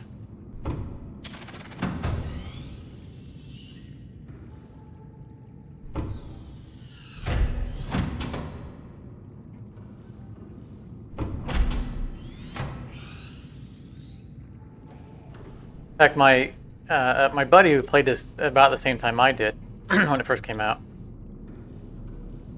he, like I said, I spent literally days playing this game looking for the that last plant for the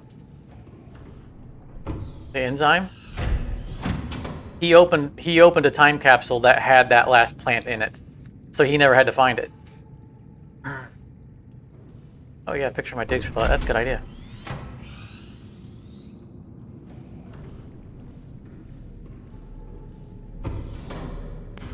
Get a good angle.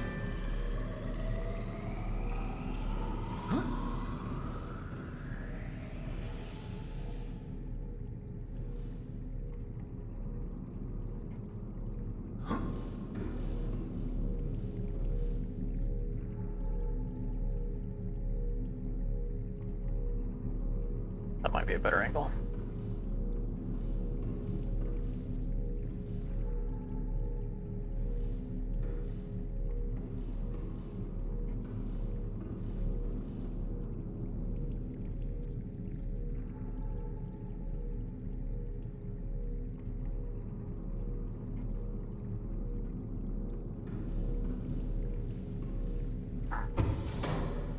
Like, I can't find this thing everywhere, anywhere. He's like, oh, I just found it in a capsule.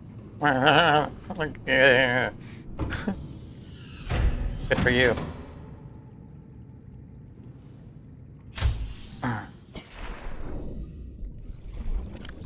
No, I'm going to send them a cup of coffee, a rice snack, and probably a med kit.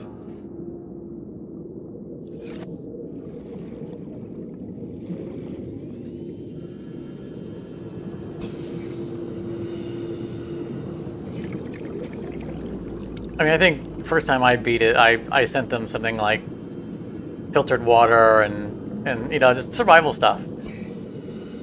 Stuff that, you know, if you're out and lost and you find is going to help you stay alive. But isn't going to alter your experience through the game.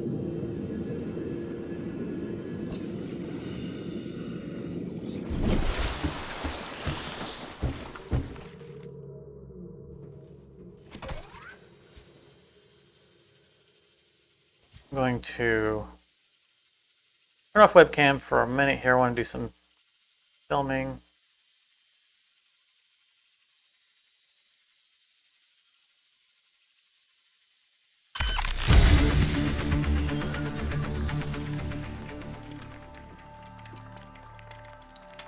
All right.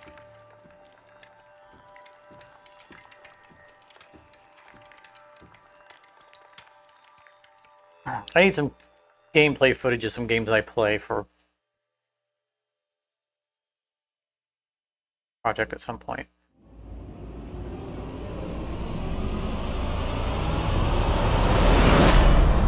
That was dramatic. Neptune 1 rocket online.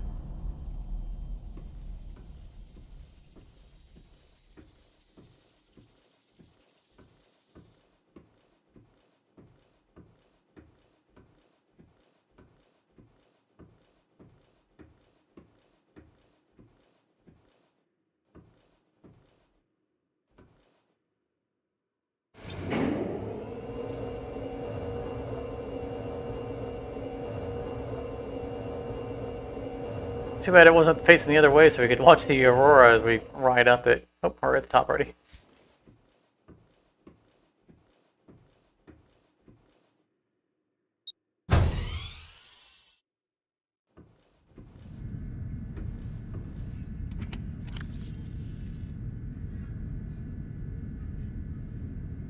With some Reginald's, some water. First aid. I don't know why we have a ruby on us. We're gonna take a ruby.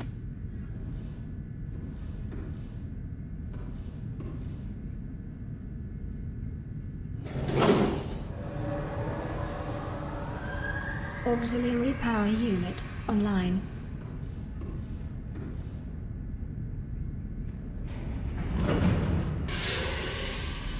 Pressurizing hydraulics. It's too bad we can't, like, you know, you have the one save for the game. You don't make separate saves. It'd be nice to save this just before the end and be able to go through this again. Just, you work so hard for this. Communications systems array active. Thinking you'd have people spamming those stupid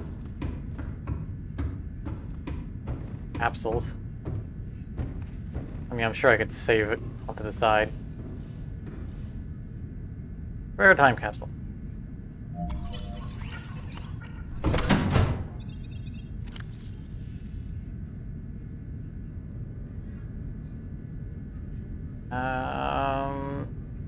Yep, that. There you go.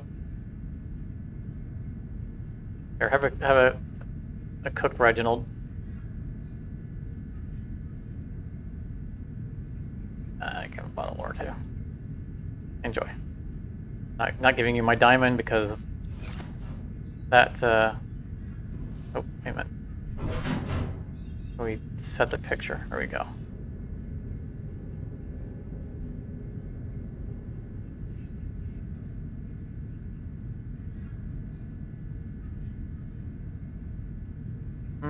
Let's see.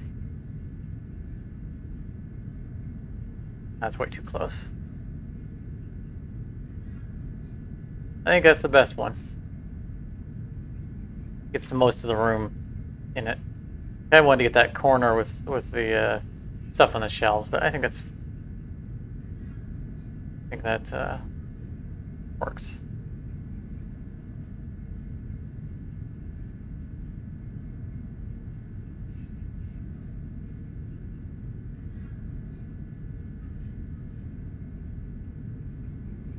I should shamelessly put a plug to my channel. If you want to see this room get built, follow this link. There, I'll just put V.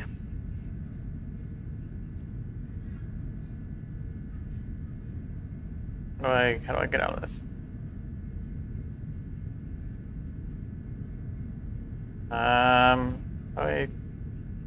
Time capsule ready. Okay.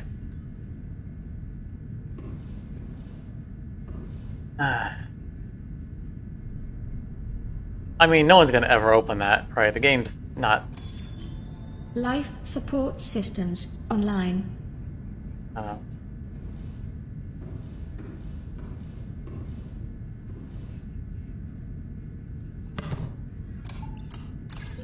Primary computer systems active. It is night, isn't it? All systems are go for liftoff. Well, that way we don't launch into the sun.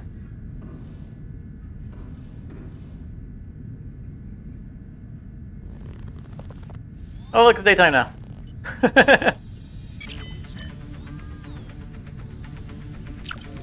Ready to launch on your command, Captain.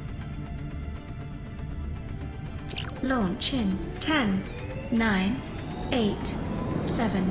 Oh, you guys don't want to be there. 5, 4, 3, 2, 1.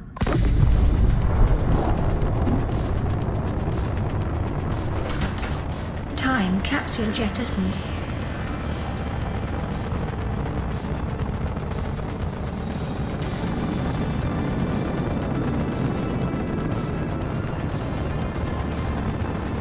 This is such a good game. I'm so glad I got to play through it again. Caution, approaching orbital debris field.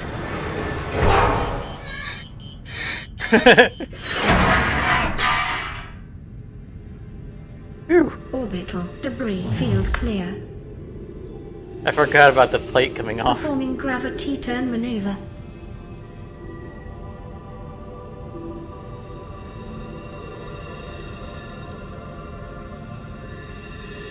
Confirm destination coordinates.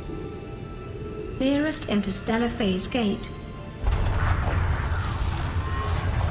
Engaging ion boosters in 3, 2, 1.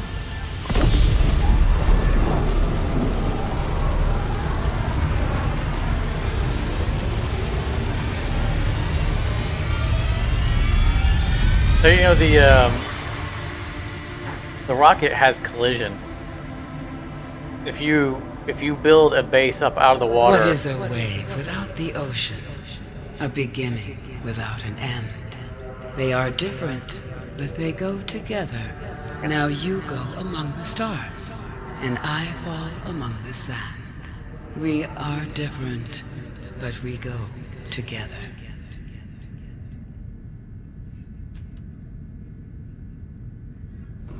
It's bright.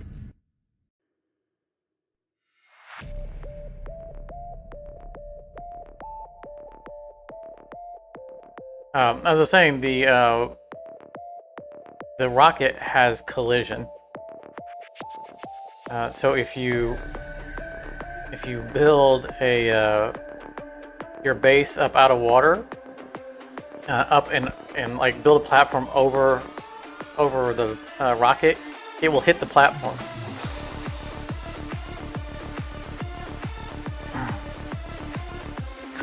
Four hours of Tortuga? No. Since Tortuga is going to become the next regular stream, and we're going to save it for a dedicated stream. Though I think we might load up Keystone, show you guys what Keystone is. And if you have StarCraft 2, you're welcome to join in and hang out and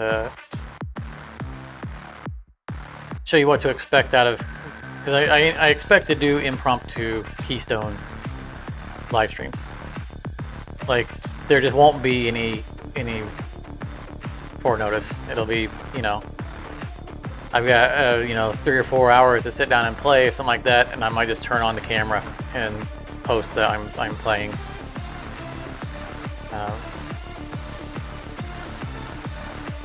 So, you know, during the week, probably,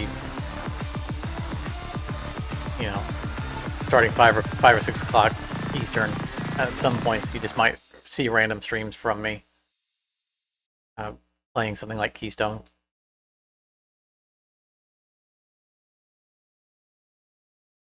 And I'm trying to keep an eye out for games like that where people can join in if they're interested in joining in. Also, that are interesting to watch. That we can do outside of my regular streams without impacting my Welcome home stream to schedules. Alterra. Permission to land will be granted once you have settled your outstanding balance of 1 trillion credits. 1 trillion quit. Well, I brought the diamond.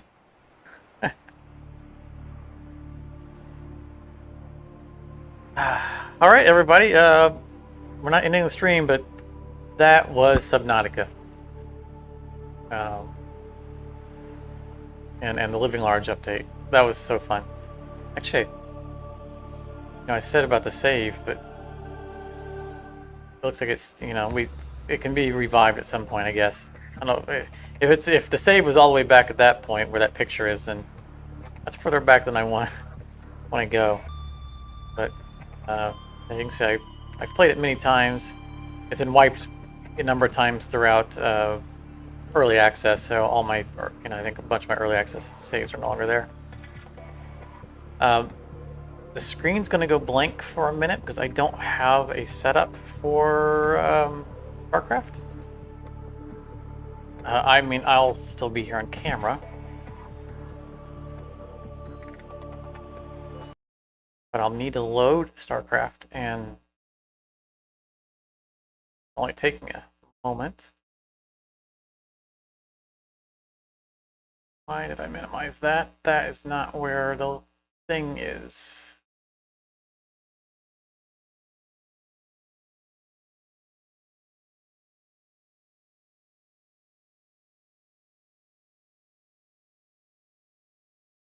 And again, if anybody has StarCraft 2, feel free to join in.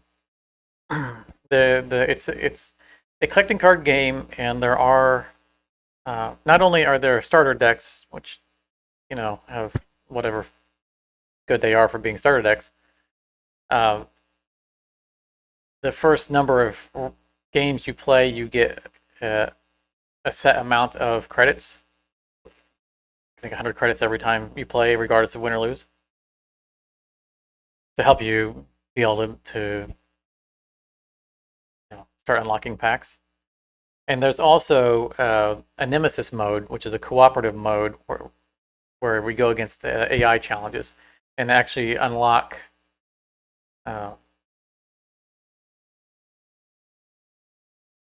things, card packs and whatnot, or cards that can be crafted, because you can also craft cards. StarCraft is loading, so I should be able to bring it up here post haste. Here, let's add. We're just going to leave this under the Subnautica. Actually, we can repurpose the Subnautica because we're not going to be playing Subnautica again. Let me reconfigure Subnautica.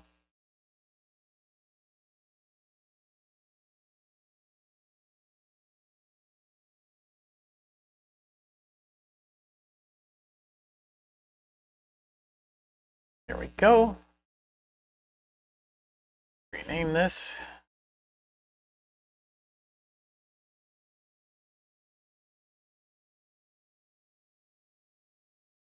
All right. So,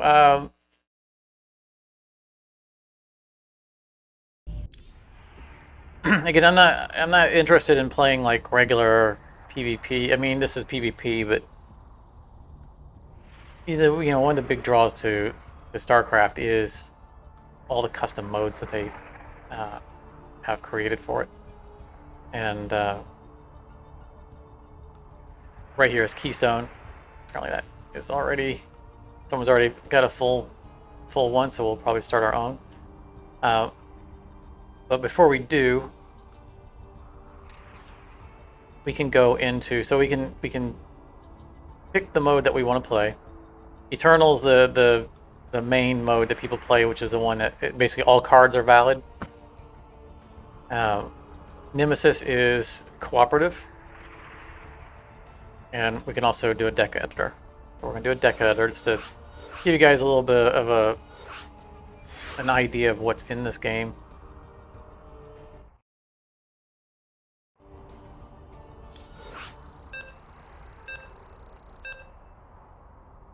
It's pretty cool. Like, I don't know enough about how the servers work for StarCraft. I assume that there's player accounts have a certain amount of storage space on them, because I don't think this is stored locally. And I think the mods take advantage of that space. I don't know how it keeps track of all your decks and all your unlocks, but it works, and it's really cool.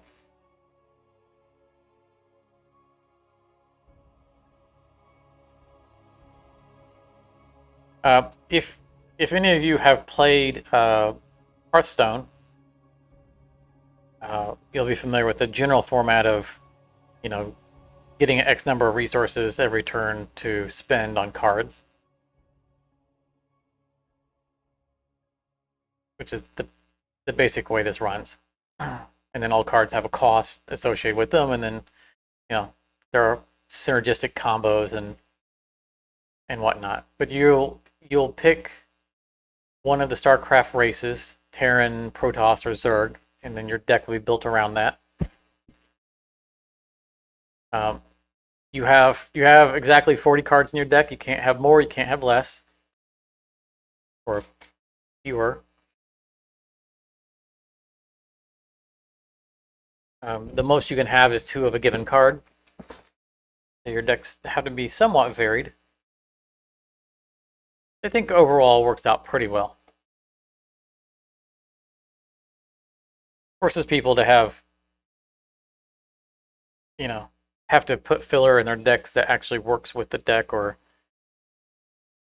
you know, they can't just spam one overpowered card. Takes a little bit of time to load, as you can see.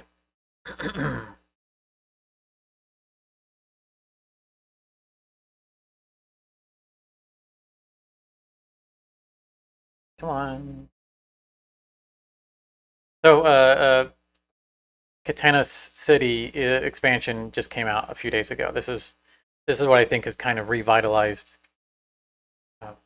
interest in it. There have been a few times before that came out that I've tried to play this game and not been able to get a full group. But over the past few days, it's been no problem. There's probably 2 or 3 groups of people playing it at any given time.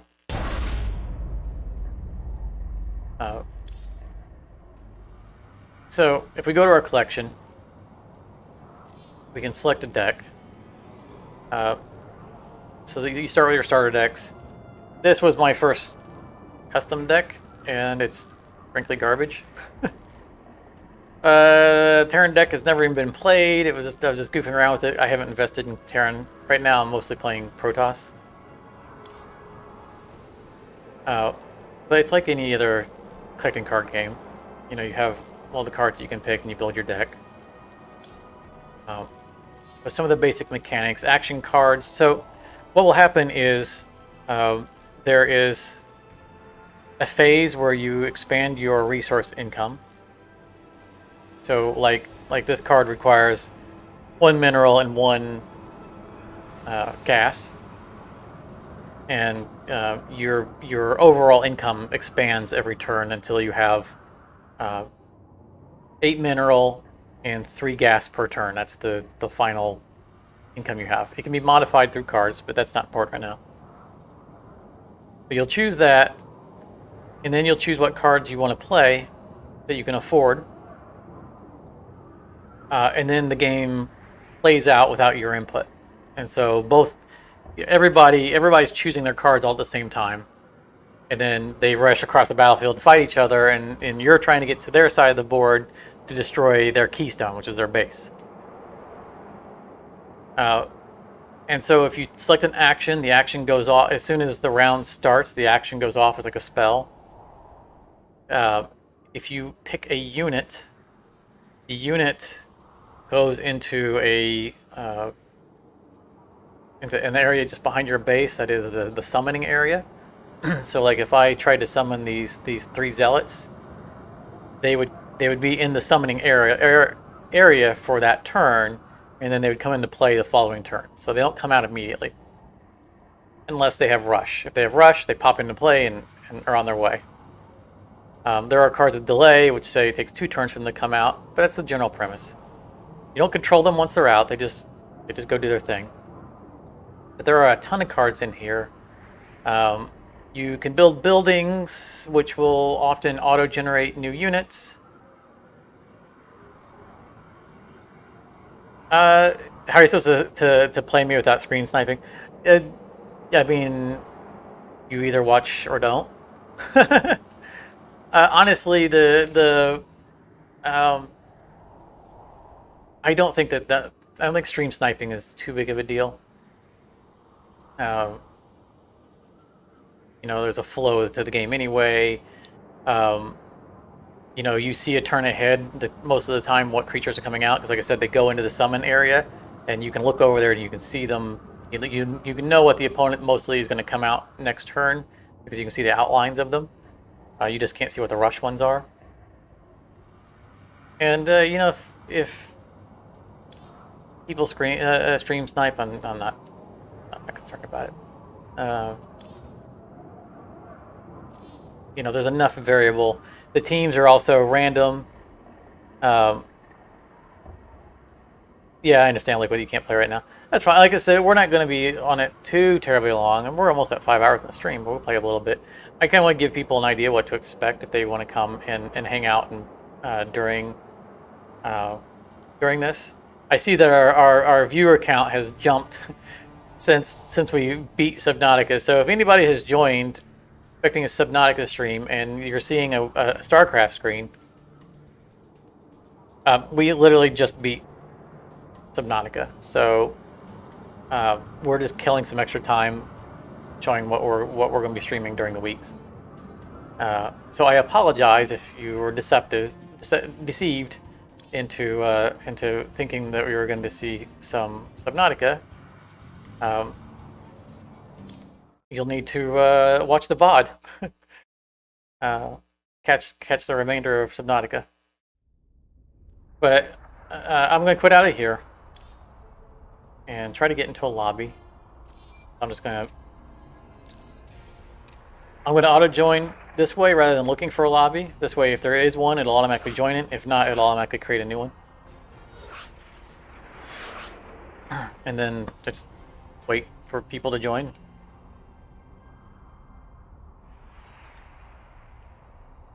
And it depends on how many people are playing at the given time. We know there's at least enough people for one round because we saw a full set. So when their game ends, they'll do auto join also, and they'll end up in this lobby. It's usually not too long of a wait,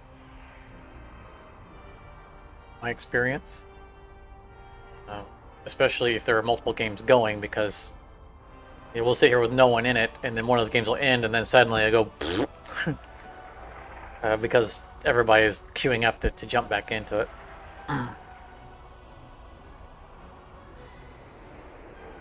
But also one of the nice things is that when a game ends, you can immediately go back into your deck building. Like, you don't have to exit, and then what we went through when we did deck editor. You don't have to go through all that. When you're in a game, as soon as the game ends, you can either exit the game entirely or you can go straight into the deck editor. Hey, Charmer. Hey. I'm guessing you looked away. This is Keystone, StarCraft 2 Keystone, the collecting card game I was talking about earlier. Did you miss? Yeah, you didn't miss the ending. You were talking about 4 hours of Tortuga. You must have walked away. See, if you own StarCraft 2, this is free. All you need, you don't need any expansions for it or anything, just the base game.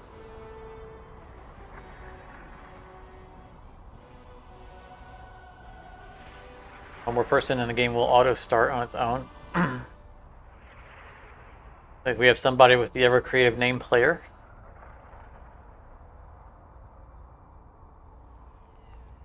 So we're going to be randomly placed on a team with 2 other players. And collectively, our decks, we'll be using our decks together to try to overcome the opponent. Now, the expansion that just came out has some really powerful early game stuff. So hopefully we won't run against a couple of rush decks that just instantly win the game. A lot of people have learned that that rush is really powerful now, and so have put some cards in their deck to slow down the rush decks. But it just comes down to whether or not you get a good draw on an early game or not.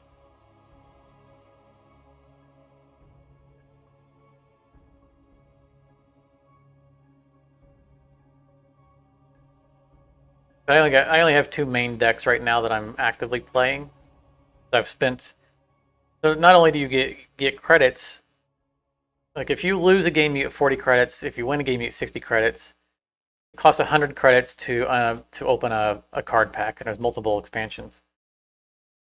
If you, since you can only have 2 copies of a card, if you open a pack and it has a card in it that you already have 2 copies of, the card is sold automatically for basically crafting points, crafting credits.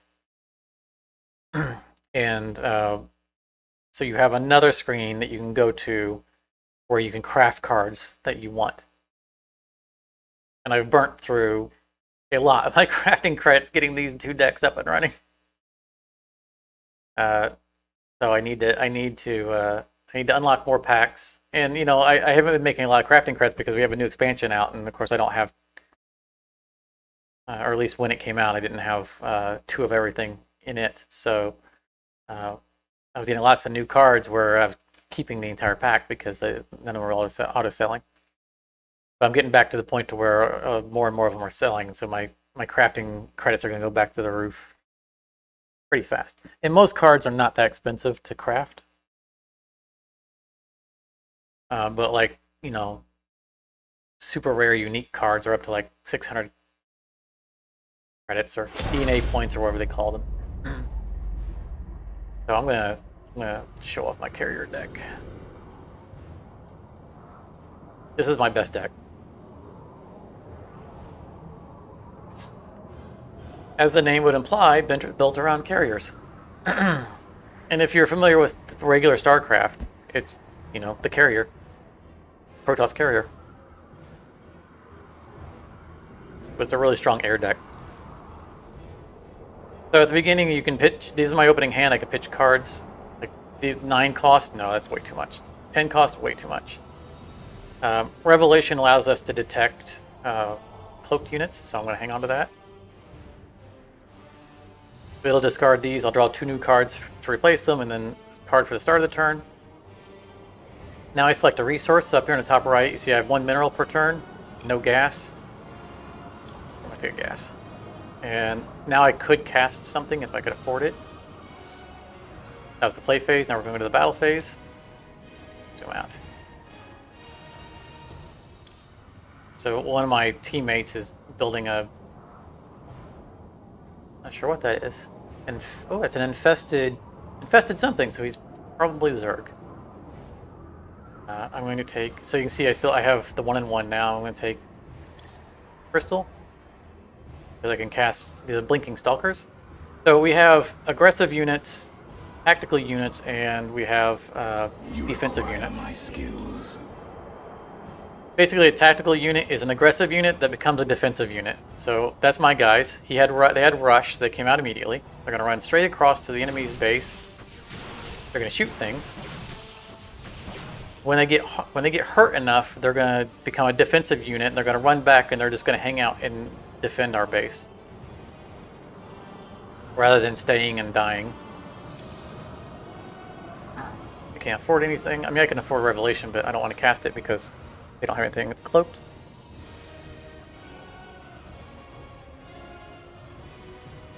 They have a spawning pit over here, so that guy's playing Zerg. See, now, they just purchased all those units. Someone has cast something to allow their base to defend itself, so our guys are going home. Those guys are going to come out next turn, unless they are delays. Like right here, this guy is a delay. It's going to take 2 turns for him to come out. So I'm going to select him. And you'll see, right there's my 2 guys. These are my teammates' stuff. And that's the basic premise of the game. It's a tug of war.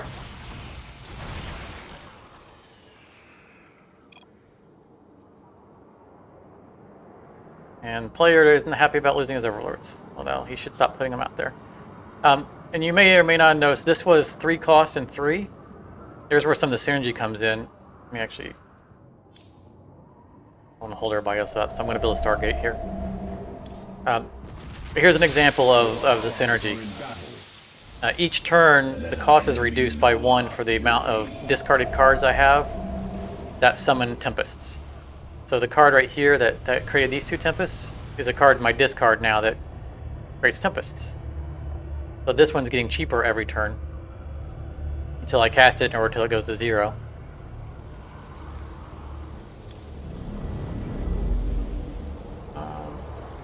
Also, it didn't ask me this turn what resource I want. That's because the most gas you can have is 3.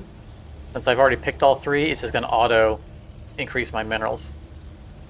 So I'm going to build some defense. Go ahead and... Oh, I didn't click it in time. Timer ran out.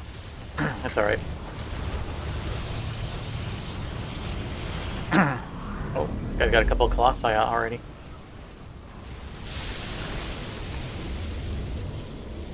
Here's my triple Colossi, but it's real expensive. I can't get that yet. I think... I was executor long So the this is a tactical carrier, so it will go forward and fight, and then it'll come back to our area. It'll probably stay in our area because they're already up in our faces.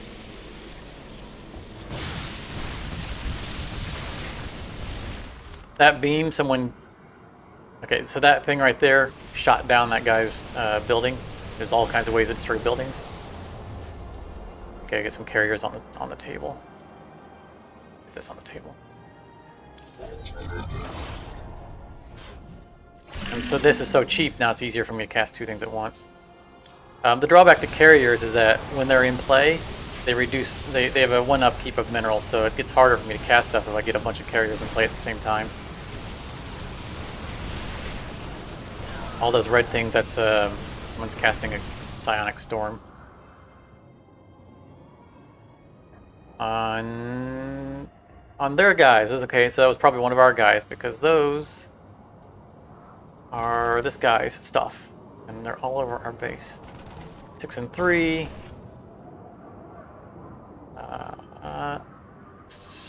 Let's get our carrier out. And a stasis crystal. So the stasis crystal is going to be a building that's going to lock down their toughest unit. Hopefully it's going to be that thing right there. The bolt right here. There we go. That guy's frozen. They have to destroy that building to free him up. Which, since they're in our home, might not be too hard for them to do. These are going to take a long time to get out, so I need to get them started. Hopefully we'll survive long enough for them to come out and help.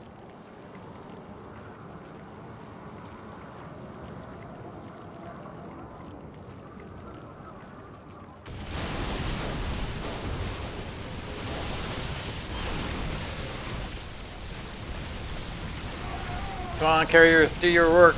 Do your work.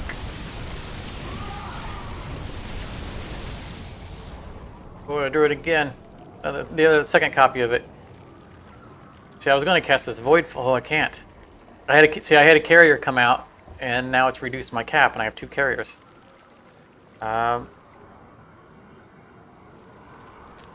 So I'm going to cast a Revelation. I have both of them already, and they draw a card. So even though they don't have anything that's cloaked necessarily, I want to draw cards. I want more options.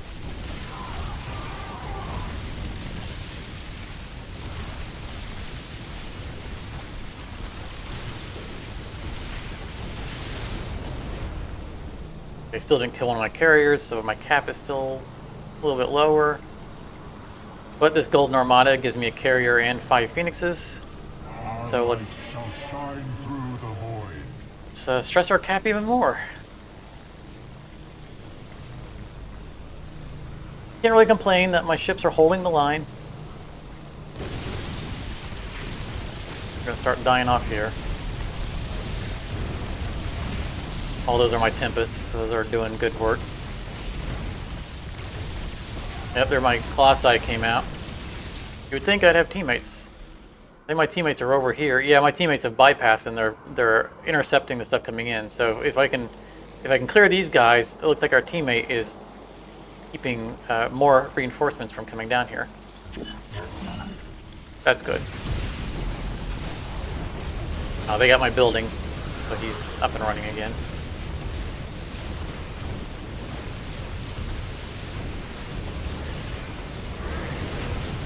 Nope, they broke through. Alright. There's an air linked one. I'm going to let that power down a little bit on its cost. The Void Fleet is a rush, and I think right now we need that, so... Beams and incinerate. Oh no! See, this is Stasis. That's a Protoss ability. Which I have 2 of in this deck, and it would be really nice to draw one right now. All of my units are frozen for 2 rounds. Yeah, that Stasis killed us. Well played. Nothing I can do about that. Protoss is real good about crowd control. My Void Rays, if my Void Rays would have came out, they would have made a difference. But you can see I got 40 credits, and instead of quitting the game, I can go straight into the editor. So at any given round, you can just go straight in if you want to tweak your deck. You don't have to go through the process of starting a new lobby for yourself. So here's the new pack that just came out. You know, the standard one. There's also some more of them here. I got a lot left to unlock. And they cost 100 credits. You can see I've actually been storing up some credits because I knew that I'm planning on live streaming of this, and I want to have a stock of these so that if we want to build a new deck on live stream, not right now because we're not doing a full stream on this, I want to have some money for being able to do that. See, I've got 2 of all those cards, so they all got turned into essence. That's for crafting. It's in Warp Prism. I don't know 3 Stalkers, so I'm not using Warp Prisms. And then we can... So we can go between Eternal Mode and Standard. We don't play Standard because it's boring. And if we go to Crafting, these are all the cards that we can craft, and we can narrow down the cost if we know the cost of a card that we're looking for. Or we can unclick it and just look at all the cards. And we can search for keywords. I mentioned that the Nemesis mode, which is versus the AI. One of the Nemesis modes, if you win, adds Tassadar's fleet. Tassadar, which is a keyword. Spelled it right. Makes these cards available for crafting. So there's no card called that, but it knows it's a keyword, and if you know that keyword, then you can isolate down to it. These are, if we just went through manually, we could find them, but the search function is very advanced, so it's very nice. There is a card that I want. The card that I locked down, that carrier he had. I don't own it. The reason I haven't made an effort to put it in my deck yet, though I do want it. Here it is, Slower Carrier. It's in one carrier. You can see it's not too expensive. It's in one carrier. It has a mineral upkeep. It's just like any other carrier. Whenever I play one or more combat activations, it does 1,500 points of damage to the highest enemy structure. Basically, anytime I cast an enemy a combat activation, it blows up one of their buildings, which is super nice. I'm using 2 charge carriers, which do the same thing at the time that you cast them. So it's a one-shot. I get a carrier and I get to destroy a building. This one can destroy multiple buildings. But I don't have a bunch of combat activations in my hand, so it wouldn't do me a whole lot of good. Or there are none of them in my deck, but I can create them. So this would cost me 200 to craft it. Or I could destroy it if I had one for less essence. I have a card that generates activations. The cost of it. 7, I think. Yeah, these Dormant Titans. When it launches, it puts a combat activation in my hand. That's the only way I get combat activations. I only have 2 of them, so I'm not going to build a deck around it.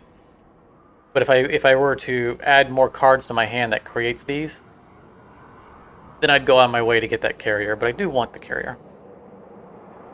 It's the same cost as one of the other carriers, and if I have it in my hand, then I could take advantage of it.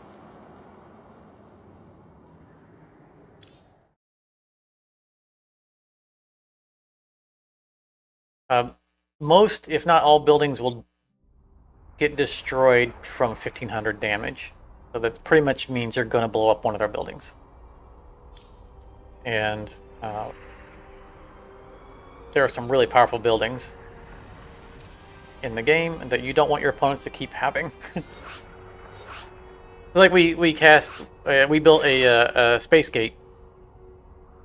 Every turn, it automatically cast or generated a new Phoenix, which is a flying unit. Doesn't cost us anything. As long as the building's alive, every turn I get a free one in play. And it's not overly powerful, but there are some buildings that really can make a difference.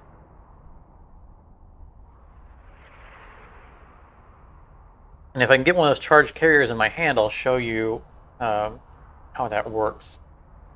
Because buildings have a priority level assigned to them, and when you can't select what you're going to destroy because the game auto plays itself, but like the charged carriers will attack the most powerful building based on that number. And so you can look over there and see if they have a powerful building. If you're not familiar with what the building power levels are, that's fine. If you just cursor over your card, it'll show a number over all the buildings. And so you can pretty much tell what building it would attack. And so if they have a lot of garbage low buildings, you might not bother using the card to save it later for something more important.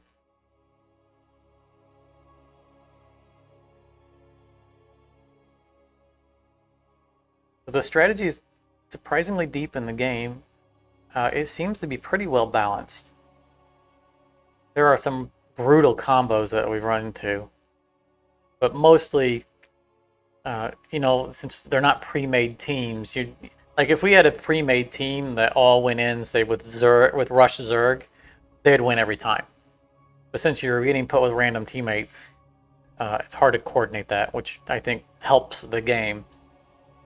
You can do a custom mode on this where you choose your teams, but we all do just random. I think is much more fun.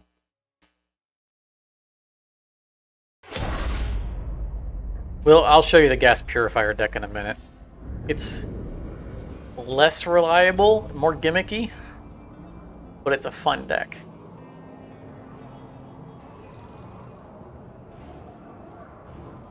I want you guys to get a little bit more of a view of this. It's going to be too early for me to want a stasis crystal, even though it's cheap. That guy's expensive. I'll hang on to that guy because if we need detection.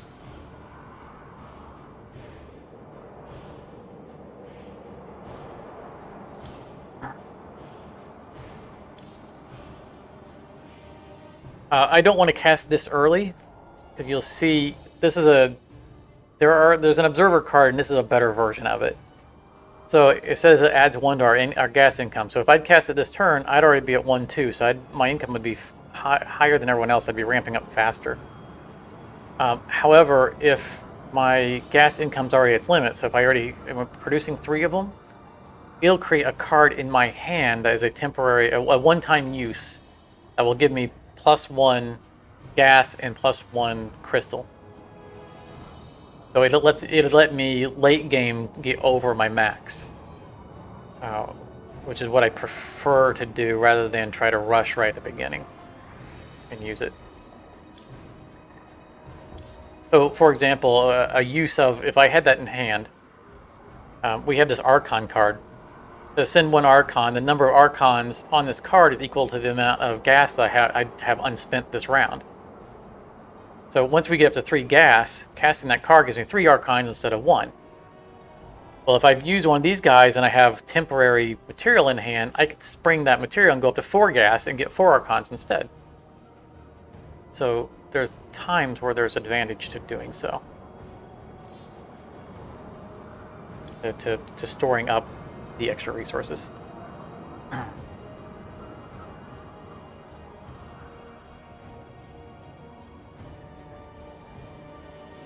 Oh, someone played a chrono wave, which increased our mineral income. That's nice. Banelings, they self-destruct on stuff. Max out our gas. And I think I'm gonna put my Stargate out there. It's gonna be an easy target for them to, you know, it's gonna be, if it's the only building out there, then it's gonna be the one that gets destroyed, but that's okay. My deck isn't built around the buildings.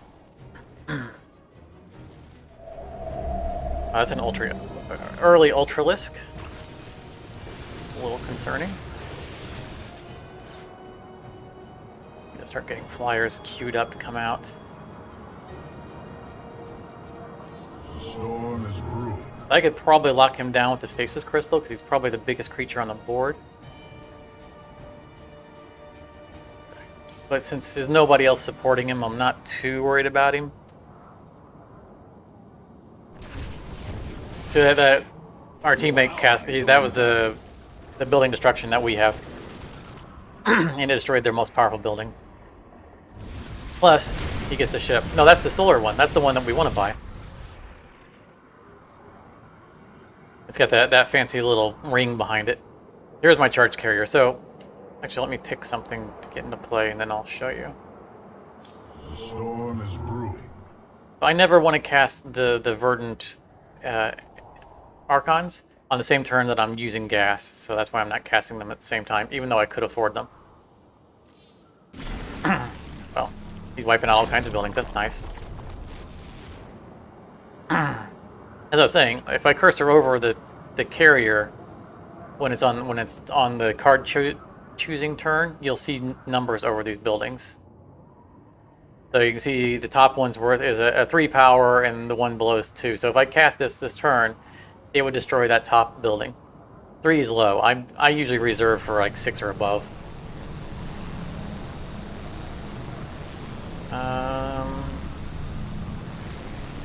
Oh, we got 7 and 3. Because that guy gave us, he increased our crystal income, so we can queue those up early.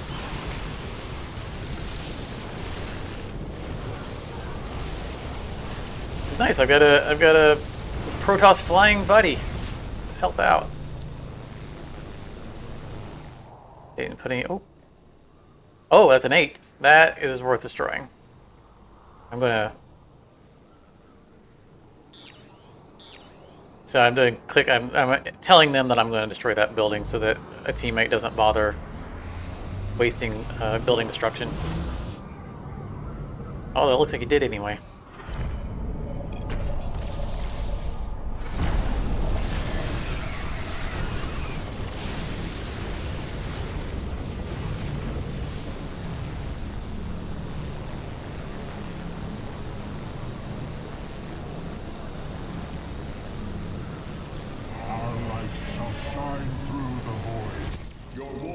engaged the enemy. Base is under attack.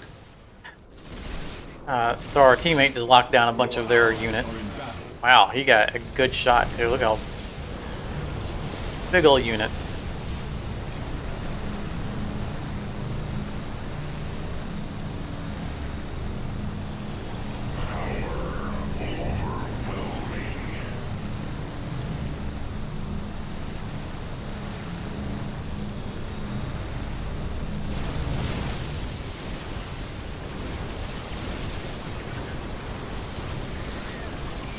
Yeah, they're not long for this world.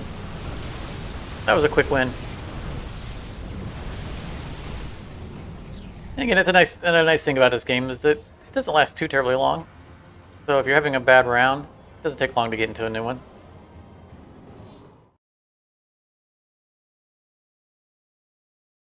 I'll show you guys the other deck. It's a little bit more finicky. It needs cooperation from teammates. Oh, not custom. Oh. It's pretty good at holding off rush decks. Has a lot of spells in it, but it doesn't do a good job of pushing the line early on. It's got a lot of stuff it tries to do, and it has to do it basically in a certain order, which is never a good thing for a deck. Having played Magic the Gathering for many, many, many years,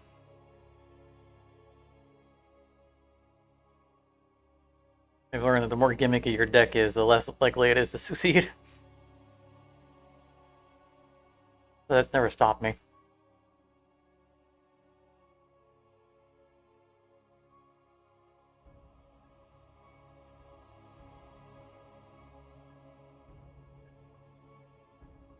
One of the challenges of making gimmicky decks in this game is that there are very few ways of fetching cards from your deck. You're mostly at the mercy of the whim of card draw. Yeah, there are a number of cards that can draw an additional card, but it's hard to get a specific card that you're looking for.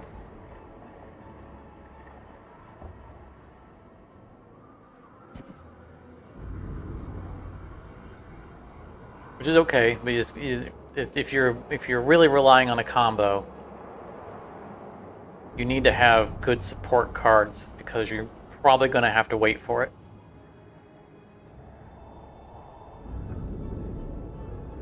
And this deck has a really big combo in it. So like right here, Predictive Network is the best fetch card I've seen. It fetches a card at the exact cost of what you produce.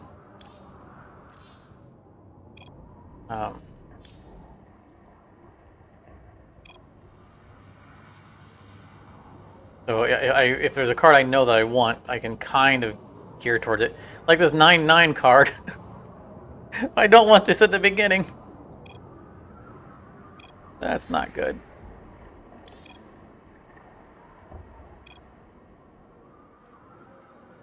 So, right, the most our gas gets up to is 3, and as you can see, this costs 9 gas. All right, got the card back already. However, this card has a built-in cost reduction. So, like the Tempests that I showed you earlier, they go down in 1 every turn if you have or per Tempest card you have in the discard. This one goes down by 1 for every Purifier card I have in the discard.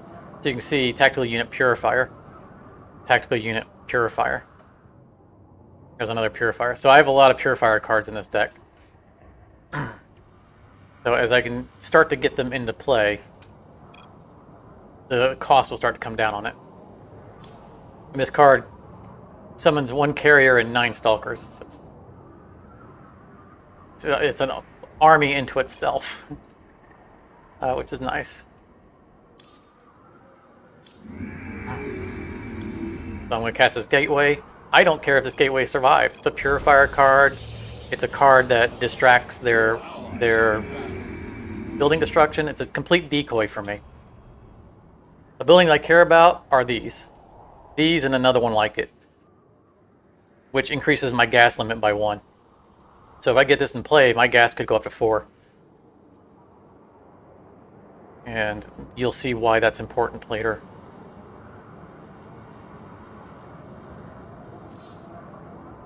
So if I cast this right now, I would pull a card of 6 cost out of the deck. I'm not going to bother doing that.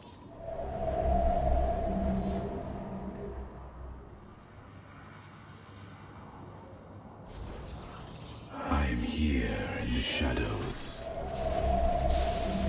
Check this. See, my building is auto-generating a stall curve every turn. It's for free.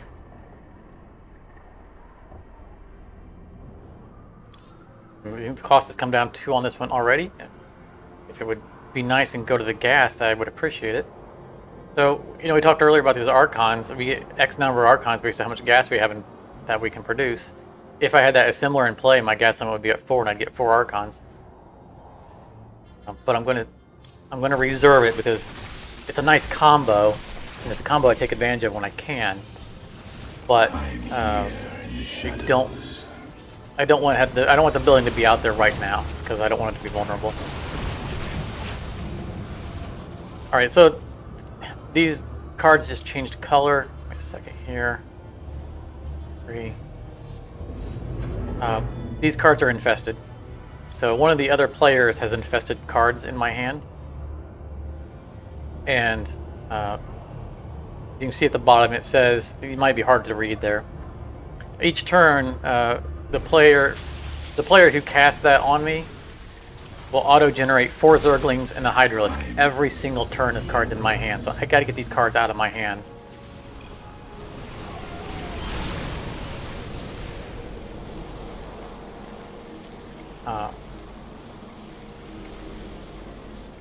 Oh, and I'm eating up one of my minerals, so I can't cast that yet. We're casting the Dormant Titan because I want this combat activation. That's part of my combo. Teleport successful. I'm getting really unlucky with the linked assembly. It's going down in minerals and not in gas.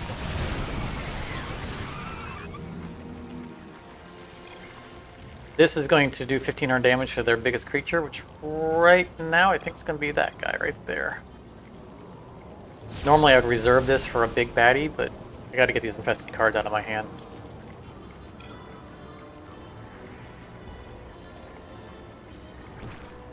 Because I don't want to be feeding them free units. We're going to be stuck with that linked assembly for a while.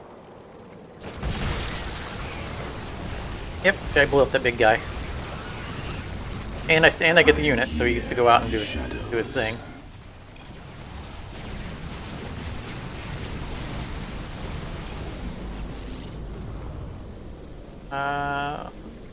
Let's start this guy up, even though I don't have that building out. We need some front line. Actually, they got a lot of buildings in play, so those will probably get targeted before this. So let's go ahead and cast that. Get some defensive cannons out front. If you like, defensive cannons out front. Like, see, my linked assembly went down a lot. It goes down by 1 per purifier card in my deck, or in my discard. So it can start to drop pretty fast.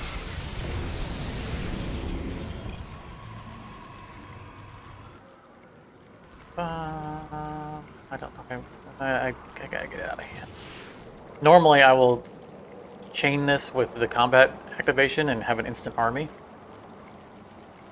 But I'm not ready yet. Let's see. Alright, I'm at 12.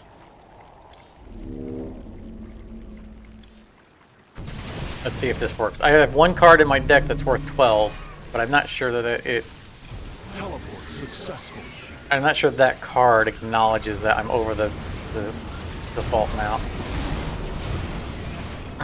No, it doesn't. I don't think so. I think it's counting me at 11. I'm not sure how that works.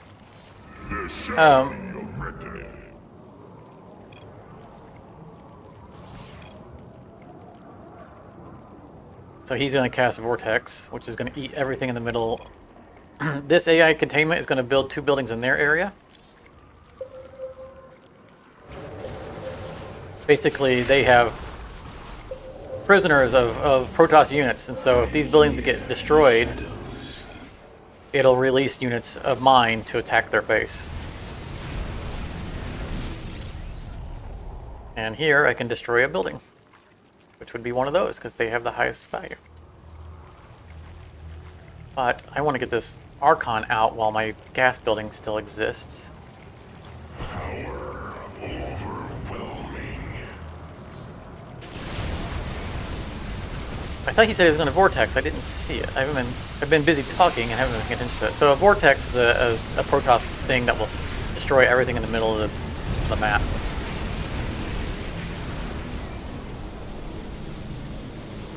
He said he can't. Late.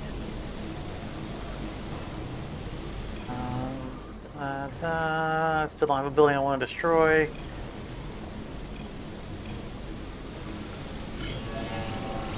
Stasis trap is going to put some things in the middle to slow things down.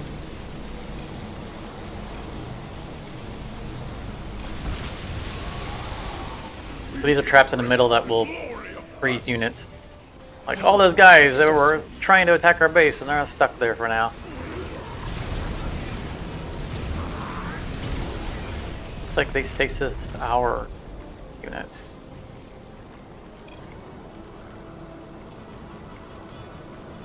I'm letting them know I'm going to stasis human hunter. No, that's the enemy. So he's telling me he's going to destroy those 2 things. I'm going to stasis anyway. Buy some more time. So look, all that stuff that was coming at, was going to come at us, got frozen.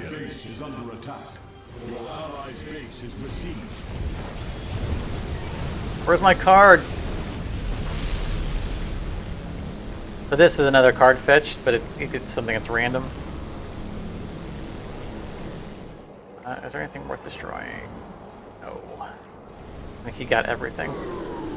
These Tempests here are Siege Tempests. They won't attack units, they only attack buildings, so I'm not going to bother summoning them. I'll just put some more stasis traps out.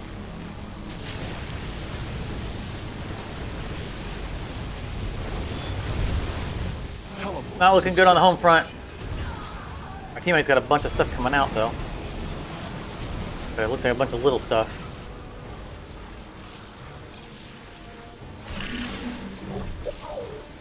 This is going to give me a crystallized energy. I'm going to need that for my combo.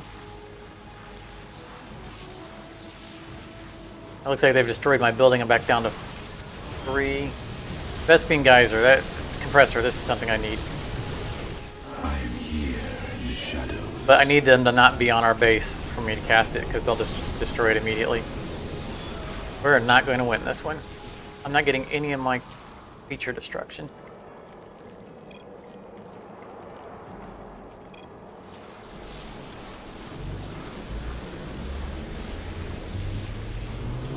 Not looking good for the home team.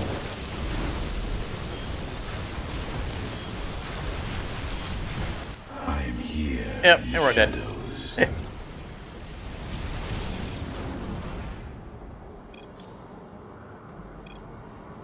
It's all good. Like I said, this deck's a little bit gimmicky. My other deck more consistently puts out constant flying units, which is a really good counter for a lot of that Zerg rushing stuff, because Zerglings can't jump. So it's good at clearing the rabble. But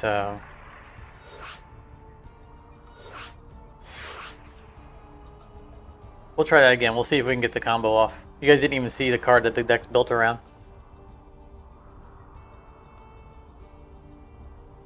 And there are more cards that I need for that deck. I don't want to spend the crafting points for them yet. So that deck is still a work in progress. But I have a lot of fun playing it. This is the important thing.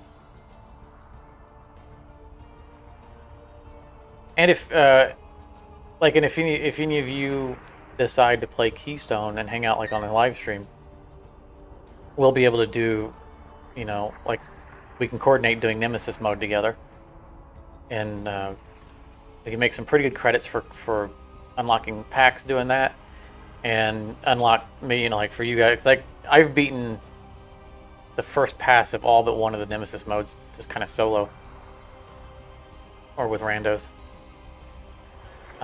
But we'd be able to unlock all those for you guys and make good credits along the way. And they're fun challenges. So there are cooperative things that we can do. Because it's up to 3 players against the AI. And there's always some gimmick with the AI. It's not like we're playing against a regular deck. It's an enemy boss who's doing things, and there's special rules around it,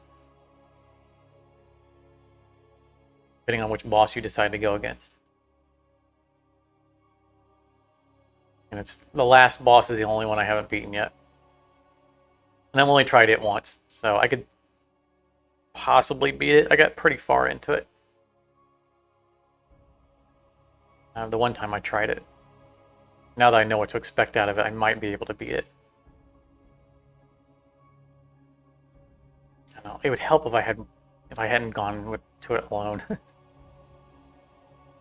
Having someone else, some other players in there probably would have helped. And most of them seem to be balanced for having multiple players. Like like the boss might send larger waves if there are more than one player, so it's not. Having a full team doesn't automatically make it an automatic walkthrough. It also means that not having a full team doesn't mean you can't beat it. So I think they did a pretty good job of balancing those modes.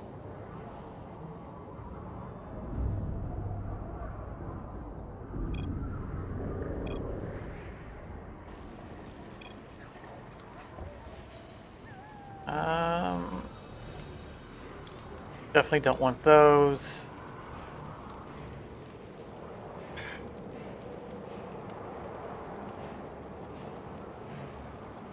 I think I'm going to dump my entire hands.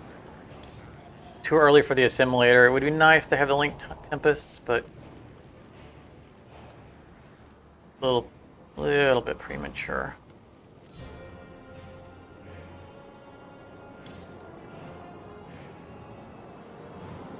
Right at the beginning of the game, I'm looking for cheap spells or really cheap creatures to counter a rush if they rush us. This guy's casting an observer. A little premature. Amon! That's the card that the combo's built around. He's the reason for this deck. I'm going to go gas heavy first because in case I need to cast that. As you can see, Amon takes 6 gas, and there's nothing down here, there's no byline in here that reduces its cost. So I have to get to 6 gas in order to cast him. When we have a 3 gas limit.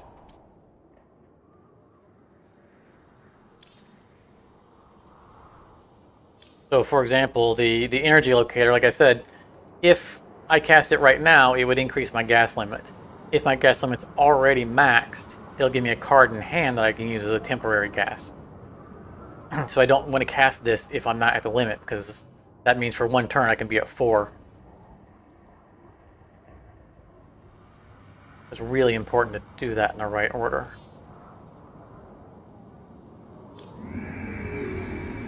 And like I said, these buildings are all, as far as I'm concerned, are decoys.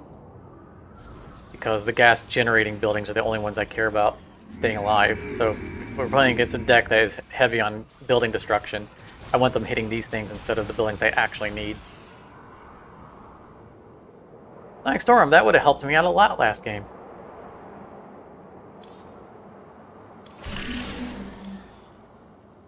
See, we're getting purifiers in the discard pile for our linked assembly, the big instant army. The more of those we can get in our discard pile, the better.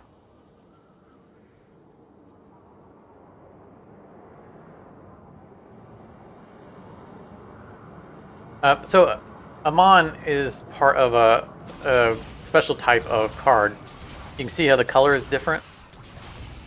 Amon is not tied to a specific race, so you can get Amon in any deck.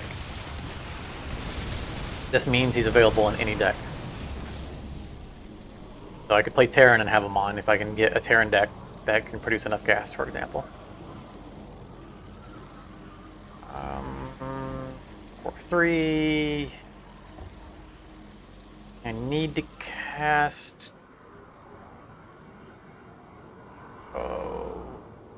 And ground Protoss. They might have Templars, Dark Templars. So let's go ahead and get this guy into play. We're maxed out, so it's going to give us the energy, the crystallized energy. So now I can use this at any time to get +1 gas, +1 mineral. No, that was rude. Ah. My hand got overfilled, and the next card got discarded, and it was one of my gas buildings. That was bad. That produces a card. That produces a card. That produces a card. That destroys a building. I don't want to use any of these. Got to use something. Something. Okay, fine. We'll destroy that useless building. And I guess they shot my guy as soon as he came out. I need to be below 8 cards. The problem is like this, when this card replaces itself, that card replaces itself, that card replaces itself, that card replaces itself. I need to get below the limit. That's part of the problem with this deck. With the Sonic Storm, it's a terrible waste, but I need to get below. I want to get the other one of these out in case we need it. They'll storm their guys. They destroyed my building that I don't care about.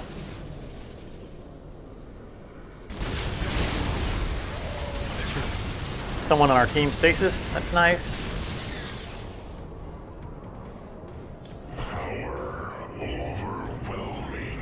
That guy doesn't replace himself, so I'm happy to cast him.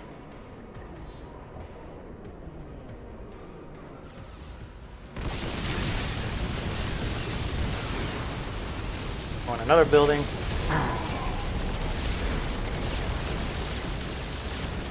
Not looking good for the home team.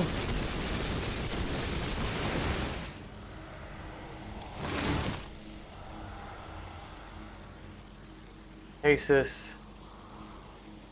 Go ahead and change this, exchange this in for a crystal, if we can afford it.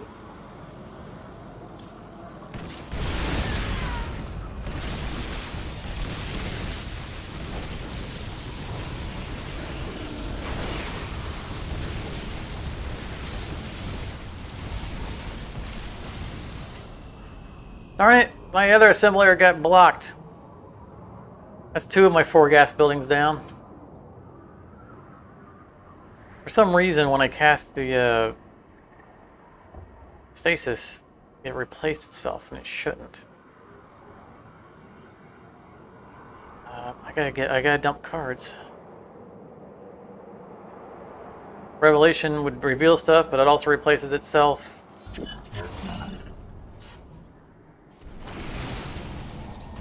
Hopefully I won't, because I'm at max hand size. Just don't draw the compressor. That's all I care about.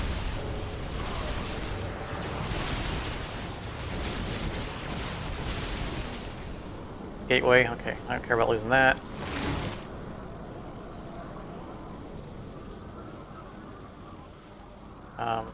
we're going to burn stasis. It's because it's that. See, I need these cards for the combo. I have to have that in my hand. I have to have that in my hand. I need that in my hand.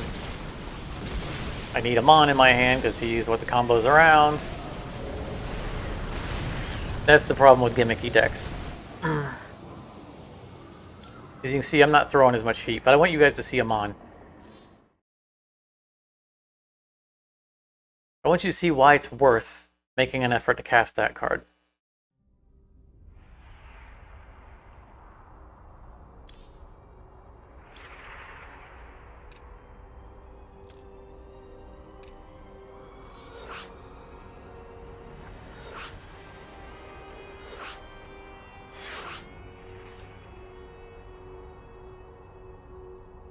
All games currently full in the selected mode.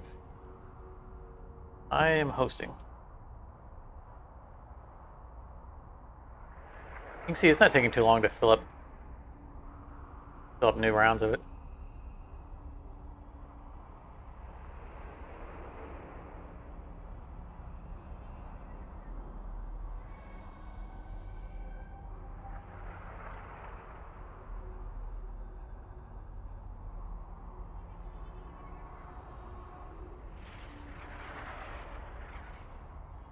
And the deck definitely needs some tweaking. I need to figure out a way of managing my hand size better.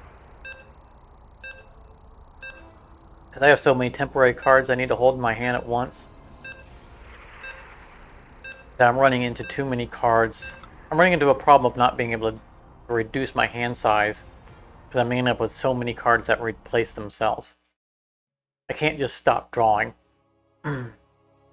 And if your hand is full when it comes time to draw a card, it draws the card and automatically discards it. You can't choose which card to discard. And I can lose a critical card doing that. Like I lost both of my +1 gas buildings. If I hadn't lost both of those, I would have been able to cast them on.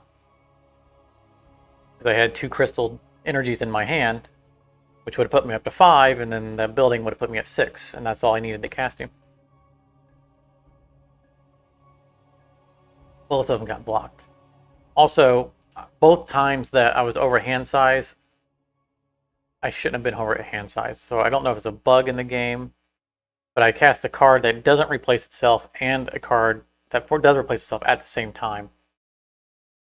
And it, instead of just drawing the card that gets replaced, like the crystallized energy, it automatically drew another card at the same time, which filled up my hand, and it shouldn't have. I don't know if it's a bug or something I've missed. What I need to do is I need to record this so that I can look back at it and present it to, developer.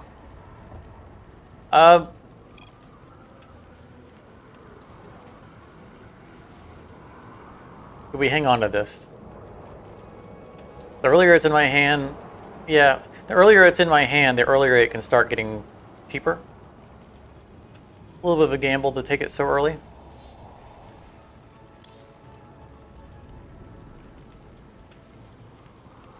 But you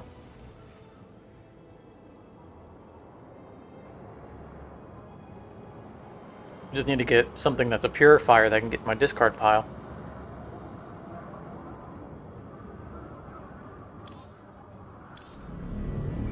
These cannons are pretty good for countering Zerg rushes.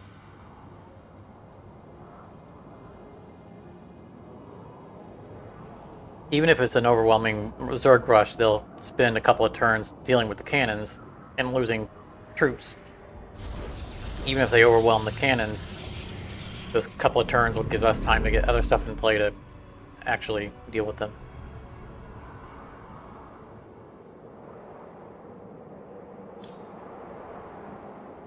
There's no reason for me to hold on to this. It fetches a card randomly out of my deck that has a subtype, which could be a Mon. I've had it happen one time where it's fetched a Mon, bringing him down to a 5/5.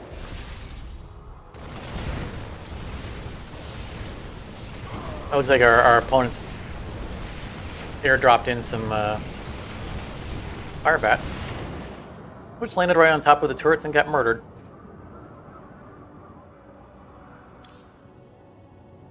Too bad for them. I want to get the Stargate in play, but I need a purifier in my discard. So that this guy can start getting his benefits.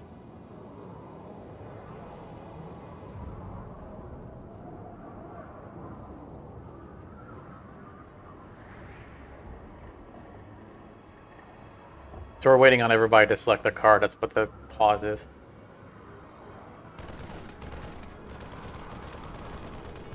I'm down by one already. Oh my goodness. Look at that rush. Now I'm glad I cast those. Vortex. There's the card that eats the entire middle of the board. Friend and foe alike.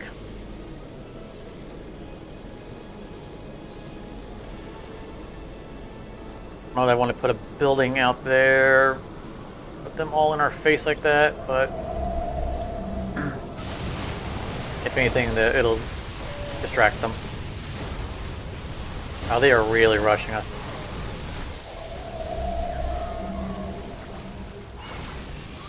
My Tempests are doing their work.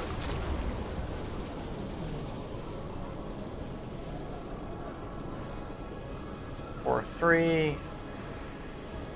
I think I can cast. Let's go ahead and get this guy out there and get one of the crystals in hand.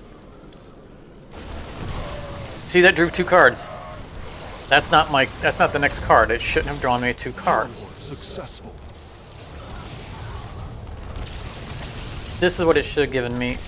I'm gonna have to relook at it. It might say draw a card. I get it in my head that I'm gonna get the crystallized energy, and I don't necessarily pay attention to whether or not it's a card that also normally replaces itself. So it might be my own fault. I have another one in my deck, so I'll look when I get to it. Stasis trap, or do they have anything worth destroying? Sure. The rush is already passed, so I'm not gonna worry about stasis trapping. I blew up that building. Okay. And it gave us a unit that just got shot in the face. Survived. Day Protoss shields.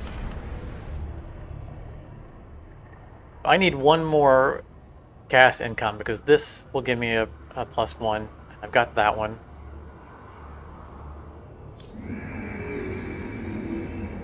Try to keep our hand size down as much as we can.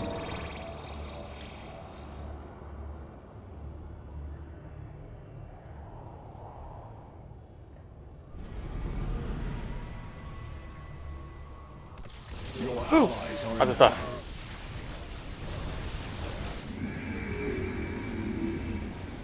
That was, yeah, he just destroyed 2 buildings.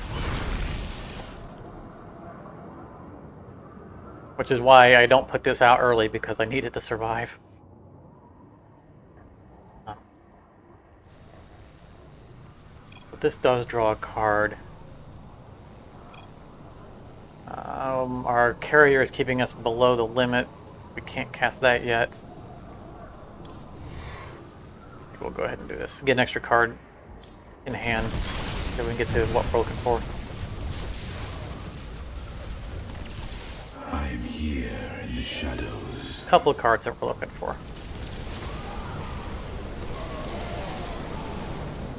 Linked assembly starting to come down. Okay, here it is. Add 1 income. If it's already at the limit, draw a card. And okay, so that does draw 2 cards. I missed that byline. That was my own fault.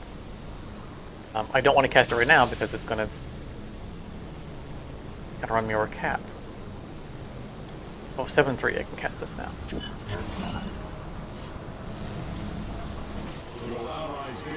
So we have everything we need now to cast them on. I want the linked assembly to get cheaper because I would like to cast it the same turn I cast them on. We may not be able to wait that long though. Another assembler. Okay, we're gonna go ahead and toss that out there. We're gonna dump as many cards as we can out of our hand all at the same time.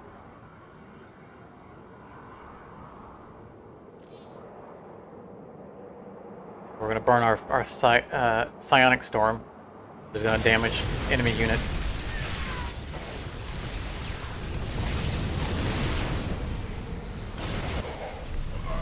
Oh boy. Yeah, they're coming. I don't think we can wait.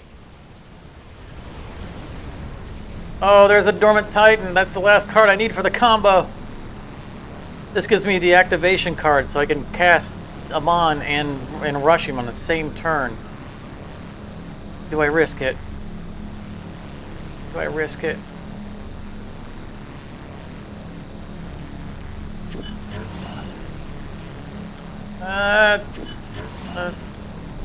Okay, so if they destroy both of my assemblers in the same turn, then I'm boned.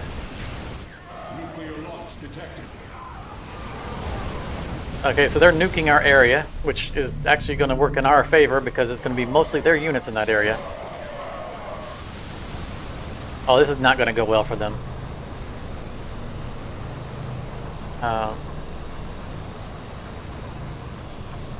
So we're going to increase our limit 6/6. We don't have enough yet to do both at the same turn. That's fine. I'm not going to get greedy. And I'm going to do instant combat activation. So Amon's going to come out and attack on the same turn. He'll still be right here. That's him. With the new plans. That's Amon.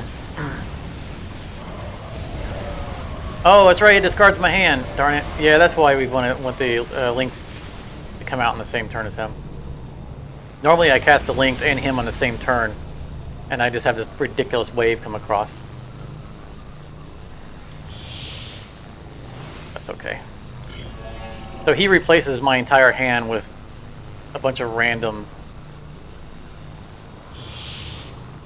creatures. It's his army.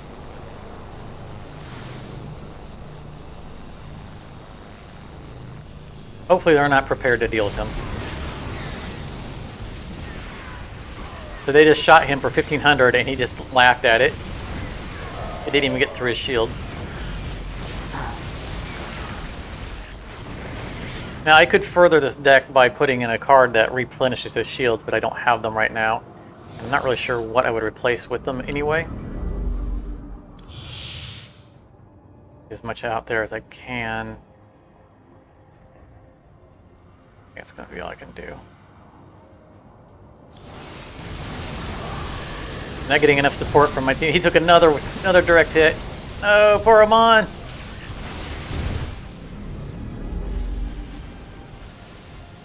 Do as much damage as you can before you go, Amon. Oh, now I draw my sack chaos. But I mean, as you can see, we're back on the other side of the board, so he did his job.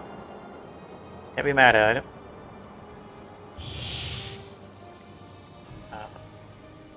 Let's keep casting the units I got for free. I was so excited to cast him and show you guys what he does. I forgot he discards my hand. I should have waited one more turn because then the linked assembly would be free by that point. The cost of it would come all the way down. And so I can cast it and him in the same turn and rush it and just basically blitz the board.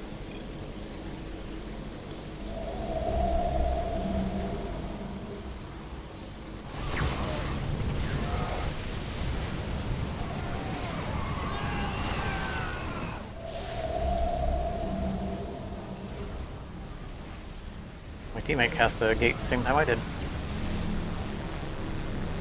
So the Vespian Geyser is different from the... You can see they destroyed all my assembly things. My cap's back down. I don't need this anymore. I want to cast it anyway. Show you what it does.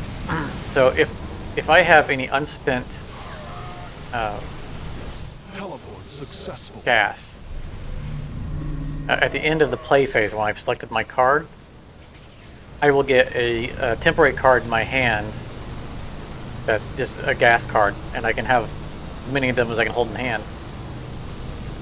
So that card alone, if I can keep that alive for like 3 turns, that alone can get Amon out into play without anything else. I'm not going to use my solar ray because it would use all 3 of my energy or my gas. I'm trying to show you what it would work. See, I get the Vespian cube. I'll get one of those every single turn that building is still alive. and that I still have at least one unspent Vespine. And so we can save it up so that we can get a bunch of Archons. See, right now it says 3 Archons. Now it says I would summon 4 Archons. I'm going to actually just sit on it for now. Give me another cube. Oh, goodness. We finally get to their front doorstep, and look at that. Teleport successful.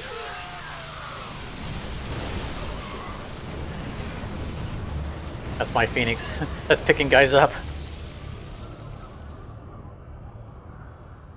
They don't have anything. So the solar arrays, what does damage to one of their players, one of their enemies. They don't have a big enemy, so I don't want to waste it.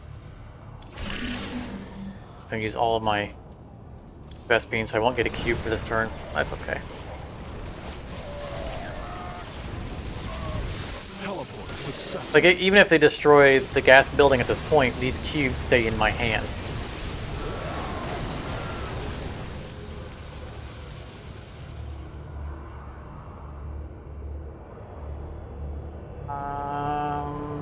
I'd like to get something that doesn't... I'd like to keep getting my cubes. I'm going to hold off on casting that. It won't do us anything. It won't do us any good this turn anyway. The more cubes I get, the bigger the Archon army is that I can summon.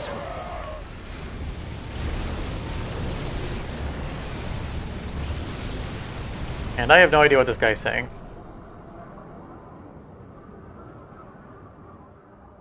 Let's see, whose characters are all of these? Jelly, it's the other side. Our guy.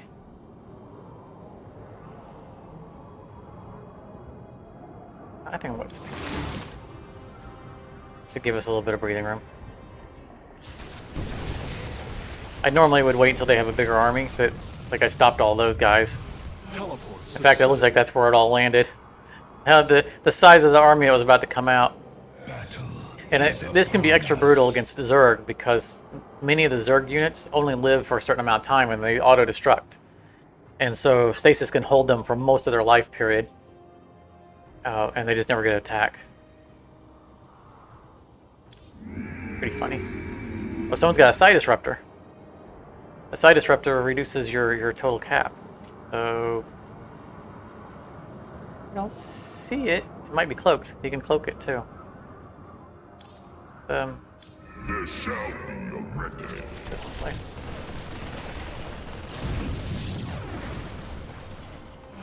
Terrans can cloak a building, and there's a building that Terrans can get that can reduce your cap. And if they can pull off the combo of getting it in play and cloaking it, then anybody who's using cards that cost 8 and 3 will never be able to cast their cards.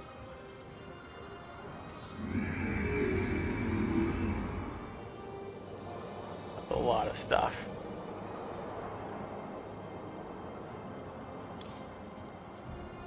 I'm storing up as many of these as I can. I want to get a gigantic set of Archons coming out.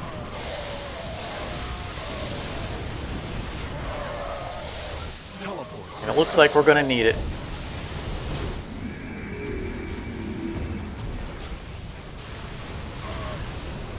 Oh, I lost my geyser. Darn it. That would have helped grow this. That's alright. I think it's time to get this guy queued up. 8 Archons.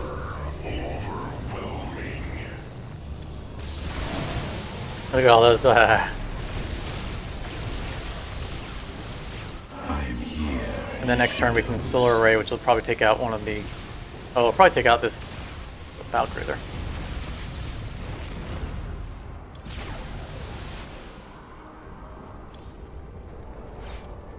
And the Archons will come out this turn, so all this mess they'll wade into. He tried to...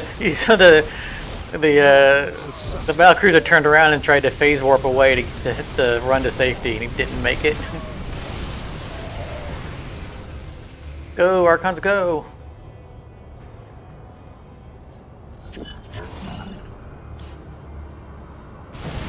Most of the firepower is out of my deck at this point, unfortunately. Losing the linked assembly to Successful. oh no, they're gonna nuke. Next turn they'll come in. Our guys are being held in place. Oh. Since I got a Roselis and Amand and discarded my linked assembly, unfortunately that was my other army, my other big army card.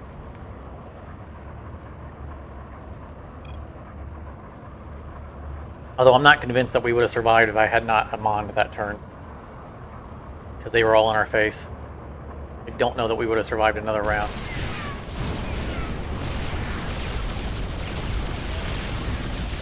Teleport successful. Or my building that I needed to be able to summon Amand might not have survived another round.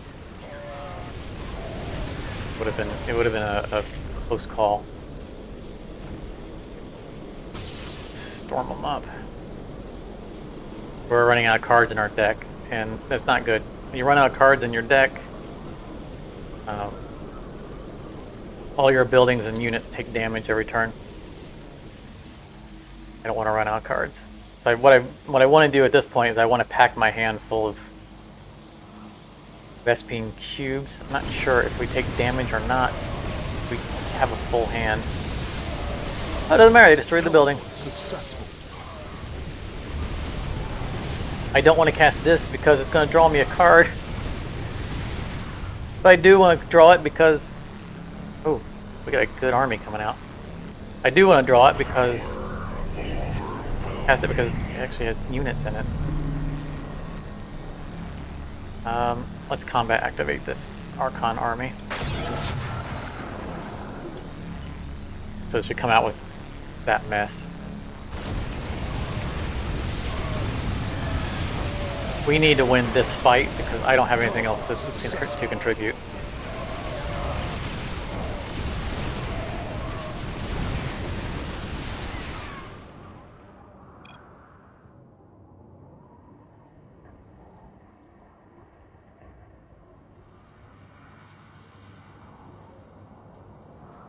I don't want to stasis because it would stasis this mess and our units would drive past them. And then they would come out of stasis and there would be no one here to kill them. So there's the, you know, you gotta be careful about doing that. But like if we're on their base, he's got a lot of buildings. If we're on their base and they summon a bunch of stuff to defend it, then I'll stasis and I'll freeze all of their defenders. And man, look at this. A 9, 4 7s. And my containment units are still there in the back. So we're going to destroy probably that 9. Yep, there it goes. What I was saying though is like I can stasis all this stuff and our guys will stop fighting their people and attack their base because they won't have anything to target.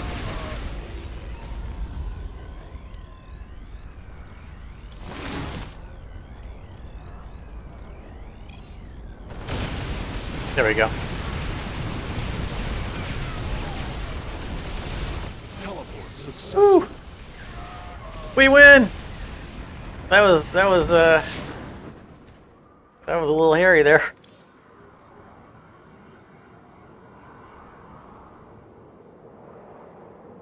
Let's spin a little bit. We earned it. I'm gonna go to the core pack because some of the cards I want for the sets are actually in the core pack.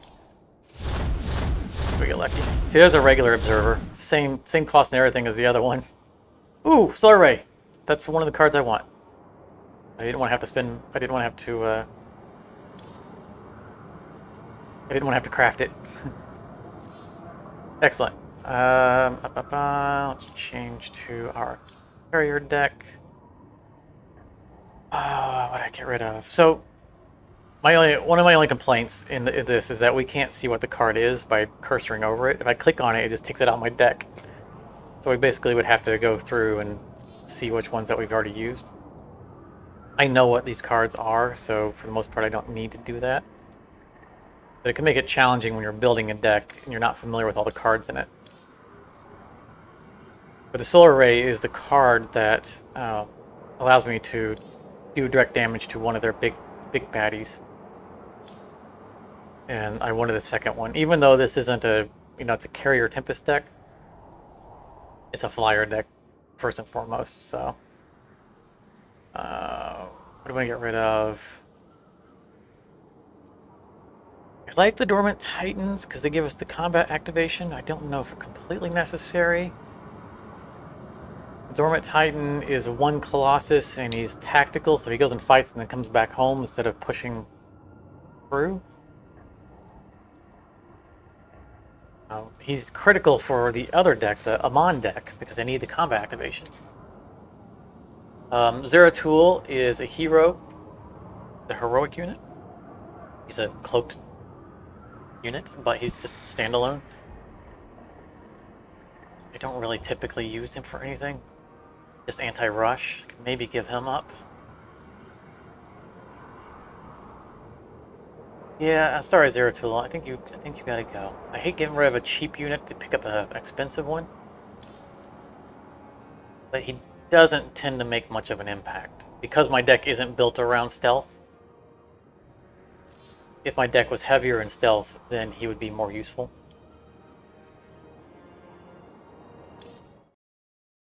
Like there's another streamer that I've watched playing this game, and he has a deck built around stealth. So he has a bunch of cards in there that actually blind other people's cards that can detect stealth.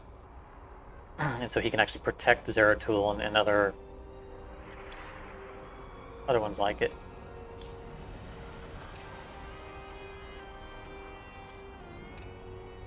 I think we're going to probably knock out like one more round here and then call it.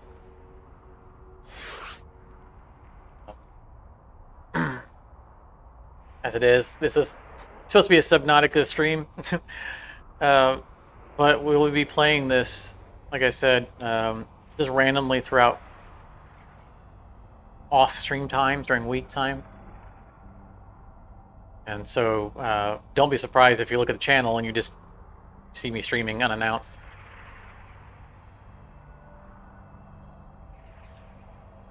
Feel free to join in if you do. Or just come in and say hi. And the more we play, the more we can get more decks built, and the more variety that that we can do.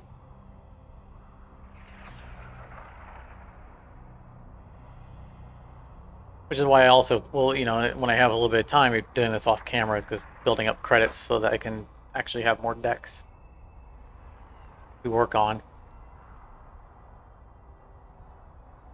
I don't know how much more I'm going to invest in the Amon deck, because it's a fun gimmick deck. But if I'm really trying to win, then it's my carrier deck. But we did just we did get to play Amon, and we won that game. He might not have won it alone, but he definitely had a significant impact. Not only does he do a lot of damage to the units in front of him, he regularly destroys enemy buildings, so he took out a bunch of enemy buildings. And he ate 2 direct fire abilities of theirs that other big units would have eaten and been destroyed by. So it was sad to see him go, but he did his job. Like I said, there are shield battery cards that Protoss have that will recharge batteries. There's also a card that I have, but not in the deck, that will recall all of my mobile units back to the base and replenish all their shields immediately. I've been thinking about putting that in there as well, but the deck needs some tweaking so that it controls better. Because we run into that problem of being at max hand size, and then the cards replacing themselves when I don't want them to, because I want to draw new cards. I have one time been at full hand size and had it auto discard them on, and I was not happy about it. Like, no! The only card you need to not draw.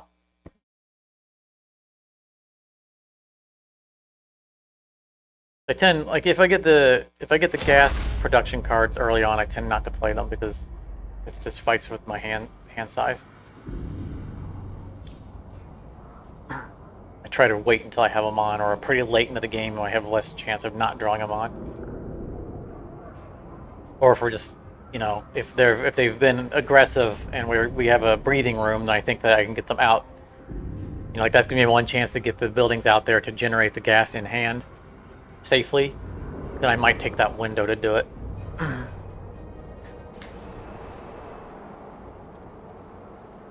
That's a good cheap starting hand. Do that.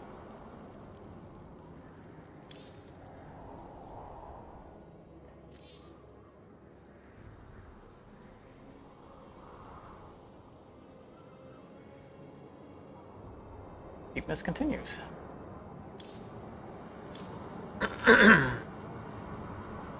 And the resources that you choose are going to be dependent on your deck. Like when I played my Zerg deck, which I'm not going to bother playing tonight because it doesn't win. I take very little gas. It's almost all mineral.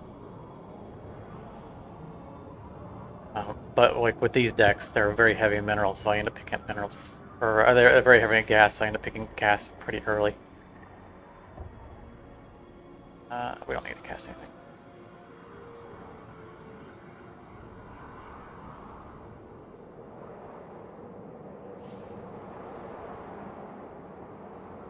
Nice. Wave. Got a little extra mineral.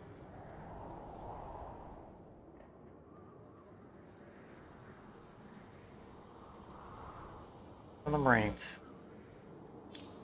I'm going to cast the impending Tempest before the carrier because it takes longer for these to come out. The storm is brewing. As they're going to take 2 turns to come out, and the carrier's only going to take 1 turn to come out, I can get them both to come out together. And I'm not too concerned about the little guys that they throw up in front. Our base has shielding, so they got to get through that. Although they're getting through it pretty quickly. Looks like my teammate's going to get siege tanks out this turn.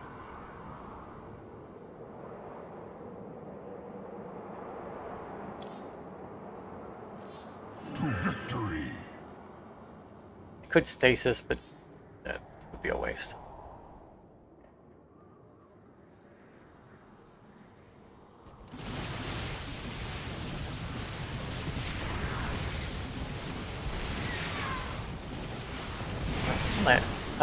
I was like, that siege tank looks really weird. That's because there was a flying unit over. I'm like, that I'd never seen one of those. 2 separate units. Why? Go and grab our last gas. This deck isn't built around the gas combo, so I can get these guys out now. Power overwhelming. I can get above 3 gas with the energized crystals, but it's not a combo that's built around, so I don't wait on it. Getting 3 Archons is still really good.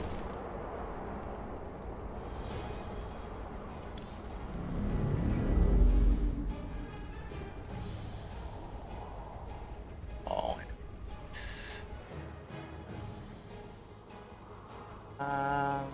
stasis.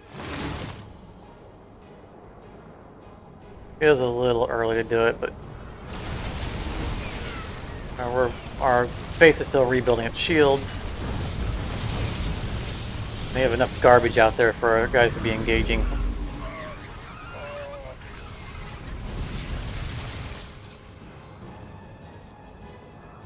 This guy's really nice. Send 1 Colossus, 2 Stalkers, and 5 Sunkens.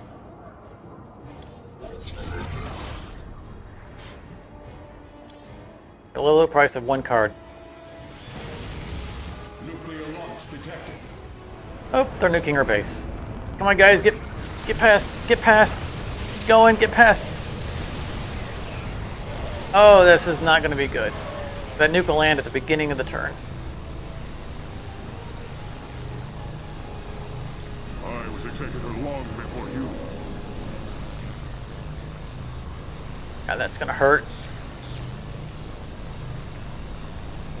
The Kush is bringing a couple of things. That's nice.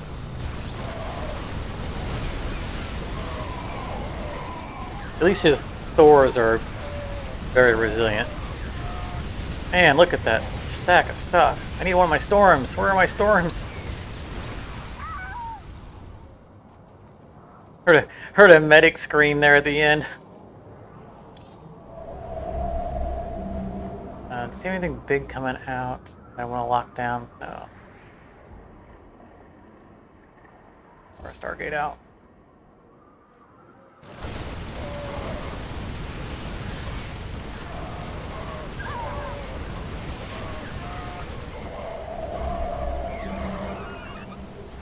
Big old carrier.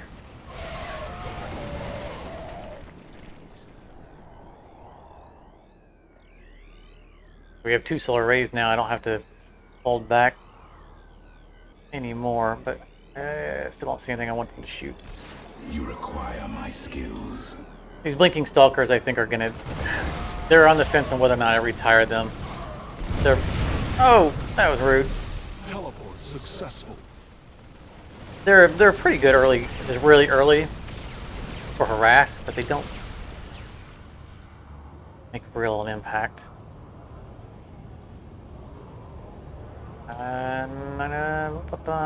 That thing looks big. Oh, no, that's 2 guys on top of each other. We're just gonna skip the turn. I think we're gonna do a revelation in case they have any like lurkers or anything that are invisible.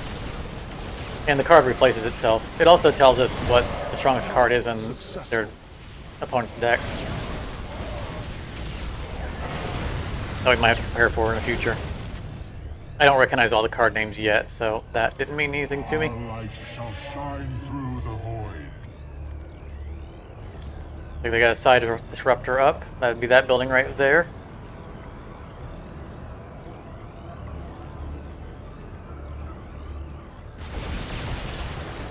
If I had the ability to destroy buildings, I would. Because this deck has expensive cards. Successful.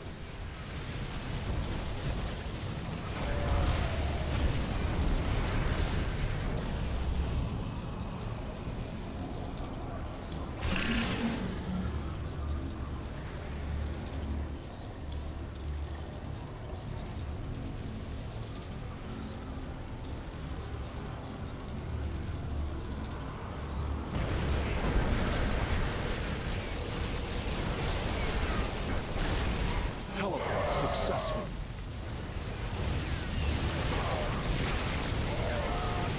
Come on, guys, get over here and destroy the buildings.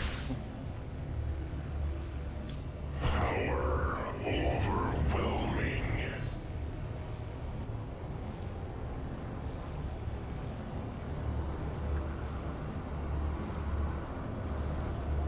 Thor is probably putting in some work.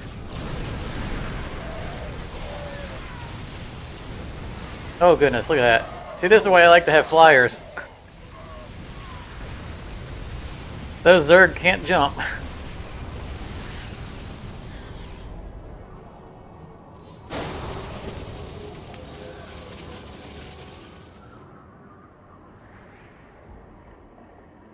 think we have 2 and 1. Okay, I was gonna say we don't have enough to cast one of these. Oh look, someone got the building that I thought was the side disruptor. Looks like they have a cloaked building over here. Maybe that's it. I don't have the card, so I don't know what it actually looks like. That must be the side disruptor, because it's a cloaked building that's been detected.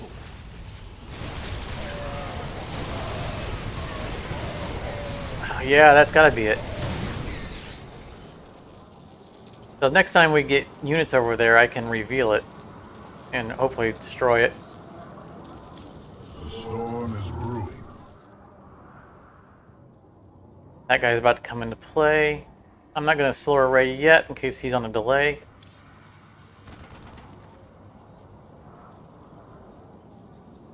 So he might get he'll probably get a free turn in play.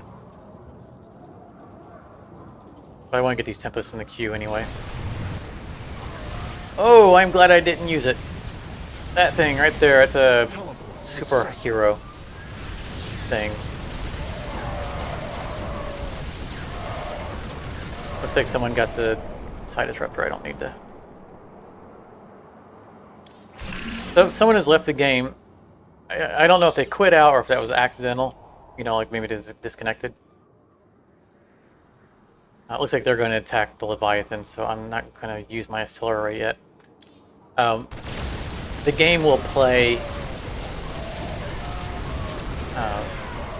so play someone's deck if they've disconnected. So the team doesn't just lose out because they lost a player.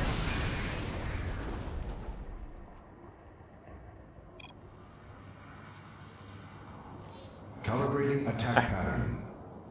He's theorizing that they might have left out of anger, and he might be right, because they did finally take down his cloaked side disruptor.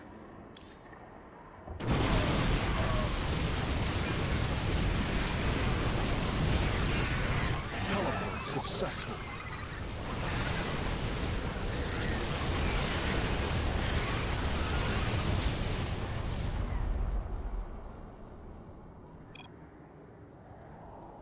Doesn't have anything I want. I mean, he had stuff I wanted to shoot, but the teammates took care of them, so I didn't need to. The sieging Tempests are the ones who attack buildings. Once their buildings are gone, You require guess my I'll skills. throw a couple guys in. I mean, this is a good position to be in, right? I have a bunch of counter cards in my hand, and nothing to counter, which is good, because that means we're winning.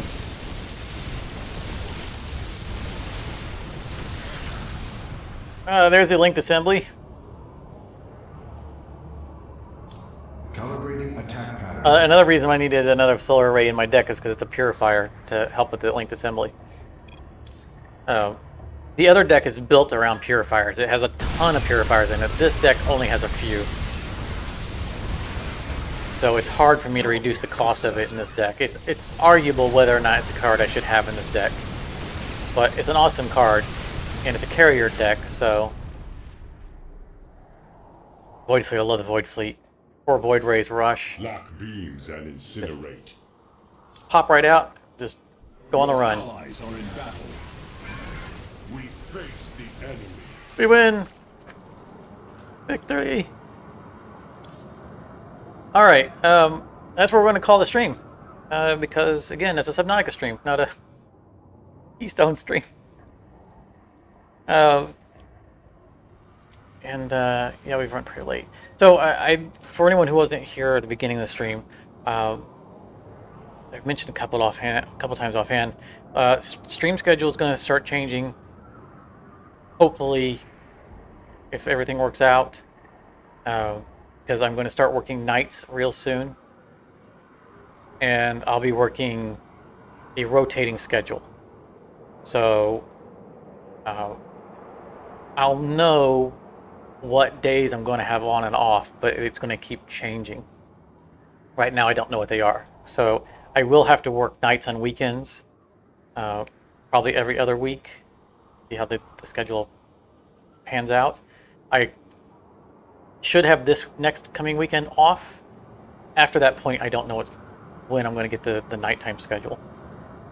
I'll keep everyone informed when I know what to expect.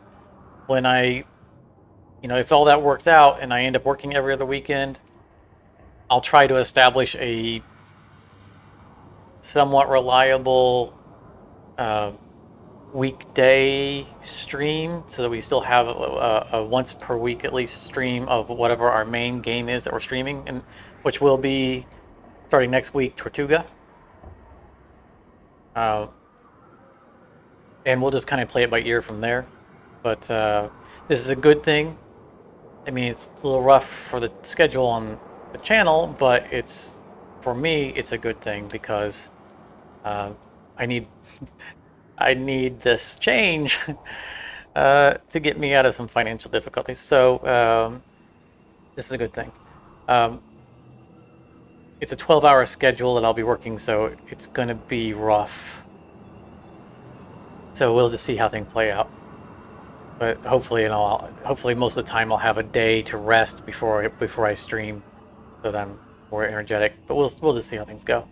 But thank you very much for coming out. Keep your eye out for spontaneous streams of Keystone. It could happen anytime during the week. That'll be it. Hopefully I can finish a satisfactory episode for next Saturday. Or next Sunday. I don't know. I'm going to see what I'm be working during the week, so until I go to the night schedule. So I might need to go back to streaming on Saturday until I get the new schedule, just so that I make sure I have enough sleep, go to bed early enough on Sunday and can get ready for work the next day. I don't know how long all that's going to last, so I'll play it by ear and I will let you guys know. If you have StarCraft 2 and this looks interesting to you, consider loading it up and checking it out and seeing if you enjoy it, because if you do, it'd be awesome to have you join in during the live stream and play either on my team or against my team. It's random, or play cooperative in the Nemesis mode, so we can help you unlock more cards and we can make more credits together doing so, which would be awesome. But I think that's about it. Be sure to leave a like on the way out. I'm sure everyone has subscribed. Thank you so very much for coming out, and thank you for hanging out through all of Subnautica. It was such a wonderful playthrough, and it was so much better playing it with you guys than just playing it alone. So I appreciate it. But I will catch you guys probably sometime during the week when I play some Keystone during the week. Otherwise, next weekend. So catch you guys later. Have a great night, great weekend, and I'll see you next time.